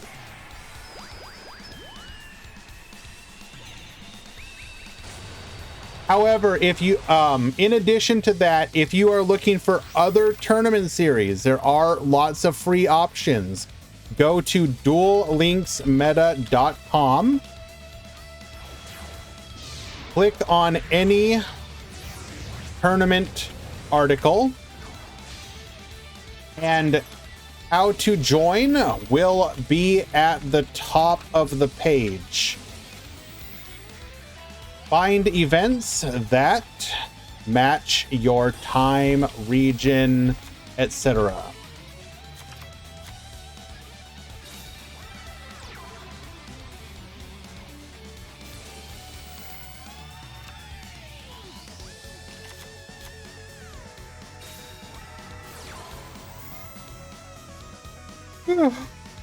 Moo has returned. Hello, Moo. Into the Iwas, so we have Iwas plus Trishula available to us.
Anyway, so where are we?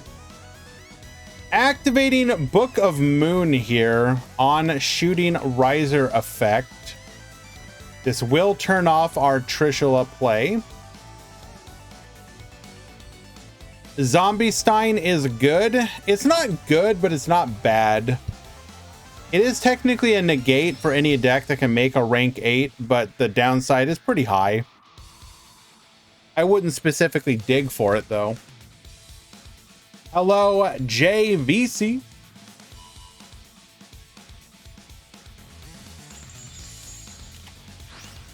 Shutting down the Trishula play here. We are left with Iwas as our only interaction.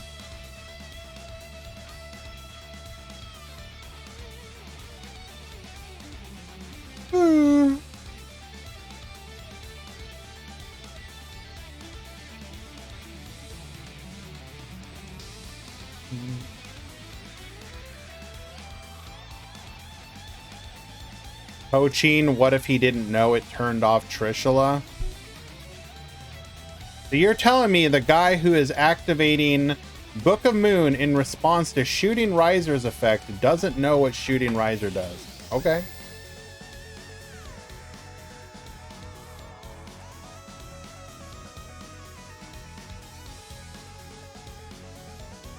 Did Need X lose? He won top 16. He is currently playing against Twitch Pro Fear in top 8. Vision Hero Trinity. Baboost. Iwas. Did we really go into Trinity against Iwas? Oh, we've got the Cosmic Cyclone. Trinity return. Oh no.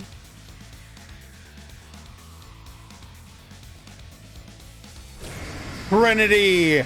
Giga Chad Crush. Rilliona OTK. Oh my lord. Oh my lord. Well, thank you, -1. Thank you, Necro, for the good games. Sorry about what I assume is the misclick in game 1. -1. Let us know if that was the case.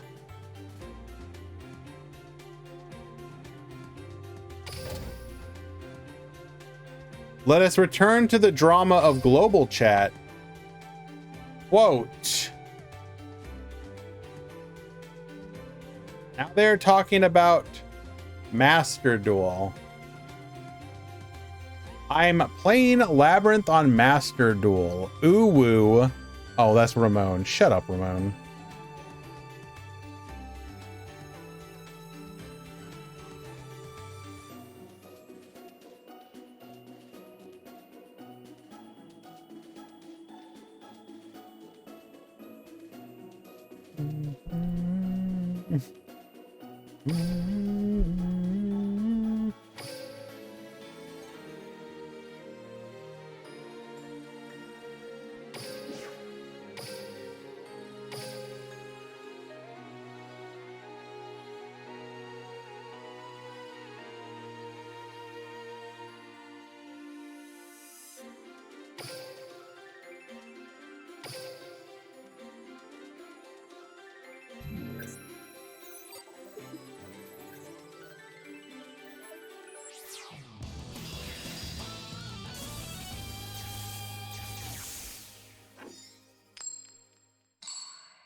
Duel. Alrighty, we have NeedX versus Twitch Pro Fear. We have a set 2 versus full combo Raging Orcus. Good luck, gamer. Activating our skill here. Oath Dragon returning the Odd Eyes to the hand.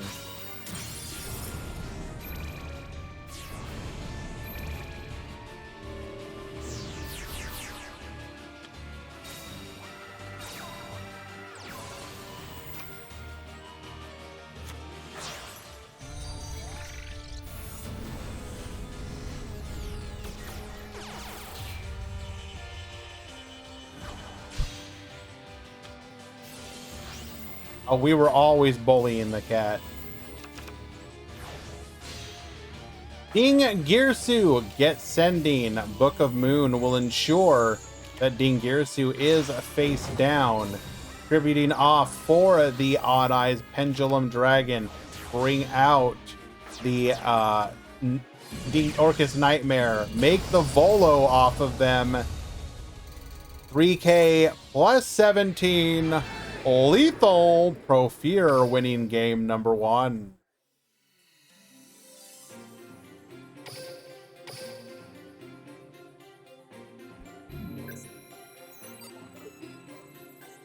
I truly hope Profeer loses.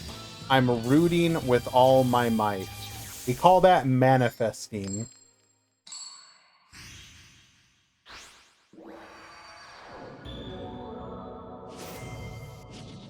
Game number 2.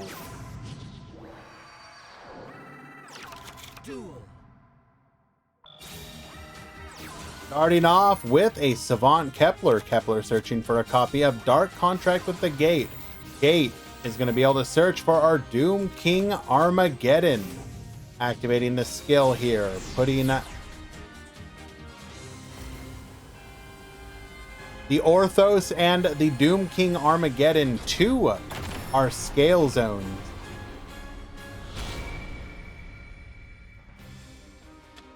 We will then Pendulum Summon 1, set 2, and pass the turn.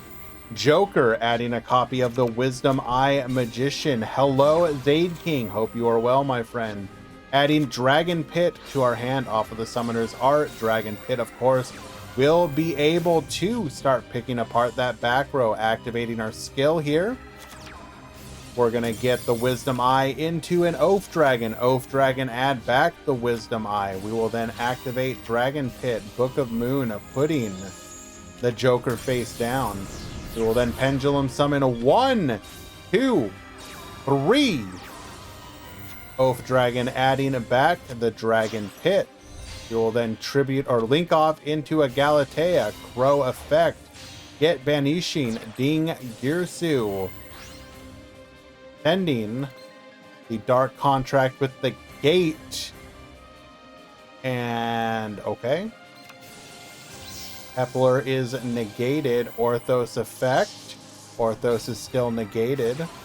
We drew into a gate anyways. We are simply built different. Pendulum Summon 1. Going into a Cypher. Cypher, get yoinking. Rank it up into a Galaxy Eyes Photon Dragon. Hit that back row into a Cypher Blade. Cypher Blade hit the other back row. Attack both monsters, clearing the board, and pass back to you. Scale the Dragon Pit. Scale the Wisdom Eye. Force that last back row. It is a Lancia. Lancia back to the field. Oh no. Pendulum Summon 1 and 2. And we are just gonna... Okay. Orthos effect. Start picking apart the scales once again. Taking everything from the boy, leaving him with nothing. We clear the board, and then a quick OTK.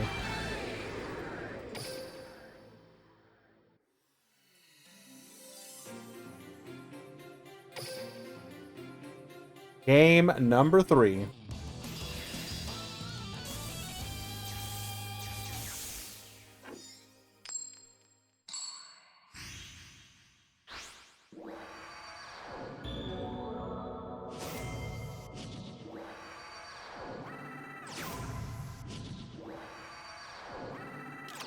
We catch this one live. Profeer is going to be able to make their plays uninterrupted. Scale the Pit.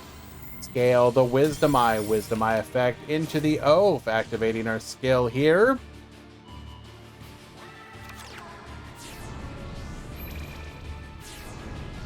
Did I know the story of the dude that was on Twitch when stream? No, I do not know about this, CM Schofield. That seems like something that you literally just made up. Going for the Beatrice. Beatrice dumping the Harper. We will then go for the Roach. Pro effect. Oath Dragon add back the Wisdom Eye. Alright, can we play through this? Dark Contract with the Swamp King into a Beowulf effect. Yes, we can. Beatrice effect sending the Tackle Crusader. And this will end the turn. Oath Dragon add back the Odd Eyes Pendulum Dragon. Force to the back row. This is unfortunate. Pendulum summon 1.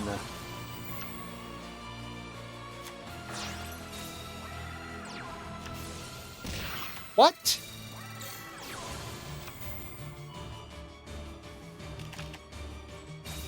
Throwing?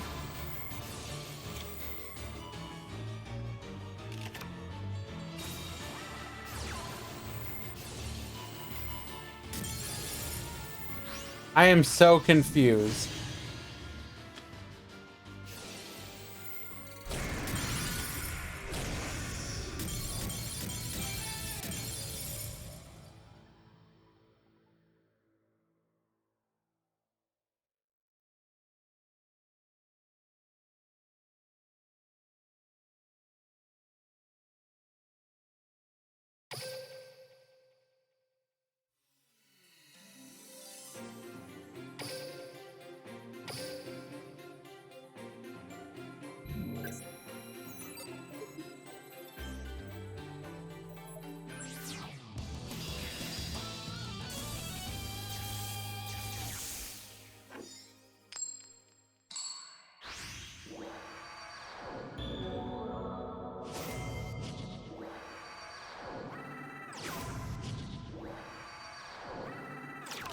Duel.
Yep.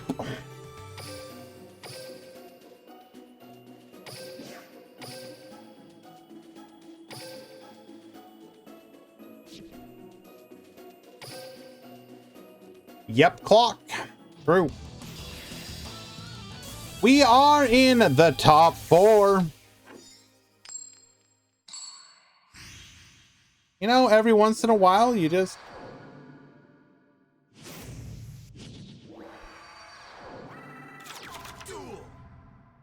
New rule, only the grand finalists get prizes today. Let's go!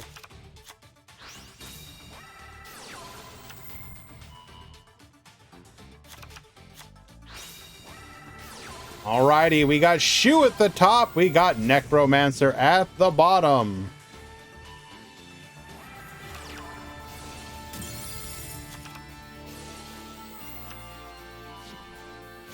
In the top four, we have 2 Raging Pendulum, 1 Trickstar, and 1 Destiny Hero. The memes have gone to die this week, my friends, but that's okay. Let us finish this out and see who will be your grand champion. We are going into Ebon Illusion Magician, excuse me. Bringing out the Neo Aqua Mador.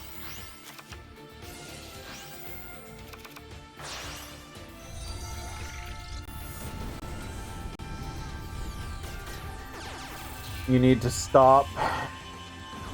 You need to stop.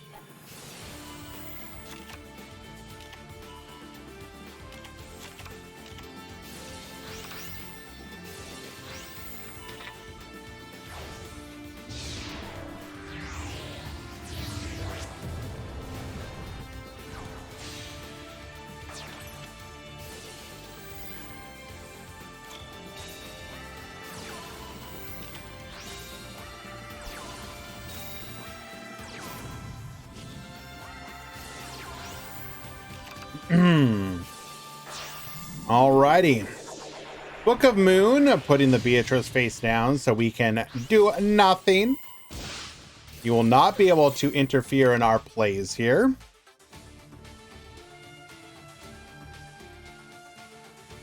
You go into a rank 7 to go into a rank 6 to get the Orcust line. Yes. How does that make you feel? Sometimes you maybe feel like Beatrice might be the problem. Hello, Age Solo. So good of you to join us. Using Fusion Recovery, we're going to add Drill Dark and Polymerization back to the hand. Zaid King, when's the last time you actually played BA and didn't just think about playing it?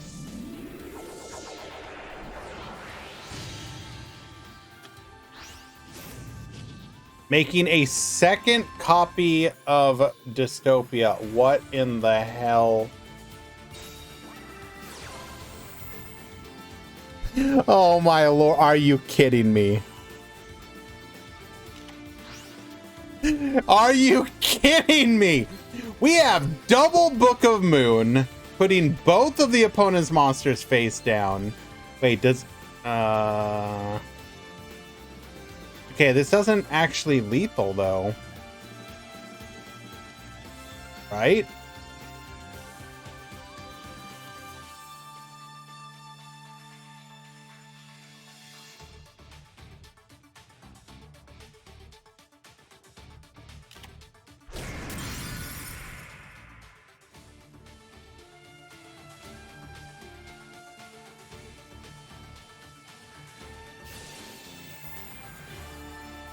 We do not float into Virgil, so now we pop.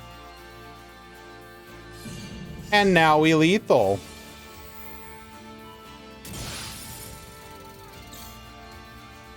Celestial, destroy the final scale. We've got the Kiteroid. Oh no. Oh no.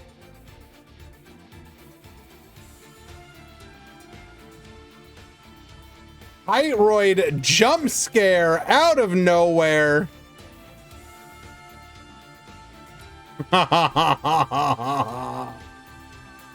We've got everything you could want in the graveyard. Symbol Skeleton, bring back the Dingirsu. Dingirsu effect. That will demand a response from Dystopia here. We will pop in response. Mutually assured destruction. Both must go to the graveyard. The Rio in chat is not a fan of Kiteroid. Tell us how you really feel. Normal summoning Joker. Oh my god, we're just gonna have everything. Scale the pit. Scale the oath.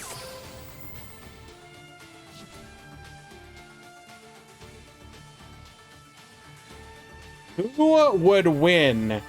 A full clear from a Destiny Hero player or one Kitey boy?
Did we mess up on our pendulum summon again? What?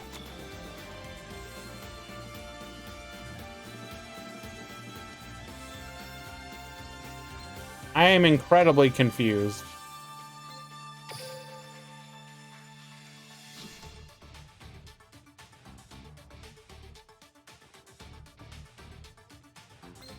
We did not pendulum summon.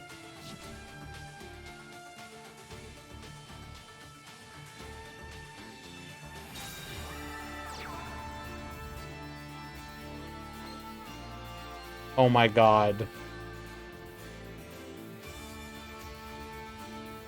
Is it gonna happen? Do we actually have it?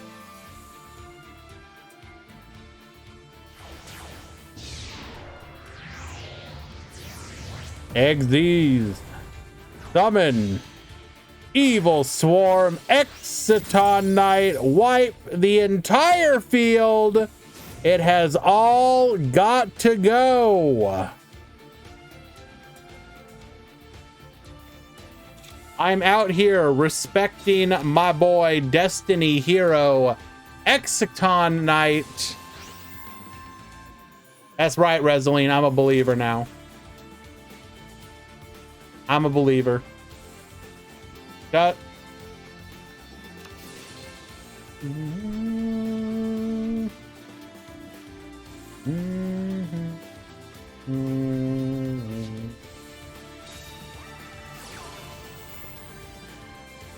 No, I'm aware.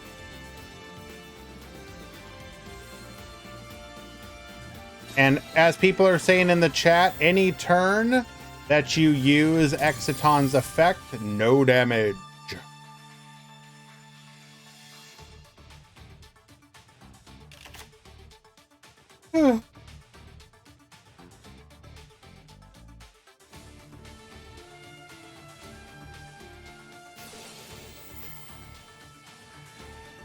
Wait, no! No! Why would you not use Timebreaker first? Oh wait, no, okay, never mind. I forget, it's only during your main phase. Oh, never mind. Yeah.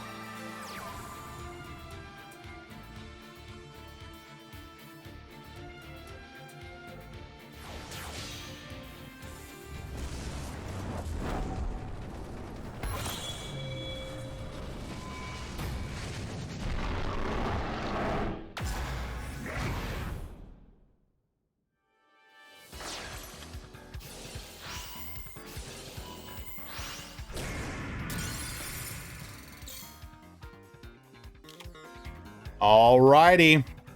We just have to deal with one Dark Rebellion Xyz Dragon.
This back row's got to be pretty impactful for us to survive here.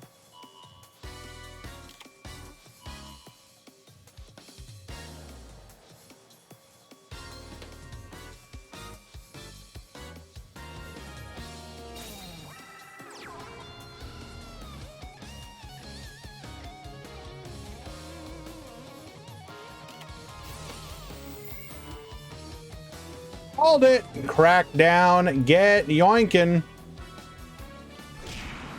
Taking out the Exiton once again and pass back to you.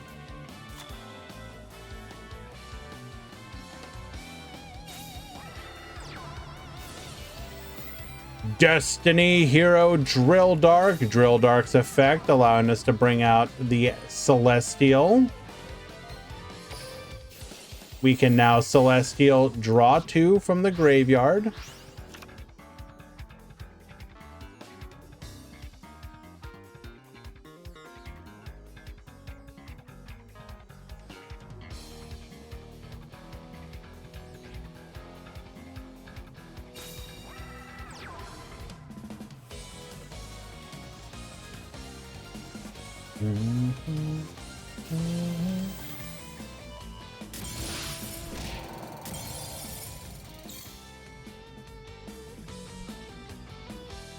Popping the dragon pit causes the noble dragon to be destroyed as well. Timebreaker will return. However, our field is clogged.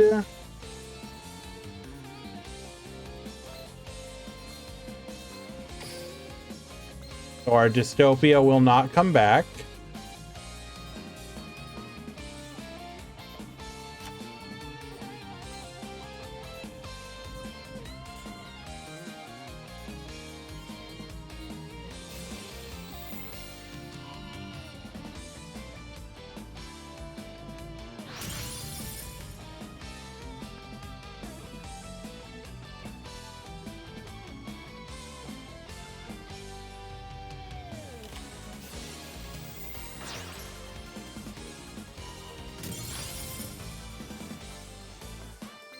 And with one expendable die, we will manage to finally seal the deal on turn number 10 in this absolute grinder of a match.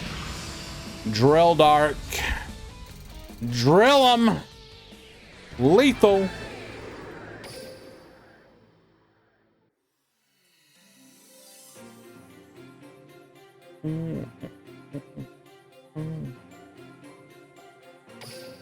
And that was literally just game one, by the way. Oh my God.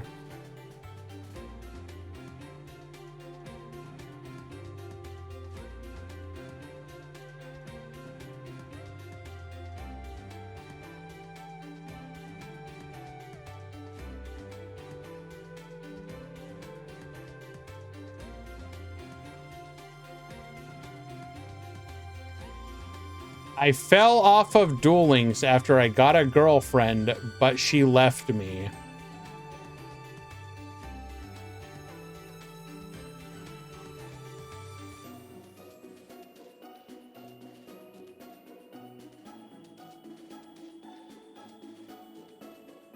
Damn, bro.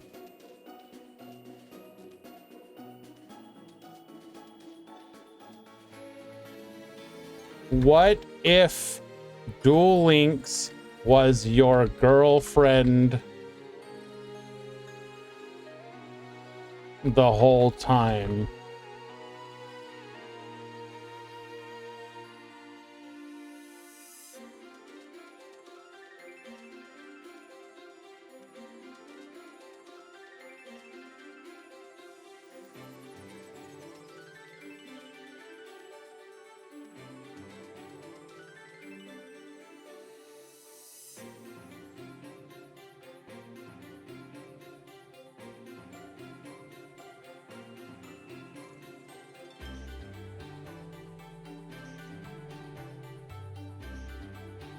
Yo, Karachi.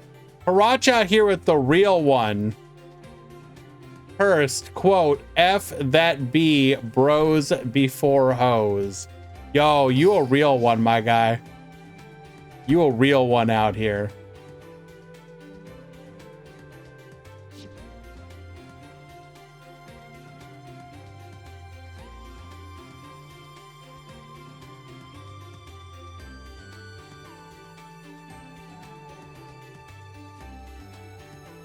All right, we gotta leave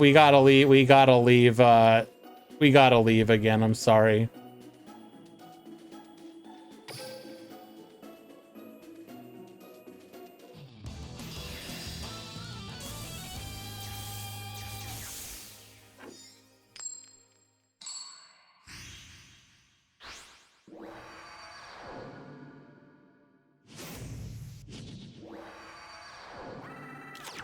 Duel.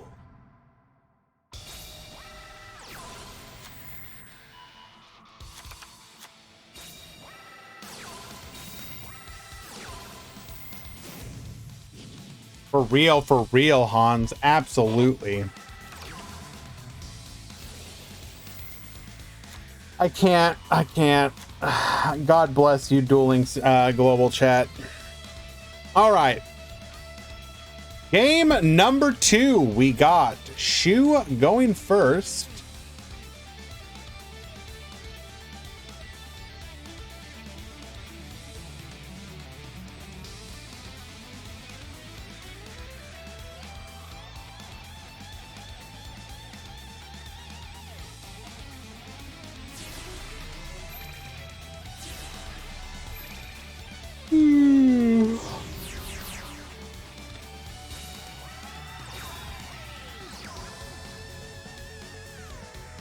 Hey, we got the symbol skeleton. We've got the noble dragon magician going into the odd eyes meteor burst dragon. Bring back the oaf dragon. Hey, what are we gonna do here? What is the game plan?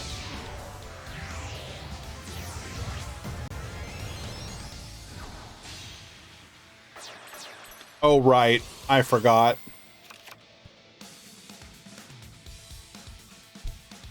We are going for the rank 6 line, despite the fact that we already have access to... Well, I guess we want to get to... You're still going to go for the line, obviously.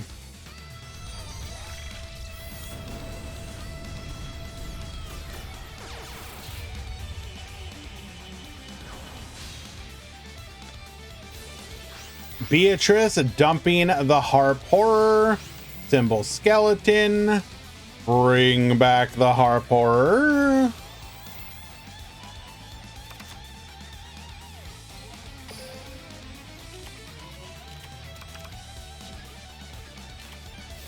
Well, you know, 2 of them are exactly Raging Pendulum and Dark Rebellion.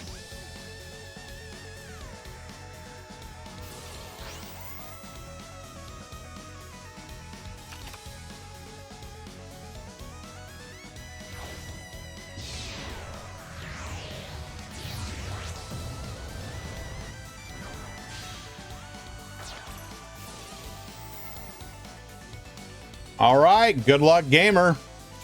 Beatrice has an interruption. Dingirsu can protect, and our follow-up on the next turn is absolutely crazy.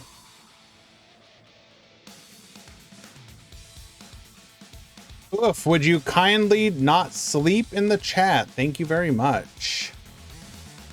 That actually reminds me, I need to add the new emote that Easy made. Actually, if he's willing, I guess I should ask him.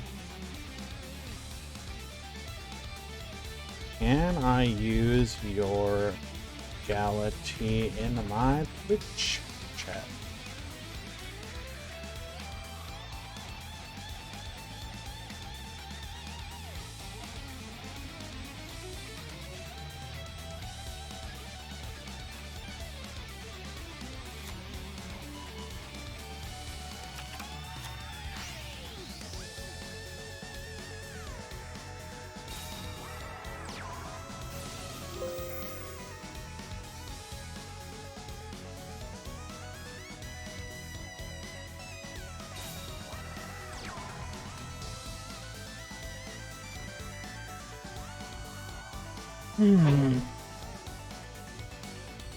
Alrighty.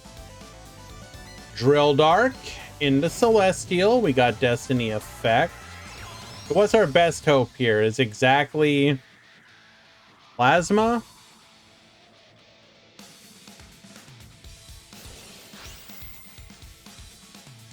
Puzzling Valk with the raid. That is never a good sign. Hello, Valk. Welcome, welcome.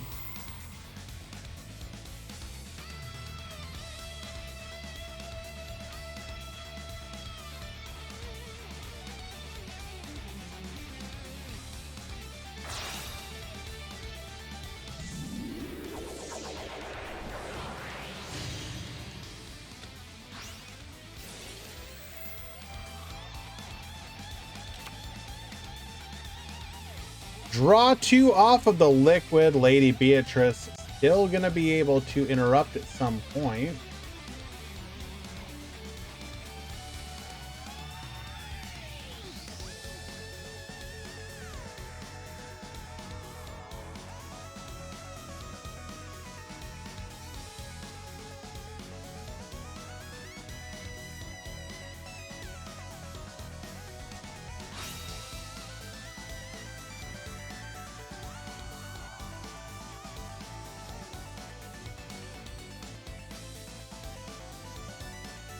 Or maybe we don't play Miracle. Did you ever consider that, Norrentino?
We are gonna force out the Beatrice at this point.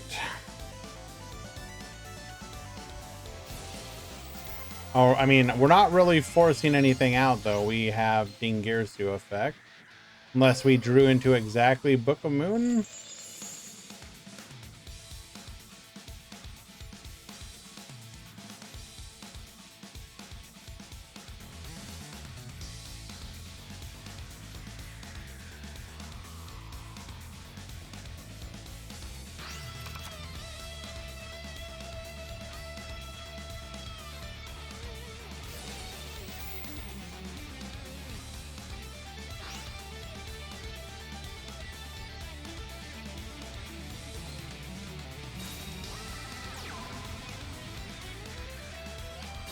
Ending Noble Dragon, so we don't even care about interrupting here. Does not even attack. Okay. 5 cards in hand. Well, I mean, he doesn't want to, like, give his opponent the ability to Dingirsu, I guess. I don't know.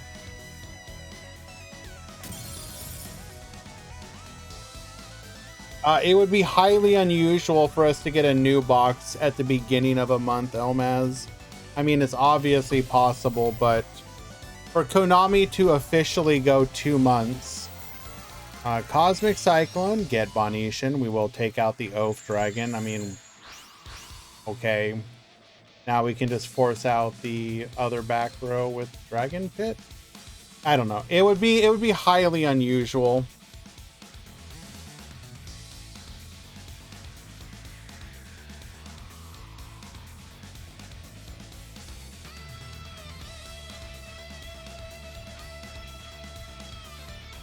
Hi, I've just started playing Yu-Gi-Oh! After a long time. Where can I find a guide or video to reintroduce myself to the game and new rules / cards? Thanks for advance. Oh boy, Ale, that is a pretty loaded question. So first of all, the first question would be, how long has it been since you played the game?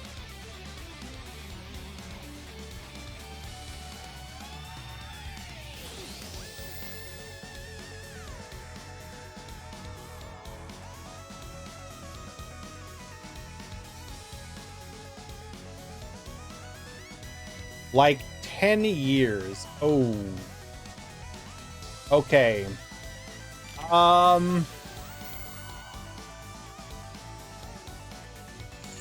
Okay, this crackdown kind of huge, by the way.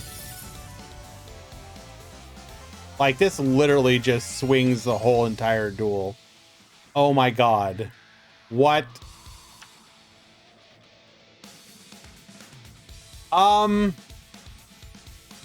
Who has Kiteroid? I mean, sure.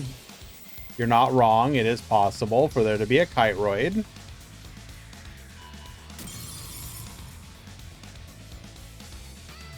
Links, synchros, tuners. You don't even know what a synchro is? Oh my lord. I don't mean that in like a bad way, by the way. You know, I'm kind of... Doesn't Simo have a really good summoning mechanics YouTube video?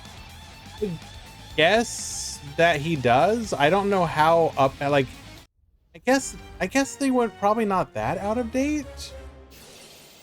I mean, they're probably pretty timeless, right?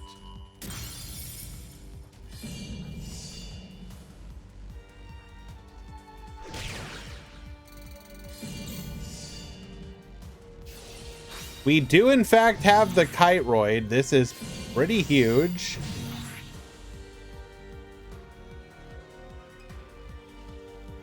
Dual log. So, chat, I'm going to kind of farm this out to you a little bit. If you want to give me... If you can find your best tutorial links, why don't we try and share that for him?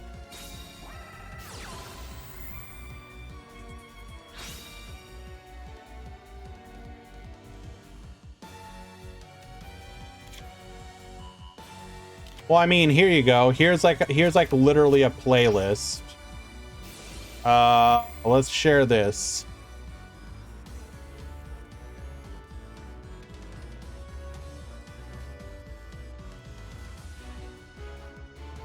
How to play Yu-Gi-Oh! In 3 minutes. 16 different 3-minute videos. So the videos are how to play, card anatomy, learning the field, turn structure, summoning part 1, normal summons, sets, tributes, part 2, flip summons, special summons, fusion summoning, ritual summoning, synchro summoning, Xyz summoning, link summoning, pendulum summonings, how to play Yu-Gi-Oh! In 2019, teaching my girlfriend how to play Yu-Gi-Oh! How to play Yu-Gi-Oh! In 2020, how to play Yu-Gi-Oh! Rogue decks competitively. There you go. Hopefully that can help.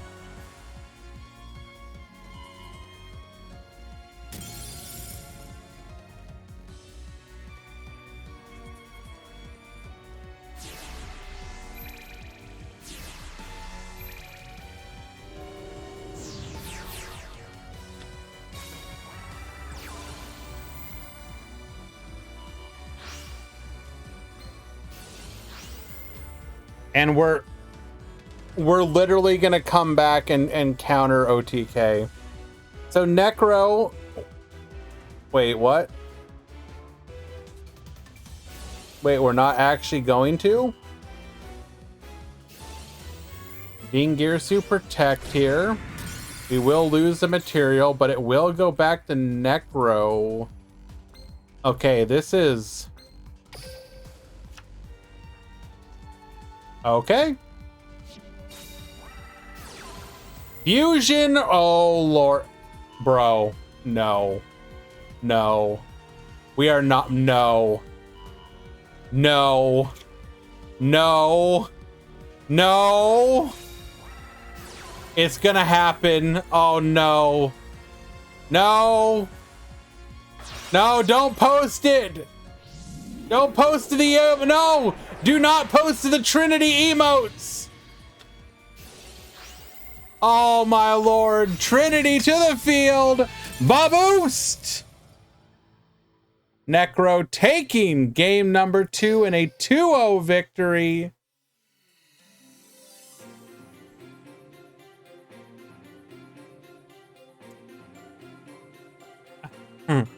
So, out of curiosity, Ale, I just noticed your comment. Sorry, what's Duel Links?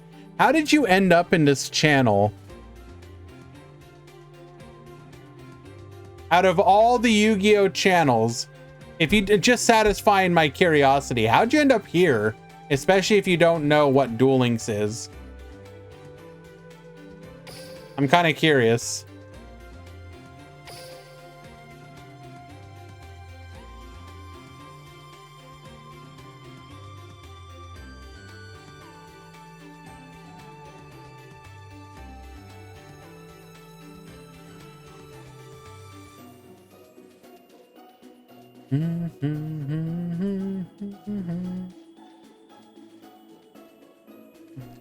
Talking about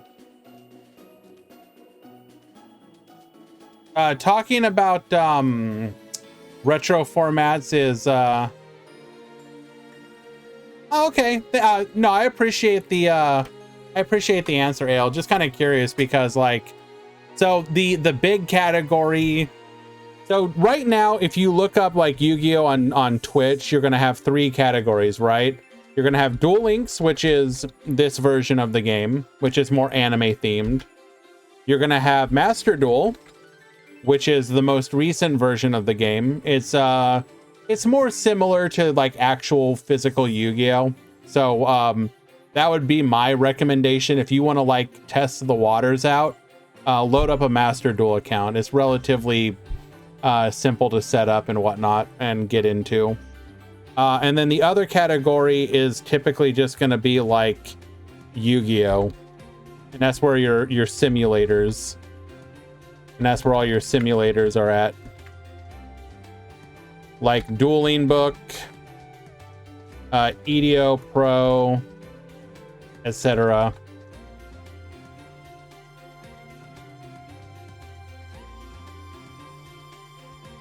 But yeah, check out Master Duel on like Steam, or if you have console, you can play it on console as well.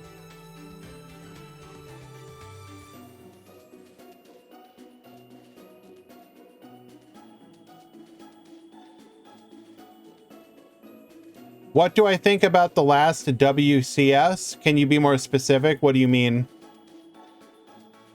Like, what do I think about the final, like the world championship in general? It was fine. It was good. It was, the only thing that I think I was disappointed by was their big announcement being, we're gonna host a tournament again.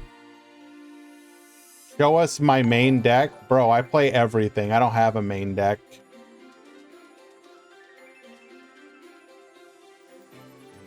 My main deck is my farm deck. How about that?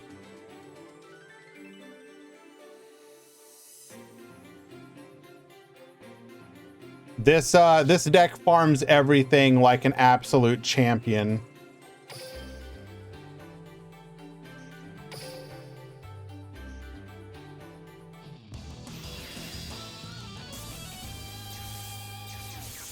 I can farm standard duelists. I can farm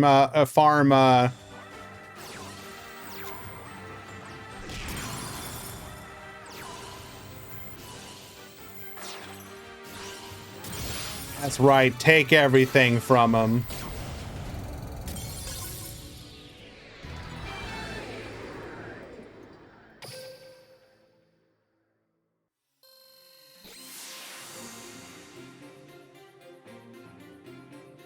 Sweet, more gems that I can't use.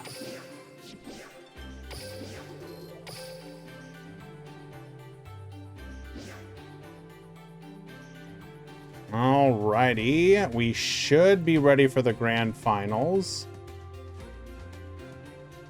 2 minutes in, both duelists in the room. Nobody has made the room yet. Giga Chad. Show us my lab list? What are you talking about? You talking about in real life or in Master Duel? I don't know. All right. All right. Thank you, Necro.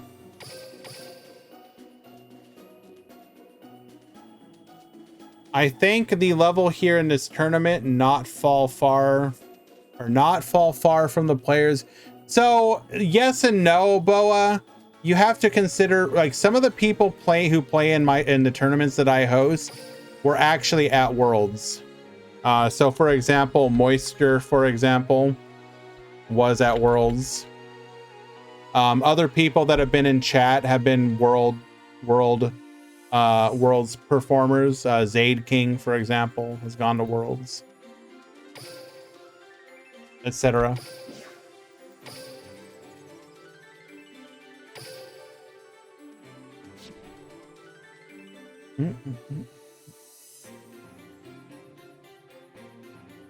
Alrighty, waiting for both players to get to the table.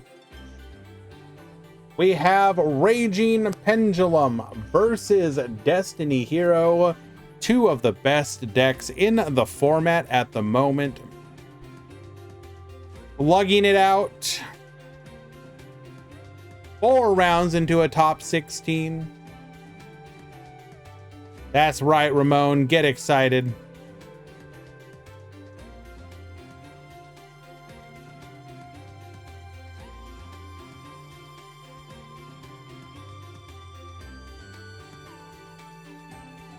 How do you even join the global tournaments? Are you talking about like the ones hosted by Konami?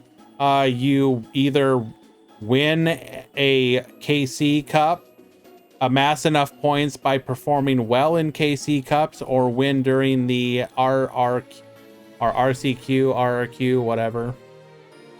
How would I hit Destiny Heroes? I mean, I don't know if Destiny Heroes need like a devastating hit right now. Like, I don't know, you start chipping away at some of their monsters again or something. Put Celestial back on the ban list or something, like Limit 3.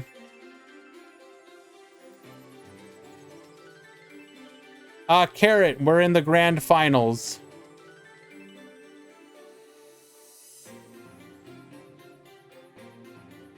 Do you think the level went down because many good players went to Master Duel? Well, sure. When Master Duel came out, the Master Duel release led to a 50% reduction. It's more like 50 to 60. 50 to, depending on the time of the year, reduction in Duel Links players.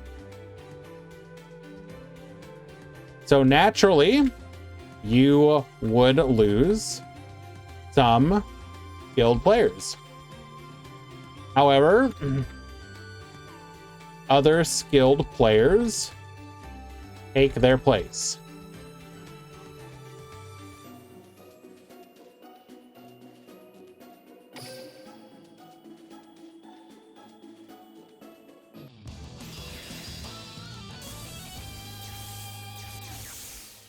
The overall number of skilled players may have decreased, but there's still very good players. Alrighty, the grand finals. Necro coming back from a 2-loss deficit to make it to the grand finals, facing off against Twitch Pro Fear. We're going to be able to get into a ferocious flame swordsman. Malicious to the field as well is going to get us a copy of our Dystopia. Dystopia get burning 2 back row, a pop off of the Dystopia. Good luck, gamer. Can Necro come back all the way to win it all, or will the great evil of Twitch Pro Fear win it instead? Activating the Dragon Pit Magician, activating the Oath. We have the perfect scales.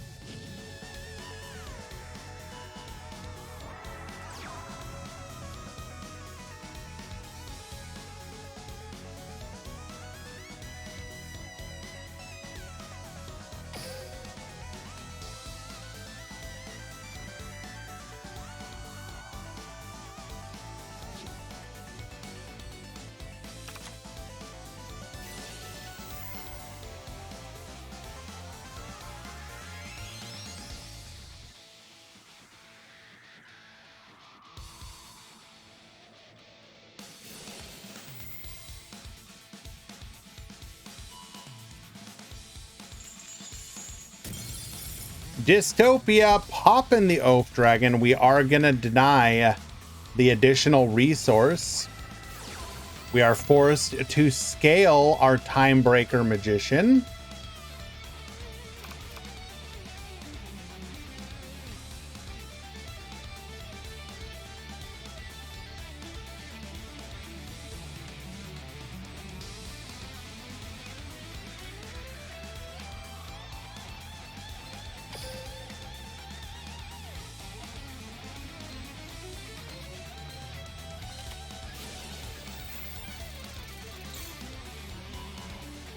Activating Cosmic Cyclone on the Timebreaker.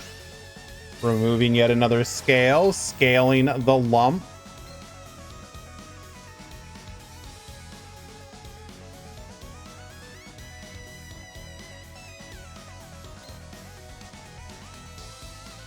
Now we hit the Timebreaker there.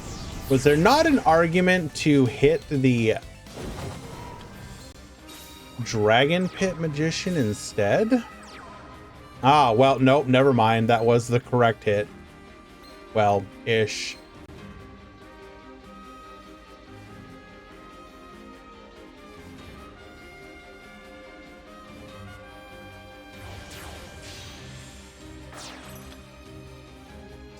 Going for the Volo here.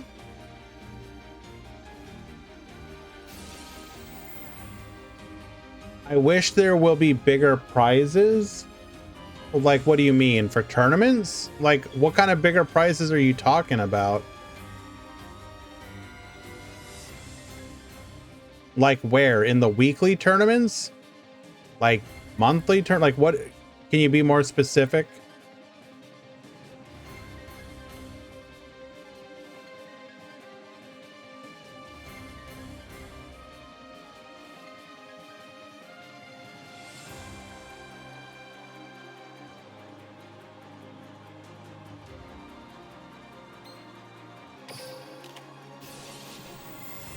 Activating Compulse here. After waiting for the attack, ensuring that our opponent cannot activate the Volo Pop. Like prizes in Master Duel. What do you mean prizes in Master Duel?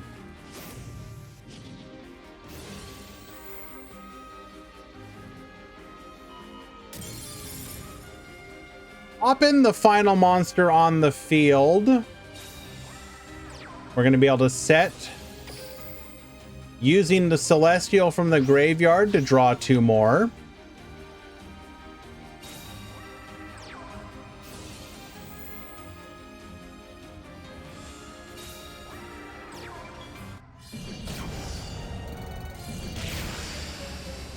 And that will be lethal.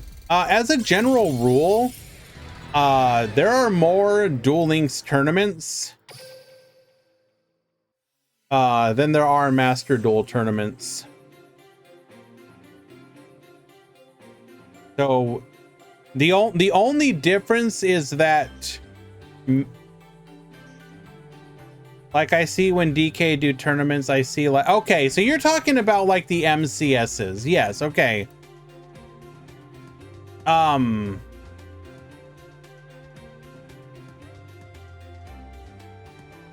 Big $1,000 tournaments are just kind of not a thing anymore.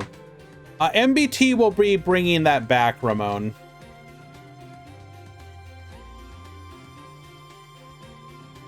But so what he's talking about is so Decade used to do every month $1,400 MCS for Duel Links from Decade every month during DL height.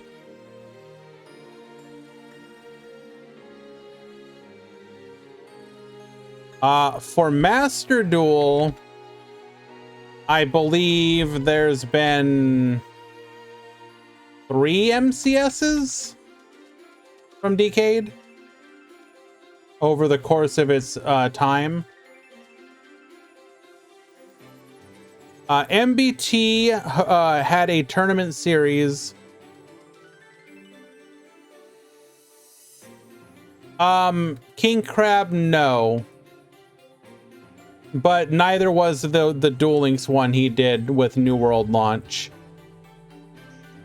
Does DLE still do $250 tournaments? They have bigger price tournaments occasionally now. I think they're currently working with some sponsors to do more. I don't know if there's any set schedule with them right now though.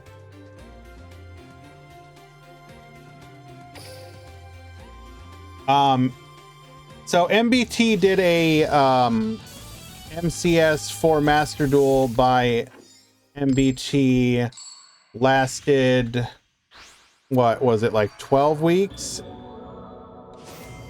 Something like that. And it finished up, and now they're going to have another one sometime in the fall. Another series of MCS from MBT in fall sometime.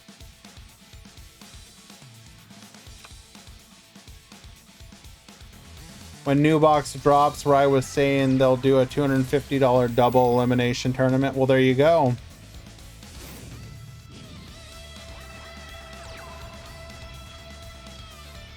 All right. Twitch Pro Fear showing us exactly why Pendulum Orchest is an awful deck. Okay, well, I mean, thank you for letting me go to bed sooner, I guess. You're very kind.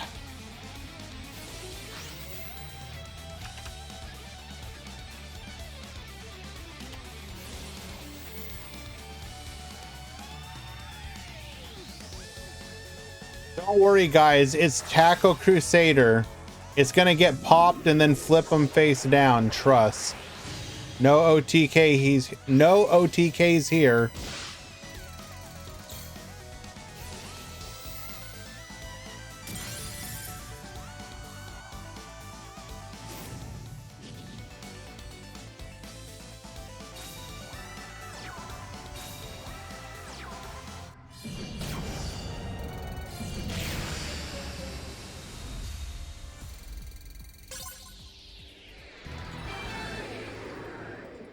Okay, well, I mean, what's there to say other than I would really love to know what Pro Fear's hand was.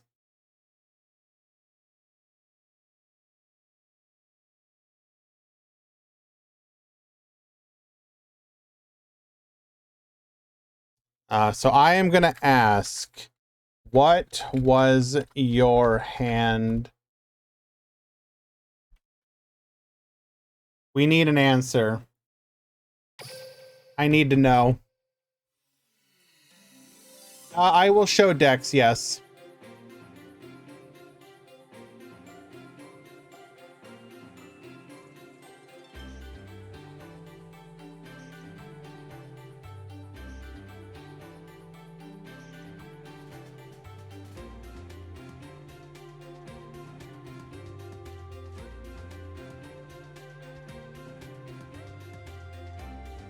We under 2 level 6. Okay. Okay, well, so we didn't have scales is what Pro Fear is saying. No worries, it happens, but congratulations on making it to the finals.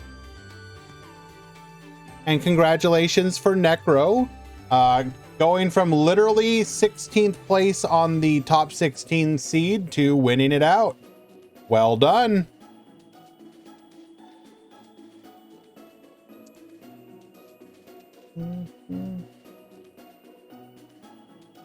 Let us go ahead and switch over to the window capture. Go ahead and report here. So here is Necromancer's deck list. We are running 23 cards, 1 copy of Liquid, 1 copy of Decider, double Book, double Cosmic, double Crackdown, 1 copy of Unexpected Die. Very nice. I don't think we saw Destiny draw like any time that we watched them. Twitch Pro Fears deck list.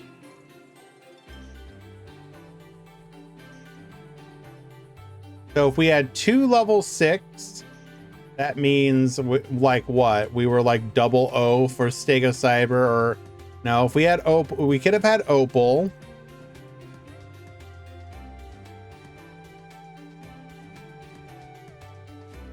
Quantum Cube, yes, true. Here is Shoes deck list. The random Kiteroid.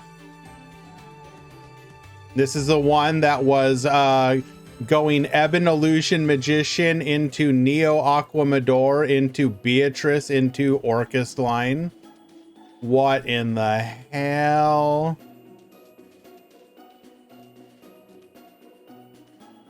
That is a war crime. Never play that again. We got Valk, who somehow managed to open Crow like literally every game. Giga Chad. Running 1 copy of Lost Wind, 1 Needle Ceiling, double Dark Hole.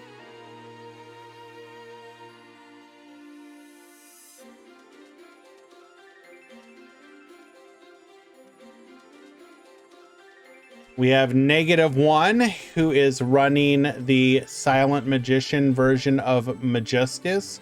The idea here is that you use, you go into your Nanaruru, you Shooting Riser, dump the Silent Magician.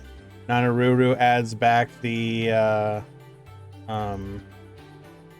Silent Magician, and then you can go into it for like a negate on the book.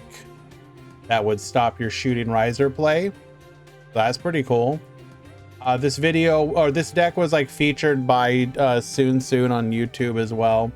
If you look up, if you look it up on YouTube, you can find it there.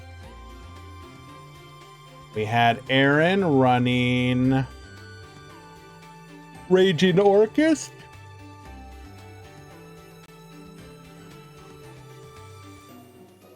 Pretty standard version of that deck list. Need X was on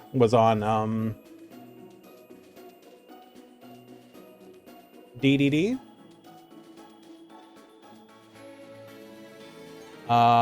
Fairly standard as well, except for our flex spots are like a single Warning Point and a single MST. Giga Chad.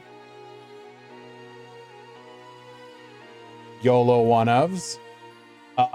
Moisture was running Blackwing Kalima the Haze, being able to dump it to the graveyard so that if your opponent attacked you directly, you could resummon one of your graveyard synchros, which is weird. But we actually saw it happen, which was kind of cool. Our level 6 of choice is the Power Pro Lady Sisters. Very nice. Zuyo on regular Destiny Heroes there. El Sune on Dark Magician. Trick up the sleeves.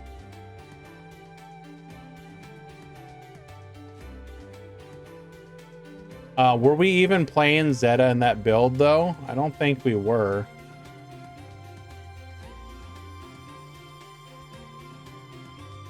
Oh, you were. Never mind. Okay, that's pretty funny.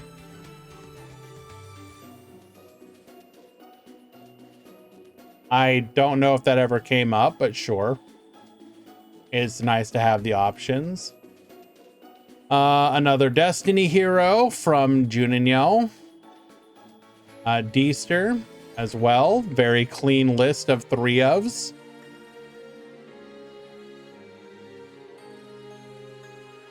Bash.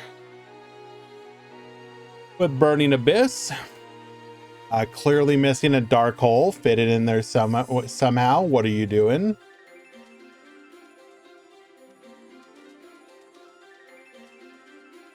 Idos on Destiny Hero. Pilot on this abomination.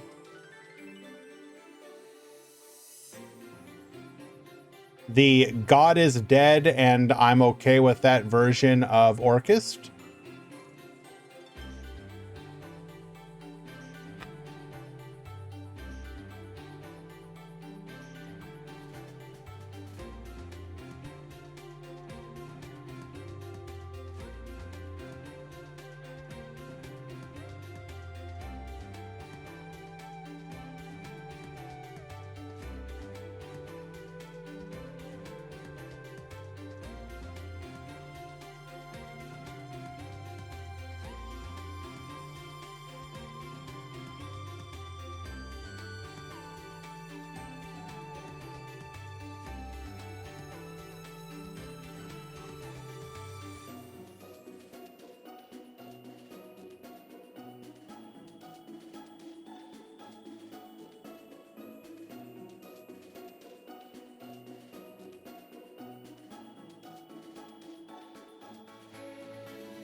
Oh my God, how long have I been muted?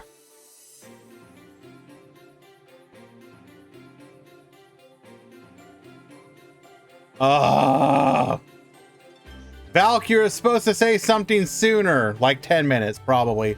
I was just talking about the deck being a monstrosity. But anyways, I was also saying, yeah, good to see Pilot playing again. And go support him when he does the AU Weekly on Thursdays. You all know, you guys all know what it is, but still, I want to see more people showing up to his streams every once in a while. Go give him some love. Alex De La Roca on Garbage Lord Resonator. If no, I talk all the time. If you don't see anything, it's literally me, like, what we got here? Jolie, thank you so much for the follow. Do we have any other decks worth looking at? I think anything else from here is going to be 2 and 2, but sure, let's go see if we can look at a couple of the deck lists, whatever.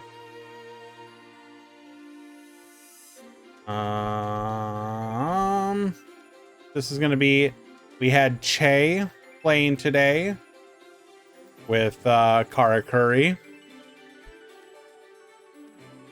So Brutal Dozer and Tunneler just for the potential draw.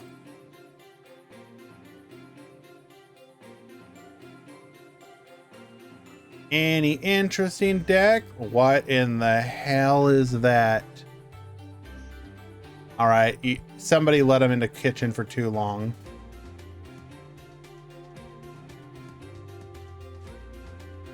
Rockets. We looked at that one. Hi, who is really proud of this deck. What a beautiful war crime. What was Tobio on?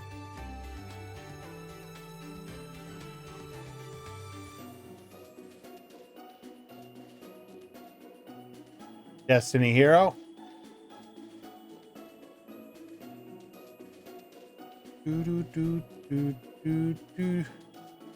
The Copia Mech Knight list. With the one random fairy box.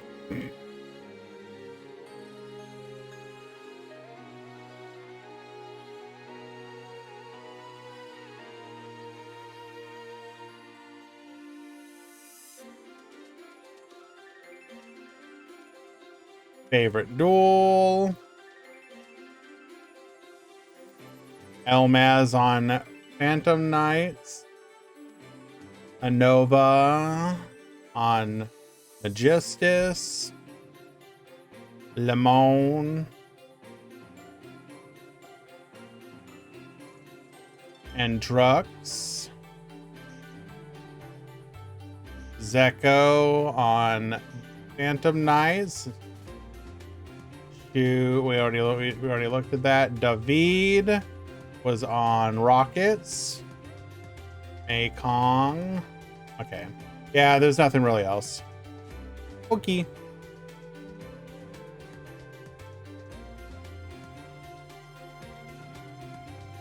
What deck won? Top 32 is the wrong command. For the Meta Weekly, it's top 16.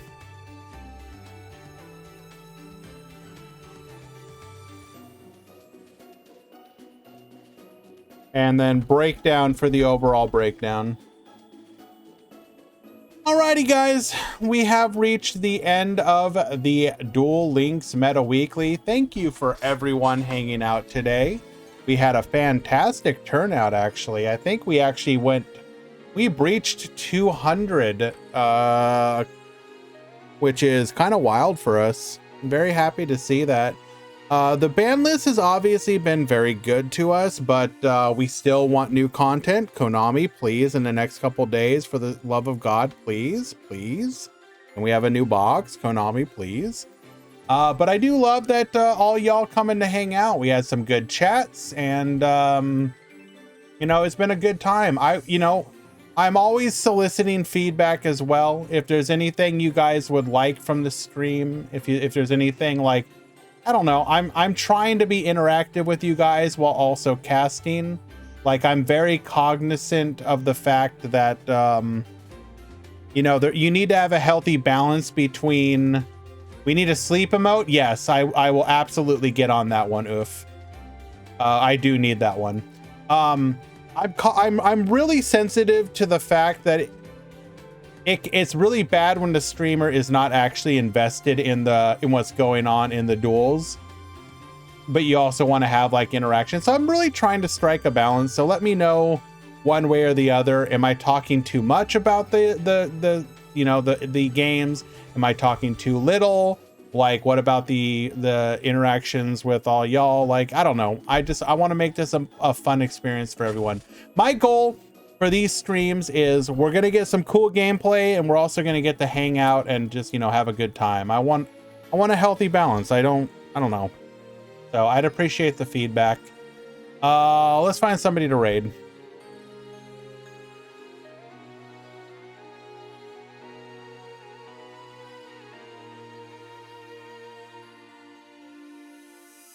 We got Sean online. Got anything else we can raid? I want to give raid to like a random. We got ourselves a VTuber, VLuna31. We could raid them. I do love me some VTubers.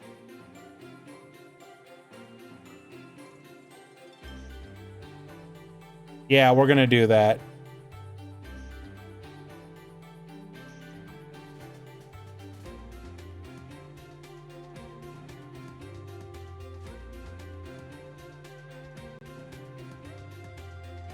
Be nice, give them some love.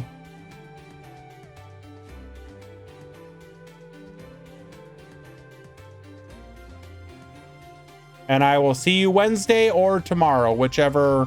I might, if I play tomorrow, it's probably going to be some so a little bit of Armored Core, new game plus into some ladder gameplay. See you then.